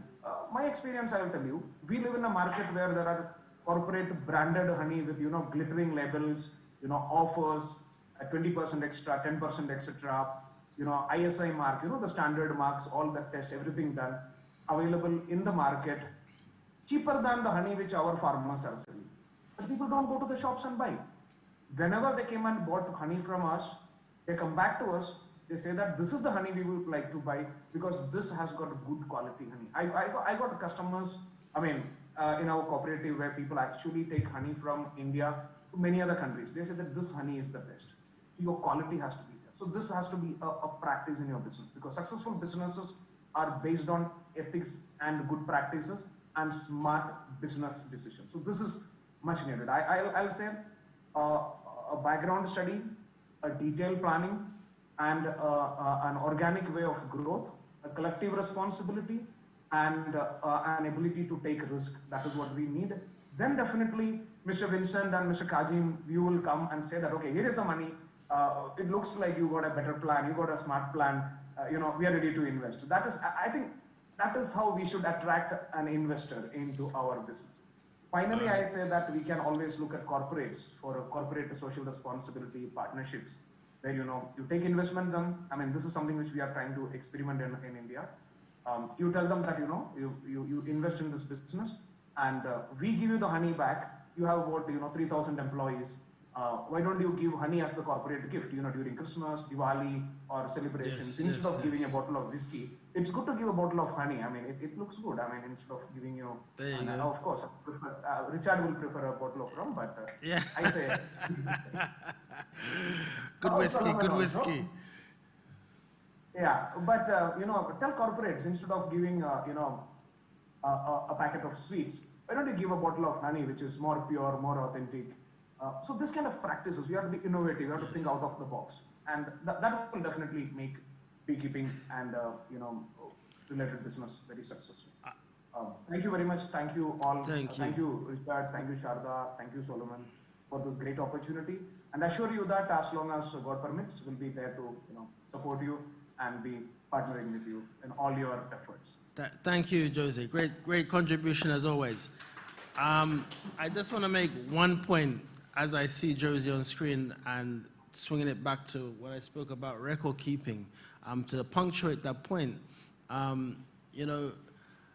as investors, such as the bankers and donor agencies, record keeping is critical as to what's going on. And I think the innovation or the creation of the beekeeping app that we've been working on, I think it will go a long way to bring in some level of security to both donor agencies and banking agencies, because as I said before when we made the presentation, both myself and Jose, is that if you are lending an institution lends to, say, Joe Brown. Joe Brown, here's $50,000. Go and set up your 200 hives that you said you were going to set up, but we're going to monitor your progress from the beekeeping app. So Mr. Boland or Mr. Akram can go online and they could see, well, from the hive inspections, from the data that has been recorded within the beekeeping app, how well Joe Brown is doing. Is he doing what he proposed he was doing? He can see how, from the record keeping that is being kept, how well the banker's investment is going. So, you know, once again, I would encourage, I'm going to try to encourage a private showing or demonstration, myself and Luis, of the app to both Trinidad and St. Lucia and any other banking institution or financial institution that may be interested in it. And you could use that as a tool to help guide. You can be, so you'll become part of the process of what's going on. I think with modern technology now, you don't really physically have to go to the site of the bees to see what's going on. But with the incorporation of technology, Mr. Boland should see how well his investment is going. Let me look at the records remotely of what Jim Brown has been doing.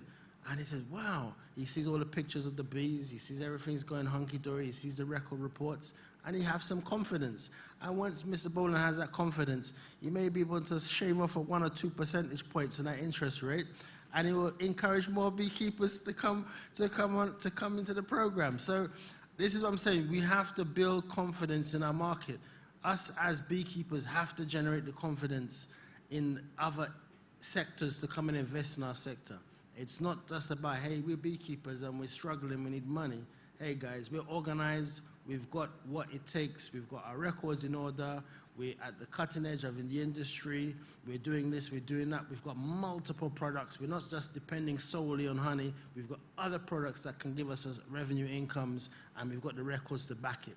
I think this is what a banker wants to hear, and I think once we can bring that kind of confidence into the market, I think Mr. Boland will be having a hard time to compete with the other banks. You know, everybody else will slash their interest rates and want to lend to beekeepers. But as I said, this is my take on it. As always, we've gone over time as usual. I'm just going to try to take a final comments from everybody, just 1 minute. So I will start with Mr. Boland. 1 minute of final comments from everybody, and that's it. So please, Mr. Boland, go ahead, sir. Sure. First of all, thank you very much for allowing me to participate in this what I think is an important session. I heard Jose mention the giving of a gift of honey. It's an excellent idea. For instance, I had somebody who gave me a gift of maple syrup, and solidified in a nice, when I tell you packaged, such that I'm sure it was very expensive. And, whereas honey, I don't know if it has evolved where people will say, all right, let's package this in a way that people will actually have access to it. I think that, the next steps really should be for us to getting the word out that bee production or persons getting involved in it can do so from the smallest scale. Just like Mr. Solomon was indicating that, there's a place for everybody there's a place to start. And if we could come up with the models, when Mr. Ali Kajim shares some of his models with me, I'll be in a position to say, okay, these are the models. This is how you are expected to start from, backyard to small commercial to the biggest one. So I do thank you for the opportunity, and we hope to see, next year when we come to indicate that we have caused the industry to grow by, 20%, 25% from this this day on. Wonderful, wonderful. Good news, good news. Let's switch back to Trinidad, Mr. Ali Kajim. Let's go, sir. Thank you so much, Richard. Well, it was indeed a fact of pleasure to, I feel honored to be part of this panel discussion today. I always remember my first time going into a hive. It was a 40 hive apiary in South Trinidad. You have to don the bee suit, and you have to contend with the hot, sweltering humidity and trying to get into the hives, and the bees and them bouncing off your hive, bouncing off your veil, and getting sting through the suit as well. But needless to say, I found it very exciting, and always take the opportunity to interact with apiarists. I will take it higher up with respect to Mr. Sinanan's request in terms of consideration of collateral or more flexible collateral options for our apiarists. And I surely looking forward to that discussion with him in the future. And again, I want to thank you so much for the privilege to share what ADB does in terms of our financing, not only for apiculture, but also for the agriculture sector, Trinidad and Tobago. Thank you. All right, thank you, sir. Great stuff, great stuff, great stuff. Movement, movement. This is what we like to see, man. This is what we like to see. We're moving. You know, pennies. The pennies is the profit. You know, we have to always watch the pennies because that evolves into the profit. Mr. Solomon, any last 1 minute, Mr. Solomon? 1 minute, 1 minute, 1 minute, sir. Last contributions. Your mic is not muted. Your mic. Please unmute your mic. Technical, can we unmute his mic? You need to unmute your mic. Your microphone is still muted. All right. Bingo. All right. Maybe even the fellowship that's happening here, maybe a word or two to the institutions. Perhaps if you have maybe a cadre of beekeeping mentors, and I'm being specific to the program, so that you can refer your loanee to this person. From here in Tobago, I mentor a beekeeping project in Rodrigues in the Indian Ocean. You know, we're doing that for years. A point of reference, right, would help. Maybe if you have a small retainer or whatever, but you have a team of mentors, a person who's committed to assisting your loanees to get them from point A to point B. We really need more boots on the ground in beekeeping in Trinidad and Tobago, right? At different levels. I think the hobbyist level is an area overlooked because you have people with resources who are willing to get into the sector, who wants this pleasurable, romantic activity as some sees it. That's my minute. Thank you. Great stuff. Thank you, so Gladstone. Great stuff. Great stuff. Who else is there? Jose, you want to say another final words? Go for it, man. 1 minute. 1 minute, Jose. 1 minute. Thank you. Thank you, Richard.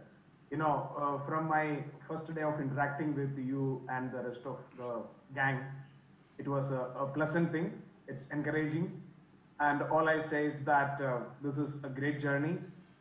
Apiculture is not just any other business, but it is for the future of the planet. That is what I really think. Yes. It should not be just looked at as any other commercial activity, but we have a larger responsibility with the apiculture and conservation of bees, not only in Caribbeans, but across the world. So very glad to be a part of this initiative from this part of the world. And that's it. I mean, all the best. We'll be there as part of the team. Thank you, sir. Great stuff. Mr. Solomon, Mr. Romulus. Nice. Go ahead, sir. Go ahead. Hello. Yes, hi. Thank you, Richard. Excellent program, panel discussion. I like one of the points that our colleague from Trinidad made was going on the ground with meeting the farmers in situ. I really like that idea of going out to them. But I'm throwing out, let's see, some bit to my colleagues in St. Lucia. Let's have a dialogue, a public sector, private sector, multilateral agency dialogue early in the new year, because I'm really committed to coming up with new ideas. We understand the profit motive and we understand the surplus generation that is required, but I think somewhere in there, commingling the two paradigms, we can come up with something that is more situationally, contextually relevant to the Caribbean. That is my thought, that's my theory, and I'm willing to fund it, Mr. Boland. You see how far I go? I'm willing to fund it.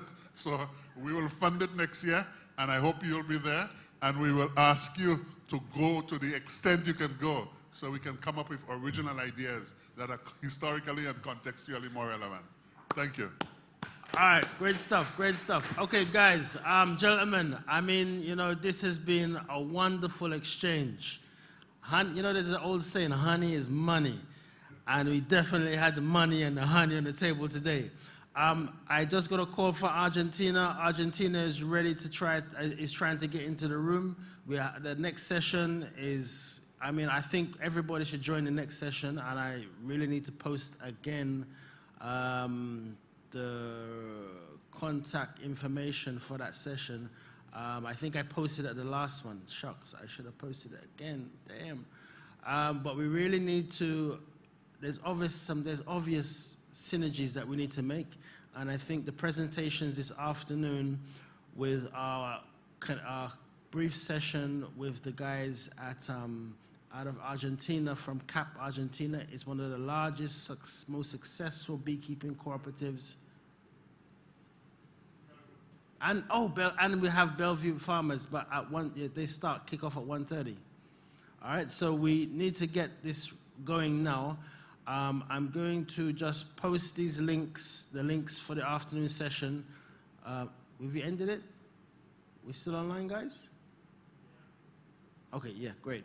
I'm going to post a link to the next session online. It's not on the website, but I'm posting it on now for everybody to cling to. I did it in the last session. This is the afternoon session, which is supposed to start at 1:30. I'm sorry, at 1:15. So it means everybody here is going to have a working lunch because we're going to start almost immediately after this. So I want everybody, I really want to thank everybody for participating in today's session. This session, I think we have to do this again and not such a time constrained format so that we can really get the benefit of this. So maybe sometime in the new year, Mr. Romulus and myself can put another event like this just for the banking sector, maybe have it televised on Calabash so everybody could benefit from this information. So I've posted the link, I've posted the itinerary for this afternoon. We will start immediately as this Zoom meeting ends. For those of you that are attendees on offline, all the panelists should have had their link and they're waiting to get into the room. They're fighting, they're calling me on the phone, they're blowing up my WhatsApp, they're calling me, so we need to switch across to the next session now.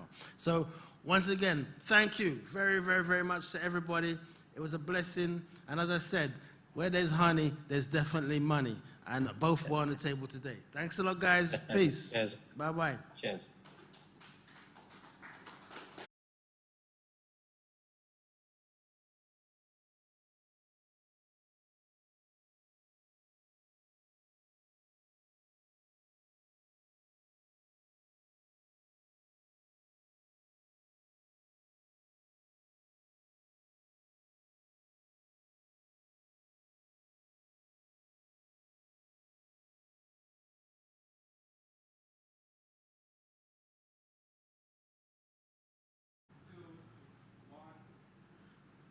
Okay, good afternoon, everybody, to our final session of the day. Let's see who's with us. I'm just logging in. Okay, great. We got 6 participants. My colleagues from Argentina are here already. I do apologize for the late start. Making apiculture more attractive to the finance sector, it ran way over time, Diego. So I really apologize for the delay. I'm sorry, but we had a lot of people online and it was a very engaging exchange. It's not often we get to have bankers at our disposal to, from multi-island jurisdictions to give us, exchange ideas and share their opinions. So it was definitely a privilege for us to have the opportunity. So I do apologize for us being a little No problem, no problem. All right. Let's see who's online. I I don't see Mr. I don't see Mr. I don't see Mr. Herman there as yet. We can maybe proceed. We maybe proceed, and then we can switch back. Or, Mr. Romulus, you want to say a few words? All right. Okay.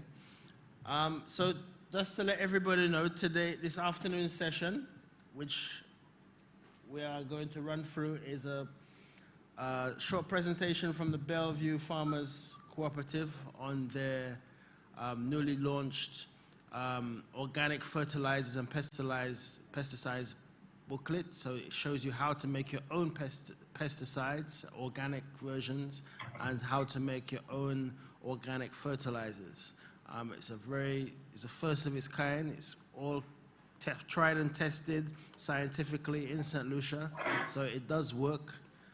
And it's available at 3 locations at the purchase price of $40 EC only, at the SLHD office in Rodney Bay, the Jeff office. He's online now, sir. The Jeff office in Sans Souci, and also at the Bellevue Farmers Cooperative in Choiseul. How are you, Mr. Herman? How are you? You're online? Very well, thank you. Great stuff, Mr. Herman. Okay, I'm sorry that we're late, but we had the bankers in the house. So you know when you got the money men in the house, the conversation always runs a little long. So we had to give them a little extra time, and we were trying to make a new banking deal for beekeepers, so which I think we almost accomplished. So without further ado, let us proceed with Mr. Herman, and then we'll switch across to Diego's presentation. Mr. Herman is just going to talk to us briefly about his booklet from the Bellevue Farmers Cooperative and give us some insight. So, Mr. Herman, the floor is yours. Thank you, Matthias. And first of all, let me say how thankful I am on behalf of Bellevue to be given this opportunity to present our project, which is entitled Transitioning from Toxic to Non-Toxic Chemicals through Research Demonstration Plots, working with schools, farmers, and others in the community of Choiseul, the Eastern Bloc, Micoud Down. I also want to take this opportunity to welcome all the participants. I'm sure you have already been welcomed, and I trust that you're having a good time. I know you are in good hands, and the knowledge and information that thus received, I know will go a long way in the development of a vibrant young sector for the economic development of the Caribbean. In making this presentation, I am amazed that while I would have started to present as an ordinary farmer, but today I'm wearing another cap in that I am also a budding beekeeper. So I understand, and I've come to understand, the very logistics and the links that exist for common ground as it relates to a healthy colony, high honey production, as it relates to good agricultural practices through organic chemicals and pesticides. Having said so, Bellevue Farmers have been around for all 30 plus years, and we've worked very closely with Jeff, and once again we thank Jeff for the opportunity. Our first project was to do simply with composting. But having done it, and having done it successfully, we then approached Mr. Romulus and Jeff, and we had an idea, and we shared it, we bounced it around, and we came up with this subject. Why transitioning? I remember many years ago, as I mentioned, for the launching of that book, Organic Fertilizer and Pesticides, one of my early mentors was Mr. Gabriel Charles, former forestry chief. And Mr. Charles once said to me, Little Herman, one day you'll be amazed that what we see will no longer exist. And I asked him, what do you mean? He said, there will come a time when you will not be able to plant when you have to plant. And when you have to plant, when you're not supposed to plant, that's when you will plant. And now we see this is happening because today what we see is that most of our production comes in the dry season through irrigation because the wet season is so difficult based on the impact of climate change. The heavy rains create havoc with open field agriculture or rain-fed agriculture. So I was no stranger to these effects. And I remember being a greenhouse farmer. Once a friend of mine, a neighbor, had brought a friend to visit my farm, and he had with him 2 children. And they walked straight into my greenhouse, and the first thing they did was each picked a tomato and started to eat. And I said, my. Supposing I had not been conscious of what I put on my tomatoes, that might have been disaster. Because I've always been very conscious of the use of hazard and toxic chemicals. So these tomatoes were safe to eat. And that was my conversion and my conviction that we needed to transition and we needed to change. That project, when it started, was of 2 components. The first component involved a toxicology workshop where we exposed over 120 persons in this country, to include housewives, public sector workers, private sector workers, teachers, and many others, on the whole issue of what we consume and what is involved in what you consume. And it was an amazing workshop, especially when we selected a basket of produce that a normal housewife would go in to purchase. For example, the tomato ketchups and the milk and the water and so on. And the surprise for many of us at that workshop was what we thought was great to eat when tested actually was the worst to eat. I am not going to mention the report is available. And since I'm on air, the report is available, so persons can speak to Mr. Romulus and you can get access to that, to it. So based on this, we moved right into the next component, which was the transitioning. And that included training of farmers, teachers, through research, demonstration plots, and training. And we had a sub-theme because we concentrated heavily on soil. And the sub-theme was soil health is human wealth. Why so? Because my brothers and my sisters, if you have a healthy soil, you automatically have good production. And if your production is good, then you harvest bountiful. And if a bountiful harvest, you not just break even, you make a profit. And if you make a profit, you can accumulate wealth. So that was the basis of this project. And to be able to achieve this, for many persons, the fastest way to do this is by just applying large chunks of fertilizer. But our research over the period indicated that this was not always so. While you may have a quick, in terms of returns, but then the health of the soil over time depreciates rather than appreciates.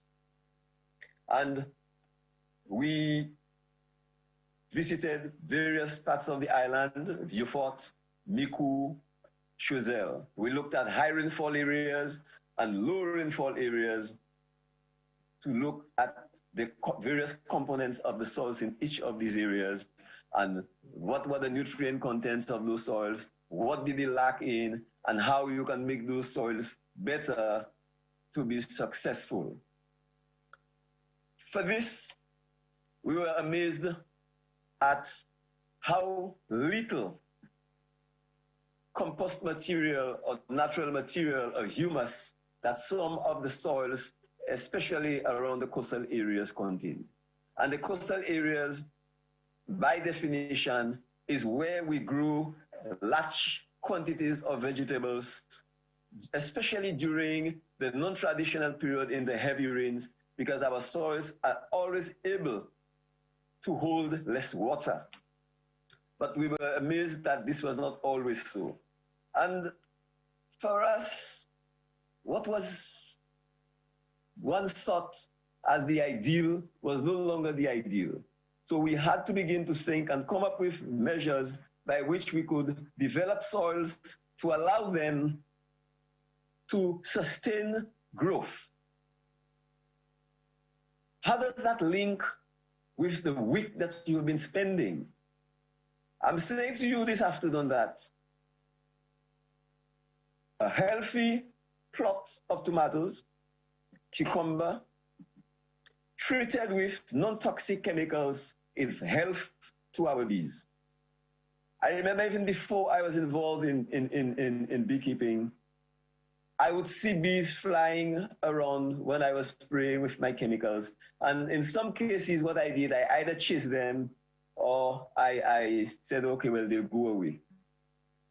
But on hindsight, having understood all the links, I realized that if we continue to put heavy toxic chemicals on our flowering plants, the plants around the homes, the housewives, the plants that you have inside your houses, the plants you have in the kitchen garden, we are definitely creating a situation health-wise that is not sustainable. And in doing this project, the information that came up was just very surprising, because what we found was that there was a serious rise in a number of new cancers that had developed in this country, especially intestinal and stomach cancers. Now, I am not a medical person, but I want to believe that if it is intestinal and stomach, to a large extent, it will be based on what we eat and what we put in our bodies. We've also saw this during the research that areas in this country and in other countries where there was heavy banana production, there was a serious rise in cancers and soil ill health. Some of the soils in these countries were so bad that they could not even grow anything. The waters were so heavily polluted that you could not even bathe in these waters. And if you cannot bathe in waters and you cannot use it for drinking, you can imagine the impact of these waters on the health of our bees. Of course, I'm not an expert in beekeeping, but in my mind, the bees are always drinking water. In fact, I was surprised how much water they drink, because I put clean water for mine so that they do not interfere in grey water by the neighbor. So it's obvious that we have two choices. Either we transition and we save the ecosystem to leave it for tomorrow's generation, the youth, or we continue with the same practices and destroy the ecosystem and we leave nothing for tomorrow's generation, the youth. I stand for the choice of living the ecosystem in a healthy manner for the next generation. Our training involved composting and its impact on soils. And in the process of this, it was discovered by our team that out of that exercise emerged two great components that though myself was familiar with, but some of the farmers and some of the participants were saying to themselves, but I didn't know that. When I see them, I kill them. And I'm talking about the millipedes. Some people say, every millipede I see, I destroy. Whereas the millipede is one of the most important animal, friendly animal, involved in breaking down natural material into a material that becomes available for plant growth and life. So is the earthworm. But the millipede is faster because it's what we call a crusher. In fact, one of the things that I'm hoping that as we want to move forward is that through the secondary school, and I notice you're talking to youth, I'm hoping that some of you young persons involved in chemistry and agriculture can begin to look at developing a business around the growing of millipedes and the growing of earthworms as a business. We actually, on some of our farms, grew millipedes. I remember transferring millipedes from from one point to the next, especially from the Choiseul area into Vieux-Fort, where the soil seems so dry and almost impossible to work. We took in millipedes and we placed them in certain areas, and the growth and the high level of productivity within the millipede production was outstanding.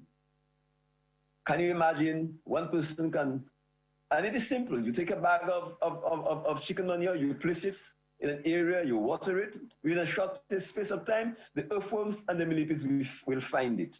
And as that happens, that can be the base, and you can begin to spread soils over it, say, an area of 20 by 20. Within a short space of time, based on our research, the numbers of millipedes and earthworms within that area is tremendous. And you can begin to sell per square foot to housewives and farmers, but mainly housewives who can take it into the flower pots, into the backyard garden, into the flower garden to manage and create better soils for healthier production of flowers. And if there are healthier production of flowers in these backyards, Matthias, you know, one friend said to me, my bees can go into everybody's plot and no one can hold my bees and charge me. You can't arrest the bees.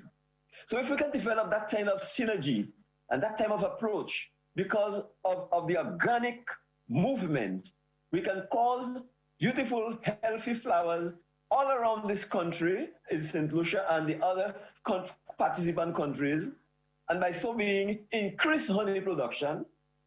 And if you can increase honey production, it means more wealth to the farmer. And of course, Matthias, your pet project, the epitoxin, which is huge. I know you and Mr. Romero are doing a tremendous amount of work in that area.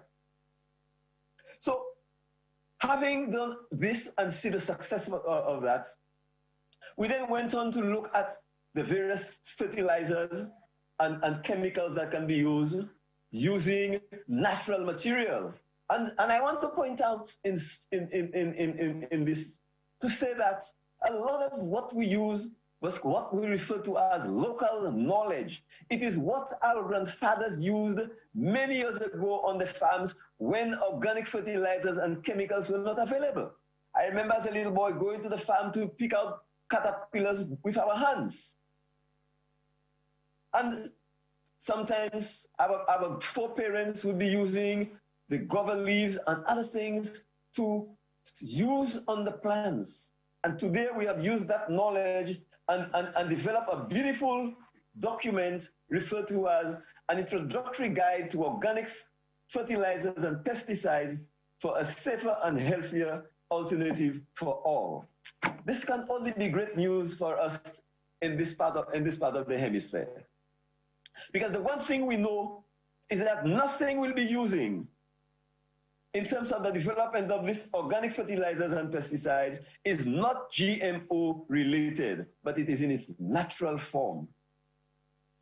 Because I'm very concerned, and the concern of the team was that a lot of our plants and flowering plants are now disappearing because of the introduction of GMOs that are secretly coming into our ecosystem. There may come a time when some of these plants would take over completely.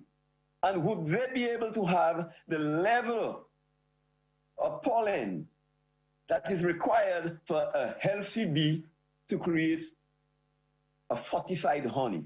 Sometimes I say this is really biological warfare against small island developing states and the other developing countries by the big powers that be. So, having done this, we saw immediate success in terms of control, in terms of how easy it was to use some of these materials, and my brethren, all of these materials were available for free. They are growing wild. But once we begin to check it and begin to process, obviously, we will begin to have to plant.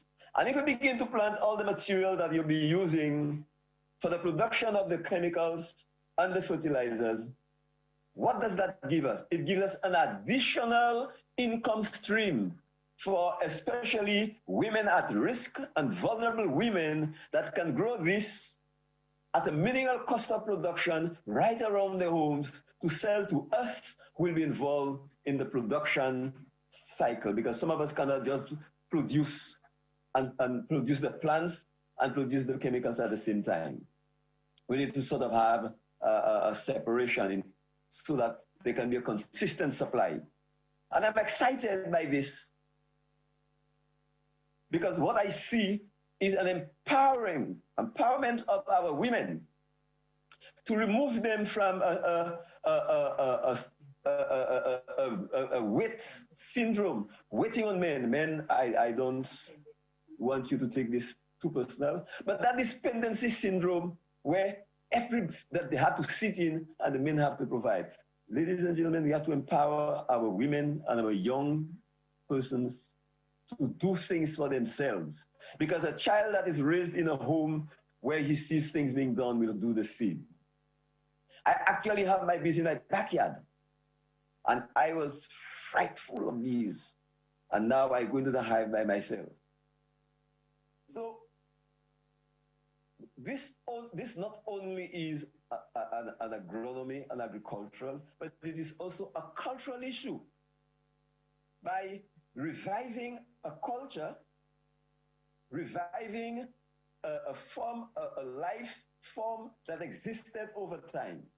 Because if we do not patent it and we do not make it our own, somebody will come in, take it, live with it, do it, and send it back to us. So I'm hoping that with this symposium today, this week, and with all of the knowledge you've gathered and my short representation, we can begin to think of preserving this culture, because it is what we have that is ours, and it's worth millions in our hands.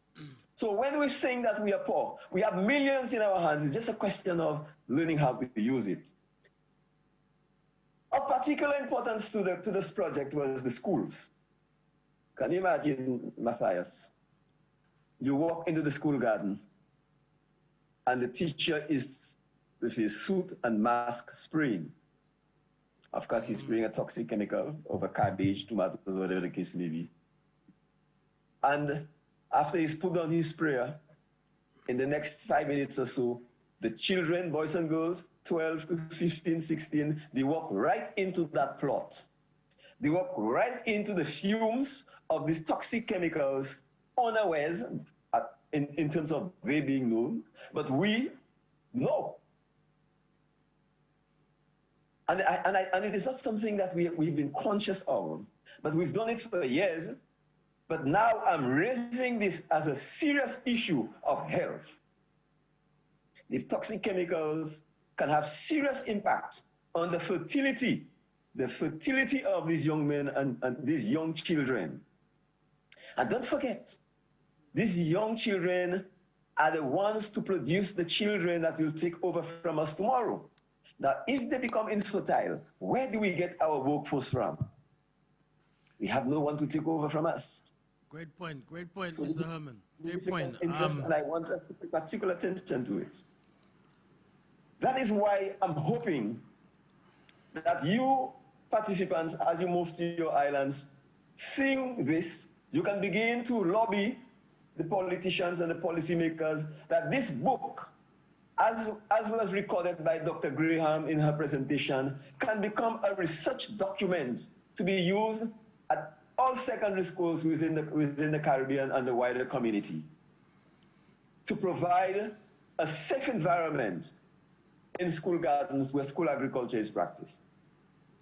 I also want to note that if you are going to have a productive country, it is very important that you have a healthy workforce. How can we be healthy when we are spraying toxic chemicals?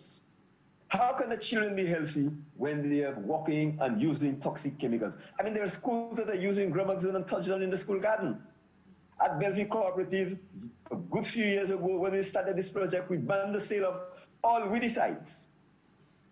And we introduced a system of weed whackers that the farmers would use. We helped them to use to cut the grass compost and mulching and composting. Okay, Mr. Herman. Mr. Herman, sorry to interrupt you. I know we have to have a special session all for you, but we're kind of on a very extremely tight schedule. How much time? I'm rounding off. No, don't log off. You can listen in. I'm rounding off. Are you rounding up? Okay, well, round up for me, please. Thank you, sir. Yeah. So, brethren, I'm hoping that when you head out into your respective homes, that you will promote this, and that do not leave St. Lucia if you do not pick up a copy. It's only $40 a copy, and a purchase of a copy and maybe a copy for a friend. You can talk to Mr. Rupilas for the link. I assure you that what you'll be doing is to allow Bellevue Farmers Cooperative an opportunity to go back into a business continuity. And with this, I want to say thank you for listening, and I hope you do have a wonderful. I'm staying logged in to take in the rest of the presentations. Thank you. Great stuff, Mr. Herman. Great stuff. A true advocate of organic farming, a true advocate of beekeeping, and looking at the full circle of life that with regards to beekeeping. It's not just about maintaining your colonies of bees. The environment your bees are in must be maintained and healthy as well. And if there's no plants for the bees to pollinate, you're going to be in a problem as well. But on that note, I'm going to switch across to go south of us now to Argentina, to my good friend Diego. I must first extend my condolences we've lost a true hero, man. And so I must extend my condolences. You lost a national hero. I was a great fan, and I'm sure there's a little weakness in your heart today as you make your presentation, as in all of us. We are still crying him. He's like you said, like a national hero. Yes. It was really shocking to hear his death, but we have to move forward. We have to remember him as what he did. He put us in the top of the world for several years, so we owe him all what he's done. So thanks for your work. Thank you, sir. Thank you. So without further ado, I'm going to allow you to introduce yourself and roll into your presentations. You have two. You're going to share your screen and you're going to do it, or do you want us to do it? First, I will introduce myself, and then I will share my screen. Fantastic. So my name, as you mentioned, my name is Diego Iaconis. I'm from Argentina. I work in a cooperative, a beekeeping cooperative. Argentina. Yes. So we are along with what Mr. Herman has been talking about with all the organic movement. All the products that are used in the beehives are synthetics. Since I was a little, the use of synthetic treatments on the hives, antibiotics were spread all over the world. So our cooperative started to develop a new product called Advencap. It's an organic product for killing varroa mites. Everybody knows varroa mites in the beekeeping all over the world. Every beekeeper knows varroa mites. So what I'm going to show you is what we have developed for several years. So I will share my screen with you now. Yes, we can see it. Fantastic. Okay, I will put the full screen. So as I told you, since we were little, in our country, the only treatments that were able to use on the beehives were synthetic treatments. As in our country, we use synthetic treatments all over the world. It's all over the same. So the organic possibility to treat hives were very ineffective because it was a really hard work to treat hives with organic treatment. That's because you have to go several times to the hive to treat, because if you use oxalic acid or formic acid, you have to go several times, because if there's brood on the hive, you cannot kill the varroa inside the brood, so you are only killing the parasitic varroa mites. And also we were seeing that the synthetic treatment, besides it produces honey and wax, we were having some severe problems with resistance from varroa mite to those treatments. So we were seeing that we wouldn't be able to treat our honey in a few years with a good varroa treatment. So we started to think how we can develop a new treatment, a new organic treatment that is easy to use, that high efficacy. That was our main idea to develop that. So we get to our product that it's in strips, like the synthetic treatments, but it has oxalic acid as as active principle. So as I mentioned, it was really difficult to treat varroa, because if you treat it with oxalic acid, applying like sprinkling, sublimating, trickling, you have to go like 3, 4, or 5 times to treat the hives. If you don't want to go 5 or 5 times, you have to cage the queens and then go after 20 days when all the brood is emerged from the cells, and then you can treat. But it's a really hard work to find the queen, to cage it, and then to release the queen. You have like some problems with this can kill the queen, so you can use the queen for your hive. So that was one of the problems, that beekeepers didn't use oxalic acid in their hive. So we saw this, and we knew that we have to move forward with another treatment that doesn't be used like this. So when you have the strips in the hive, it's like you're sprinkling or sublimating oxalic acid constantly in the hive. So that's the main, the most important thing of the treatment. You are treating your hive like constantly during the time that strips are in the hive. So you can reach to kill all the mites inside the hive with only one travel to the if you have the hives far away from your home or from wherever you are, you don't spend more fuel or more time to treat your hives. That's the way that the strips should be used. You bend it over in the middle, and you put it in top of the frames, like it's showing the picture. So when the bees are in contact with the strips and the varroa mite is over the bees, they kill the varroa mite. So it's like a contact treatment. It doesn't evaporate the oxalic acid. It's a contact treatment, and it should be used in the brood chamber, you know. So when we developed this treatment in 2010, we decided that we wanted to sell it, and we decided, instead of being a private company, we wanted to found a cooperative. So this is what we are today. We are eco-friendly, so to speak. We don't research any chemical treatments or any chemical that it doesn't go to the organic way.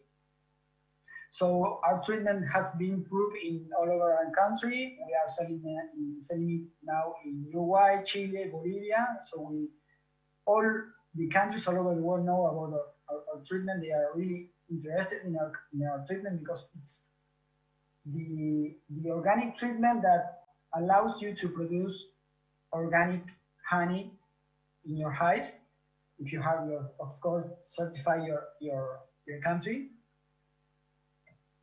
And this is like the map that shows where the treatment has been proved in efficacy test. We have proved it besides in Argentina, as I mentioned, in Mexico, in France, Switzerland, Italy, in Kenya, in New Zealand, and now we are moving forward with other countries. We are registering in South Korea, Iran, Israel. We are moving forward also with in South America, in Peru, Ecuador, Nicaragua. So this is like the what we wanted to get. So all the beekeepers can use our treatment. We sell it as a cheap price. We know that beekeepers are usually to go with homemade treatment because they doesn't trust in the commercial treatments, or they sell the pharmaceuticals sell the treatments really expensive prices. So we are considering to sell it in a cheap price, so all the beekeepers all over the world can afford to use our treatment. Efficacy trials have been done in our country for 6-7 years until we launch it to the market. This is our location where the trial have been done. 3 of the efficacy trials have done by universities. One of the city that I am right now, that's called Bahía Blanca. It's in the southwest of the Buenos Aires province. And the other efficacy tests were done by the National Institute of Technical Agriculture. It's called INTA. Perhaps you know INTA. So this is like a really proved treatment, and it's a secure treatment, and it's an organic treatment for the local beekeepers and for all the beekeepers all over the world.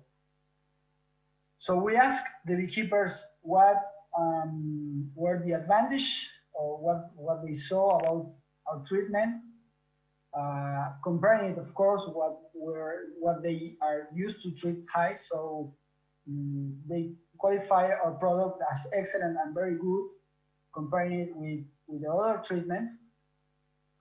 And also what we asked him is what were the advantages of our treatment that they are seeing, or they consider of our treatment. So they know that it's a high efficacy treatment, and also know that they can produce honey and wax free of synthetic residues. Our treatment is pretend to last 42 days inside the hive, so it has a long period of action. And the most important thing of all, besides it's an organic treatment, is that it does not generate resistance from mites. So you shouldn't treat your hives with other principal active, because it's a secure treatment and it won't generate resistance. Let's say, for example, since I started to study, I'm a biochemistry, the recommendation of all the sanitarian authorities is to change the active principles when you treat the hives. So varroa mites does not generate resistance. If you use just only one active principle, you will be generating resistance, a pre-selection, like an advanced evolution of resistance from mites. So one of the things to avoid that is to change active principles. But there are some countries in the world that they cannot use 1, 2, or 3 different active principles, so they are using only one. And when they are using only one, they are seeing that they have to increase the doses to treat their hives, to give the varroa mite, they kill their hives. So this treatment is also good because it doesn't generate resistance, and the beekeeper will be sort of safe with the treatment. They are secure with the treatment. So what I'm going to show you are some results of 2 different efficacy trials. Our treatment can be used in any climate. We have tried in the Patagonia, which is really cold, and also we tried in Mexico, which really hot. It's near you. So the results are the Mexico trials are these. You can see how the efficacy of every day start to accumulate. Then you have to reach the 21 days when the first period of brood is covered. So the treatment reached a 95% of efficacy. And at the 42 days of the efficacy trial, the treatment reached a 97% of efficacy. So the remaining mites were killed with the chemical shock that is used to close the efficacy test. But this is, I won't speak with this because we have a little short time.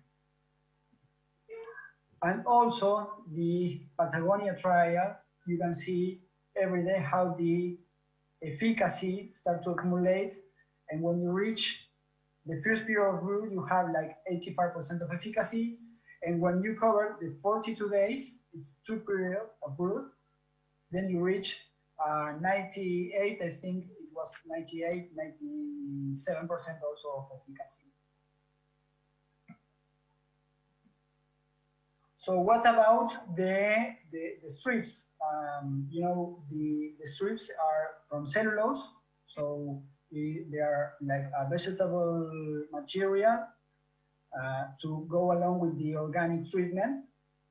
And the contact area that the researchers in Mexico have measured is that after the 42 days, the bees were chewing like only the 10% of the strip. So the remaining 90% of the strip were still inside the hive. So if you leave the strips inside the hives, it continues to acting and killing the aromite if you still have aromites remaining. Also, what we measure is the frame variation of bees, considering a natural treatment with no treatment, a low cap treatment, and amiviral that it's Amitraz. And we measure the bee frames before and after the treatment. And you can see here that the level of variation of the hive remains the same. This is the variability corresponding to no treatment hive, so it doesn't generate any toxicity to the bees inside the hive, instead of the Amitraz treatment that decreased the bee population inside the hive in average of almost 10%. It's like if you have a 10 frame hive, the 1 frame of bees were killed by the treatment. And what I told you before, it doesn't leave any residues in honey. And I will say this, the oxalic acid is a natural ingredient, and you can have it on nectars.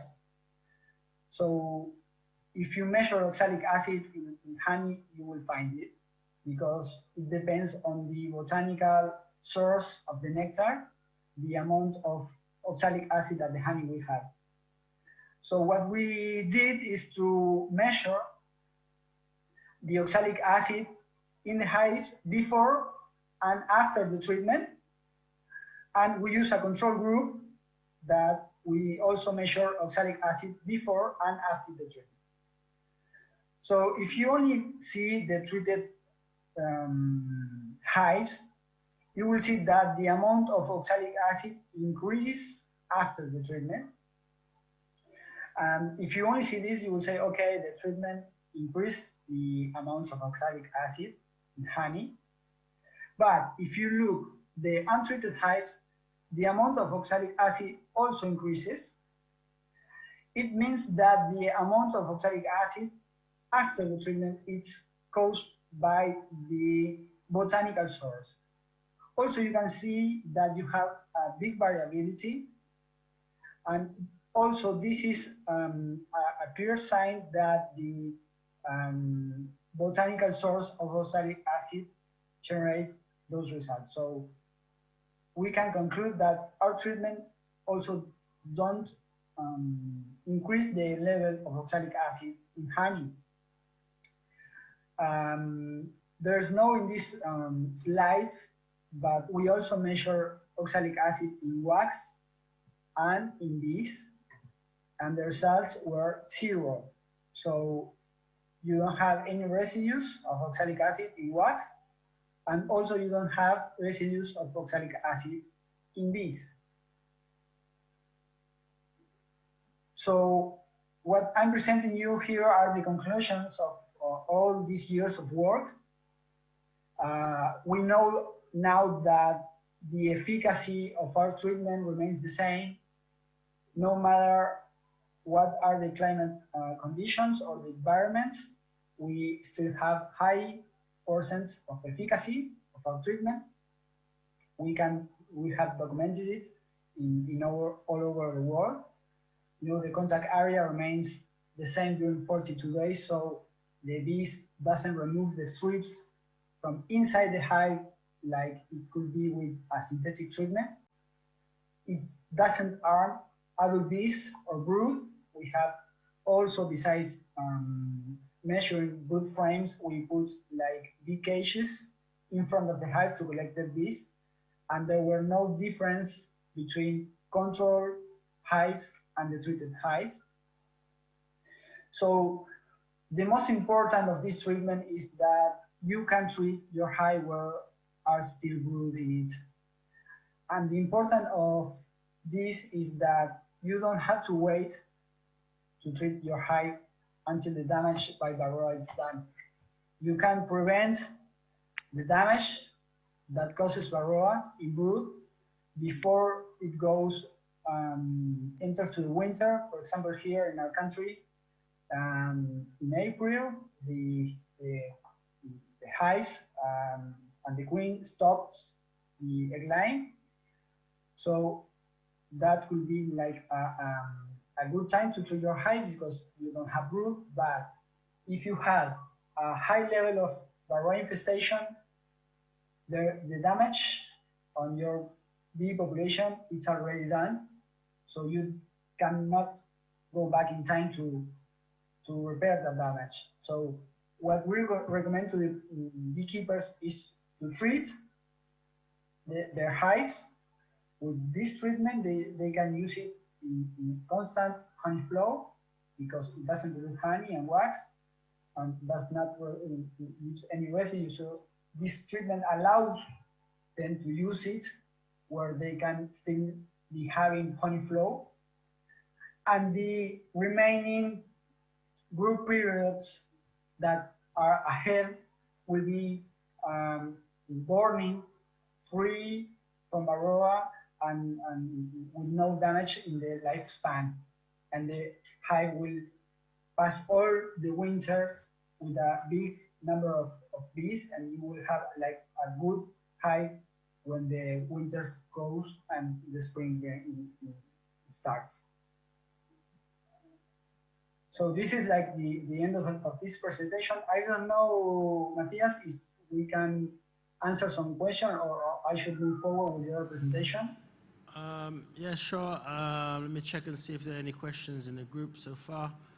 I don't see any at this time. I did have one question. What's a recommended time frame to leave the strip in the hive for? I'm sorry, do you mean what's the number of strips that I should use in the hive? Number of strips and how long do you leave it there for? Okay, so we recommend to use it like 42 days. Okay, so... But there's no any problem if you leave the strips inside the hive for a long period of time. For what I explained, it does not generate resistance for mites to oxalic acid, and also it doesn't not generate, it doesn't pollute the honey. So you can leave it, for example, I treat my own hives, and the treatment that I use in November, I treat my hives 2 weeks ago. I will remove them in February and March, and when I trim the hives at the end of the season, I will remove it in August or in. All right, or that's in great. September. Just something for the technical team. Persons out out online are saying that the volume is very low. So I don't know if there's anything you could do about that. We've got a couple of reports online that the volume is very low. Okay, that's great. So let's move on to the next presentation, please. Okay. There you Then. go. One last thing from me. Yeah. How does the oleic acid slow release treatment compare against? I use Apigard. How does it compare against that product? Okay. We don't have Apigard here in our country. We have Flumetrin and Nitras as an active principles. Okay. We have also efficacy trials in Europe. I can't remember if they use Apigard. Yes. I think also they have in New Zealand, but I cannot remember. You know, when you treat when you use efficacy trials, you use a positive control. Right. Let me see, just 1 second. I will try to remember. No, we always compare it with a synthetic treatment. Okay. We know that Apigard it's good, Timol it's good, but here in our country, Apigard it's really expensive, and the beekeepers don't use it because it's really expensive treatment. Okay, cool, no problem. All right, Okay. Please proceed with your presentation. Okay, so as I told you a few minutes ago in the Mr. Herman presentation, I was really identifying what he's talking about because here in Argentina we have like a serious problem with pesticides and insecticides to use in all the crops that we have here. You know, our country developed something called direct zone that it's based in the use of pesticides and herbicides to produce. So this is the use of these products are against apiculture. They cannot be living in a natural way or in a balance. The use of pesticides and herbicides goes against the beekeeping manage wherever you want it to look from. If you use pesticides, you will kill bees. If you use herbicides, you will decrease the amount of resources for the bees, pollen, nectar, and you will have like monocultures, and it's not good for beekeeping. So what I'm showing you is how our production of the grains of our cereals started to increase in the several years. Also, the area is also increasing, but it goes hand to hand with the use of pesticides, OGMs, fertilizers, and all the things that goes against the beekeeping managed and all the beekeepers in our country. So we started to travel a lot more with our hives and go to other ways where these products are not applied.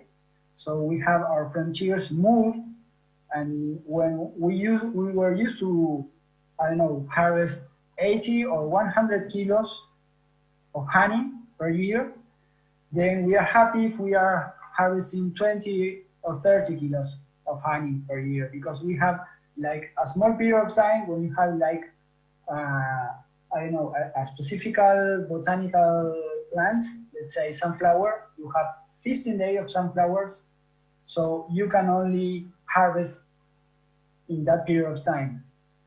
In the other times, you manage how to get to the beehive to the harvest of sunflower. So what we started to see is that the ecosystem didn't work with bees, because you can have, I don't know, cows, soys, and other crops that are not in hand with the beekeepers, and what it's generating, it's not generating any source of nectar that it contributes as energy for bees. And the most important thing is that the bees have deficiencies of pollen, and it brings along a deficiencies of proteins, fatty acid, vitamins, minerals, all the more important things of the nutrition for bees. And also you are generating monoflora pollen, and also if you have an amino acid that it's important for the development of bees, you won't have it, or you won't have it at the amount of that you will need. So this is like a real problem. We started to see that it was a problem for beekeepers to develop their hives so they can reach to the harvest with a big hive, with a big number of bees, so they can harvest some honey. And also one of the problems that we intend to measure is the presence of nosema, that it's a parasite that lives in the intestine of the hive, or the bees, sorry. So we wanted to know if the different treatments that we pretend to apply in this experiment generate a decrease of the nosema in the intestines. So we didn't get any result from this. This is like a disease that has the period of time and it goes alone. So what we are showing here, I will traduce it because I'm having something in Spanish. Testigo, it's called like a beehive with nothing. We didn't give anything to the testigo. These two, Promotorelli and Bernard, are polyvitamins. Hatier, it's our product that it's like a patty. It has proteins, fatty acids, minerals, vitamins, and also has some carbohydrates to generate energy from bees. And they're a combination with our product with the polyvitamins that I told you before. So we did it on 2 Argentinian locations. It's called Coronel Suarez and Casbas, that are in the southwest of the Buenos Aires province. So what we should get involved in nutrition. You know, beekeepers think that nutrition is go to the hives and give them some syrup and that's enough. But they don't know what it's like a protein or an amino acid. So we started to teach them why this is important and why they should be worried about the differences of pollen in the hive. So it's proved, already proved, that the queens are stopping the gliding if they are reducing the pollen. You know, the bees are born smaller if they are not well fed by the nurses. Also, if they are not with a good nutrition, their lifespan will reduce like the half of the lifespan. And also you will be increasing susceptibility to disease. You know, American foot rot, European foot rot, fungus diseases, open the possibility that varroa could give you more virus diseases. So what we try to do is to develop a pollen substitute that is easy to use and can substitute all the pollen deficits that generates the agriculture in our country. So what we are trying to see here is we measure the brood area in the two locations at the start, and we compare it with our treatment. So you can see that in Coronel Suarez, you can see statistical differences between the negative control with our treatment. And here you have well marked the deficits of pollen instead of casbahs that there were a good floral resources for the hive, so you don't see any difference between treatments. So you can see here the average harvest of honey per treatment, and you can see that if you have a good nutrition in your hive, you will be having a good harvest of honey. You can see it here and see how the treatment beats the other treatments, and you can see with the negative control, they only harvest 2 kilos of honey, but instead with our treatment, we harvest almost 25 kilos of honey. So it's really important to teach all the beekeepers that the nutrition of the hive, it is not only the syrup, it's the syrup with all the pollen needs that the hives should be having. So you can see here how the brood area after winter, you know, we have like a stock of egg line on winter. If you have well feeded bees at the end of the season, they will start in a good way in the spring. This is what we discover also. And this is a picture of a hive dead of starving. It starved to death. It doesn't have any signs of honey. But the most difficult part is to show the beekeeper how do we know if we have a bad nutrition in the hive. It's easy to see with the honey because if you go and see the frames, you will see this if the hive is dead, or you will be seeing the frame with no honey at all, or a small amount of honey. But how can we know, and how can we teach the beekeeper to see if they are having a bad nutrition? So the first they should see is the field condition. See, this is like two different scenarios, a bad scenario and a good scenario. Here you have some plants that are from our country. This is called Lycia. It has violet flowers. And this is what we call nabo. It's like a brassica species. And also here you're seeing some other species that will be giving you flowers in 1 or 2 weeks. This is different from this scenario. Those are fields that are fumigated with glyphosate and other herbicides, and only bad grass is grown here. So this is like a problem now and in the future for the beekeepers. Also, the other thing that the beekeeper should see is how's the amount of pollen inside the frames.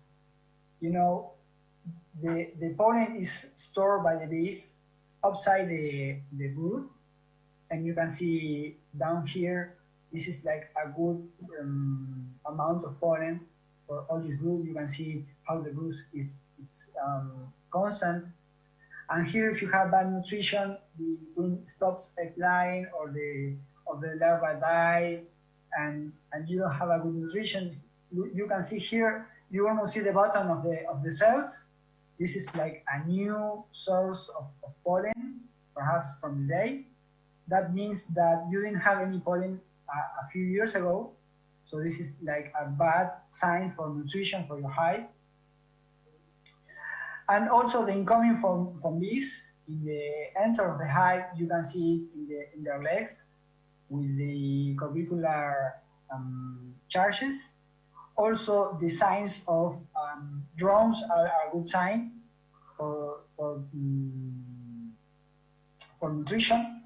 If there's drones, that means that the hives have good reserves and also have a good nutrition. So this is like a full package to teach all the beekeepers what should be they looking at to diagnose a lack of pollen and a lack of nutrition in the hive. Also, you can see when you have open brood, the amount of Rochal jelly should be high. You can see the larva is swimming in the Rochal jelly, it's a good sign.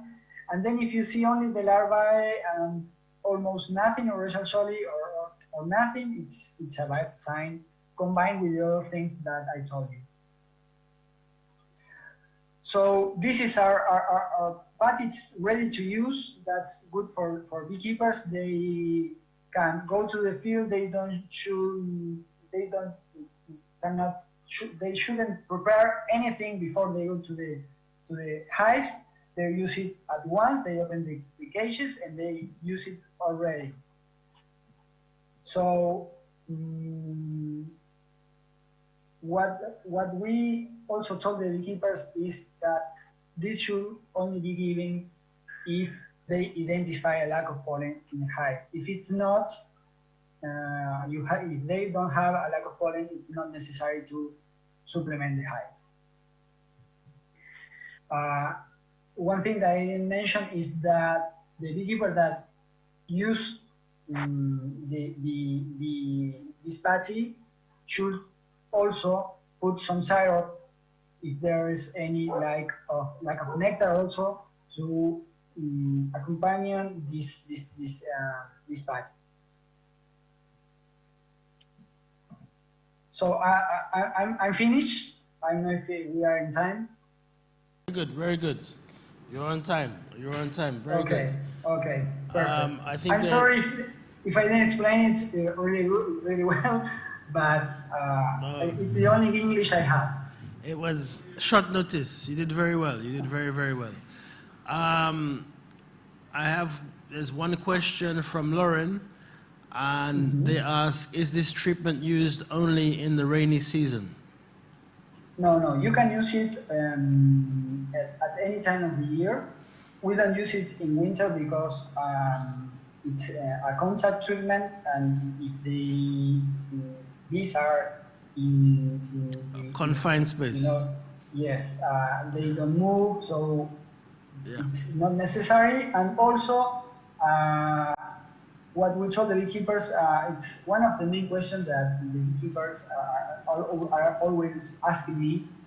They think that treating the hives when it's not brood in it is the best because you can kill almost all the mites.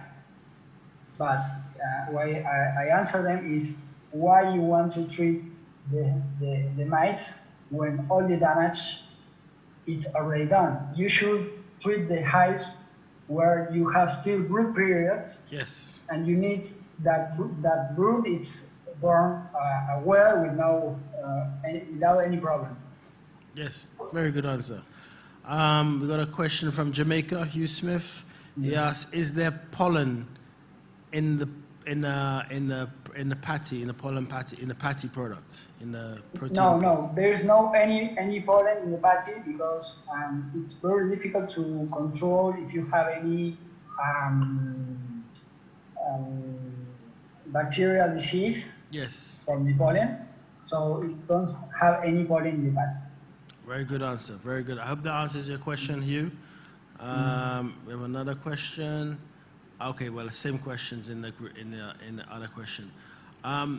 For me, I think this is the second presentation I've seen over the 1 week period that identifies the importance of nutrition, and so it's something that when you look at things scientifically and you look deeper into the the feeding pattern or the nutritional pattern or the nutritional needs of bees.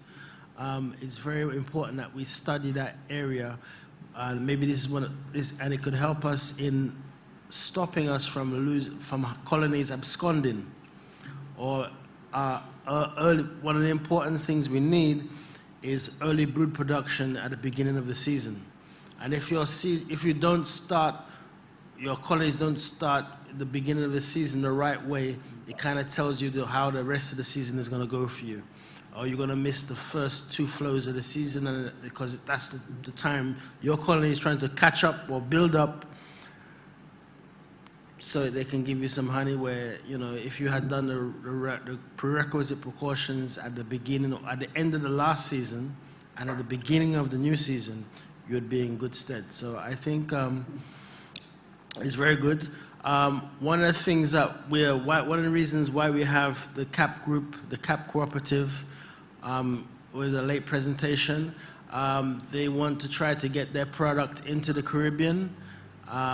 So we're going to be working with them to see how best we can create a distribution chain in the Caribbean to get their product out to you guys. They have some great pricing, very cost effective. So we're just working on the logistics to get it from Argentina to a central spot in the Caribbean, and then we can distribute to everybody from 1 spot or 2 spots in the Caribbean. Maybe have a distributing point in the north and somewhere in the southern hemisphere of the Caribbean, so we can distribute product to everybody regionally. So this is something we're working on, and I think you guys should look out for it. Very early in the new year, once we can we can dot the I's and cross the T's and let the ink dry on the deal. You can definitely look out for some new products at great prices. Let me see if there are any other questions. Okay, Hugh Smith, he's the government representative in Jamaica. I need his contact for product testing in Jamaica. Hugh, we will get the product to you. Let's just let the organization, let AGBO do its work, and we will distribute product. We will try a multi-island approach on getting samples to each of the islands so that we can get it clearance through all of your pesticide and treatment boards all at once. Let's try to make it a coordinated approach rather than everybody working singly. All right? Thank you, my brother. Any more questions from anybody? Anyone have any more questions? Yes? No? Oh, let's see. Let's see. Nope. Okay. Well, Diego, I want to thank you. I think it was a great presentation. Obviously, you've got some potential new customers definitely on the table. As I said, I will give yourself and John a call. Let's try to table a meeting next week, and we can try to table this to you and get things going, and we can look at a formal approach of getting, as I said, this product hasn't been introduced to the country before, we would need to go through the different testing procedures through the various different ministries across the region. Once we've got that ball rolling, I think we can then look at getting product to all the islands. All right. So once again, thank you very much. Great presentation, Diego. Thanks to you. Thank you for your invitation. No problem. It's been a pleasure for me. Thank you, sir. My pleasure for me. And as I said, once again, long live Diego Maradona, man. Long live Diego. Man. Yes, all right. yes. Okay. We will miss him. Yes, definitely. All right. I'm going to switch now to Mr. Giles Romulus, the champion of the apiculture sector in St. Lucia and maybe the region after this Congress. But he's going to say a few words to wrap up this year's Congress. So, Mr. Romulus, over to you. Thank you, Richard. Colleagues, friends from the wider Caribbean region, internationally, our ICT folks, our technical folks. This is going to be my last intervention because I leave after this, and I understood you're going to closed-door meetings thereafter. On reflection over the last 3 days, I do hope this meeting is going to be seen as perhaps the meeting that emphasize science and technology, science and innovation in a major way. The introduction and the sustained use of science and technology in the evolution of the apiculture industry in the Caribbean. Notice I have called it an industry. We do not just produce honey. We are practicing the science and art of apiculture. And for the Caribbean, we should perhaps begin to focus on it. And that means, therefore, looking at the economic factors as well. Not only producing honey, but going high up the value chain, as high as we can go. And as we ascend the value chain, let us try to manage that chain. Let us not allow it to be managed externally. Let us give ourselves opportunities to manage the various steps, both forward and in the forward and backward linkage areas of this of important industry. I do hope as we get more accustomed to social media platforms, we can have more frequent meetings. We don't have to have 3-day meetings.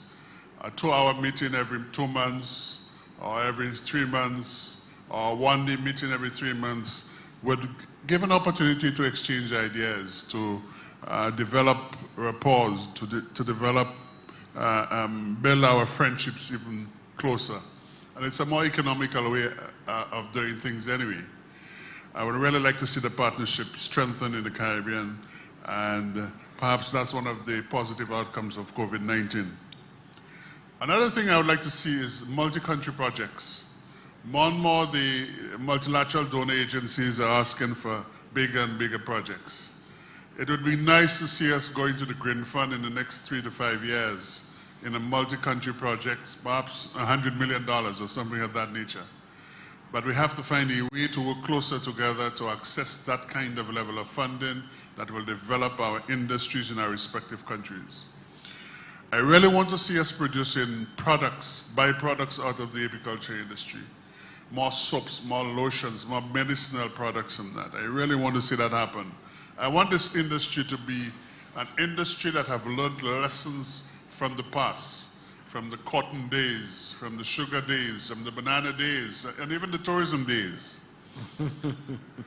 I certainly would like to see us learn those lessons and implement actions that can help us to benefit a lot more. The residual impact of the apiculture dollar must be more significant than the tourism dollar. And when the partnership is strengthened, I certainly would like to see some state of beekeeping report for the OECS and CARICOM perhaps. Some kind of report that captures our experiences, our partnerships, our breakthroughs, our integration of science and technology into the things that we do. The area of financing, we really have to speak to the development banks. That was a great session we had earlier today. But I think the private sector and the multilateral agencies and also the civil society organizations need to meet to discuss and come up with novel approaches. And therefore, as I have challenged Mr. Boland, I'm a man of my word is my bond. In the first 3 months of next year, we are going to have a financing dialogue in St. Lucia, not to deal exclusively with apiculture, but to deal with a number of areas that are pivotal to the development of small island developing states, apiculture being one of them. I want to thank Matthias and the IAC for this phenomenal effort. I think that was an effort at this time of COVID. I think Matthias and his group, they did an excellent job considering the constraints that affected this entire planning. I can say boldly and with no fear of contradiction that ISC is one of our luminaries within I don't want to use the word pantheon, but the group of NGOs and CBOs we are working with in St. Lucia, and look forward to continue working with them. I really also want to say thanks to our IAC experts and our communication people and our, yes, I think you fellas left There are a few hitches here and there, but out of 100, I'll easily give you all 90. But the last 10, you fellas will have to perhaps do a lot better than that. So 90 out of 100. We could just blame Richmond, you know, for the 10% they didn't get. Just blame Richmond. So our compliments to our ICT people. And those people I've met for the first time in cyber, thank you for allowing us the opportunity to host you in St. Lucia through Zoom, internet. I think the investment in this was worth it. And in the next 2 years, we'd like to see more things happen. You know, let us not do as our ministers, you know, come and as they say, we drink champagne, we talk and we go home and we forget about the conclusions. Let us be committed to implementing. We live in an area where we can't afford to waste our words. We can't afford to come together again and say, oh, but we said that 2 years ago. Let that be of the past. Let us go home and with determination, let us move this industry higher and higher up the chain. Because I think it can be done, and we can do it in partnership within the Caribbean area, outside the Caribbean area. In fact, the world is the area where we should play this important ball game in trying to remember Maradona and Pele in South America. Ladies and gentlemen, thank you very much for that effort, that opportunity. Keep up the good work you fellas are doing, and ladies are doing as well. And let's see great things in the future. Thank you.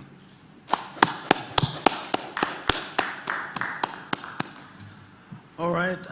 Thank you very much, Mr. Romulus. As I said, you've been a very gracious patron and donor to the apiculture sector in St. Lucia.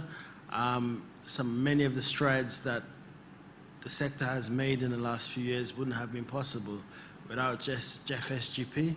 I would also like to thank the IT team, especially Mr. Felix. You know, we go back a long way, man. We go back at least 20 years plus. So, you know, we're good buddies. So a lot of the tongue-in-cheek exchanges between himself and I, it was all fun and games, man. I also like to extend a special thanks to Anela, who's took care of all our nutritional needs of the bees during this 1 week period. I want to thank you very, very much. I'd also like to extend a special thank you to the Ministry of Agriculture. They've done a phenomenal job in helping us in any way that they could. And, you know, as I said, apiculture has been the sleeping giant in the livestock and veterinary department. And I think we as the apiculture sector needs to rise like a phoenix from the ashes and show the livestock industry what it's really all about. I would also like to thank everybody, all the participants, all the presenters. Man, it's been a real amazing experience. Kicking off our presentations, Dr. Nicole Bradbury, all the way from Wales in the UK. She gave us a rapturous start, which was really, really great. And then Jennifer Holmes, got to thank her. She did a great presentation today, and her opening ceremony presentation was also a wonderful experience. I gotta say a big shout out to my new friends, Loretta, Jose, Alan, all the way in India. What a roller coaster ride, man. I mean, we met via email Loretta sent about 3 months ago, and from 3 months ago to now, we've created an app, we've done several presentations, and we've created possible transatlantic partnerships that could last a lifetime. So, I mean, that has really been a phenomenal experience. I would also like to thank organizing our stakeholder organization that was key to augmenting everything, all the behind the scenes stuff, so all the Zoom stuff, CYEN.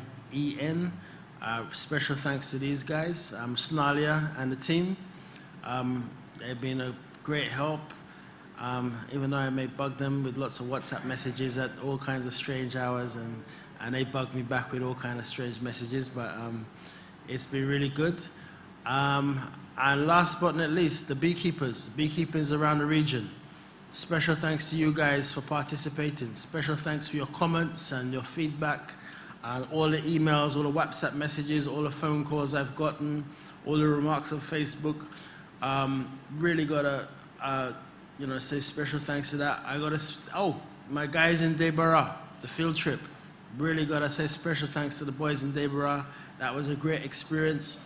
I think one of our biggest posts so far was our feedback from our Queen Marine experience. It almost didn't happen, and then at the last minute we said, thanks to Richmond. He said, no, Richard, do it.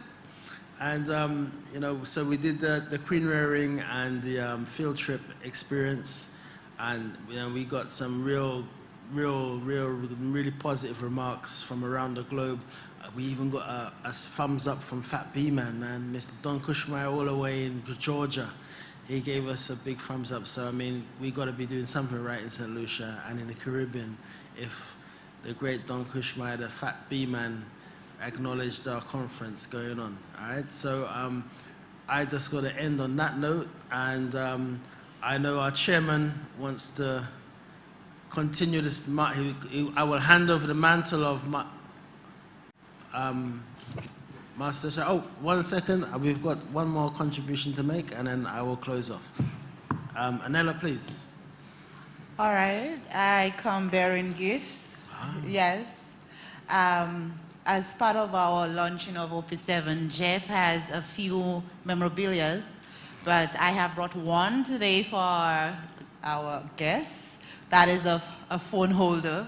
So each person is going to get a phone holder, okay? Wonderful, wonderful. All right. Thank you. Thank you very much, Anela. I hope mine is special. Thank you. All right. So without further ado, I'm going to hand over this. We're gonna go offline. So all our friends in YouTube that have been giving us great support, and all our friends on Facebook who've been really blowing up Facebook for us and sharing the links and really getting the numbers up. I really got to thank you for that. We're now going to go offline. I'm not sure if the TV crew is going to run some of our ads of some of our sponsors from around the globe. And we're going to go into our AGM now, which is going to be led by our president, Mr. Aubrey Roberts, all the way from Georgetown, Guyana, South America. So on that note, I'm going to thank you. It's been a blast. I've enjoyed myself for a whole week. Thank you, sir. All the best. And, I bid you farewell and goodbye. So, Mr. Roberts, peace out, everybody. And I hand over to Mr. Roberts. Thank you.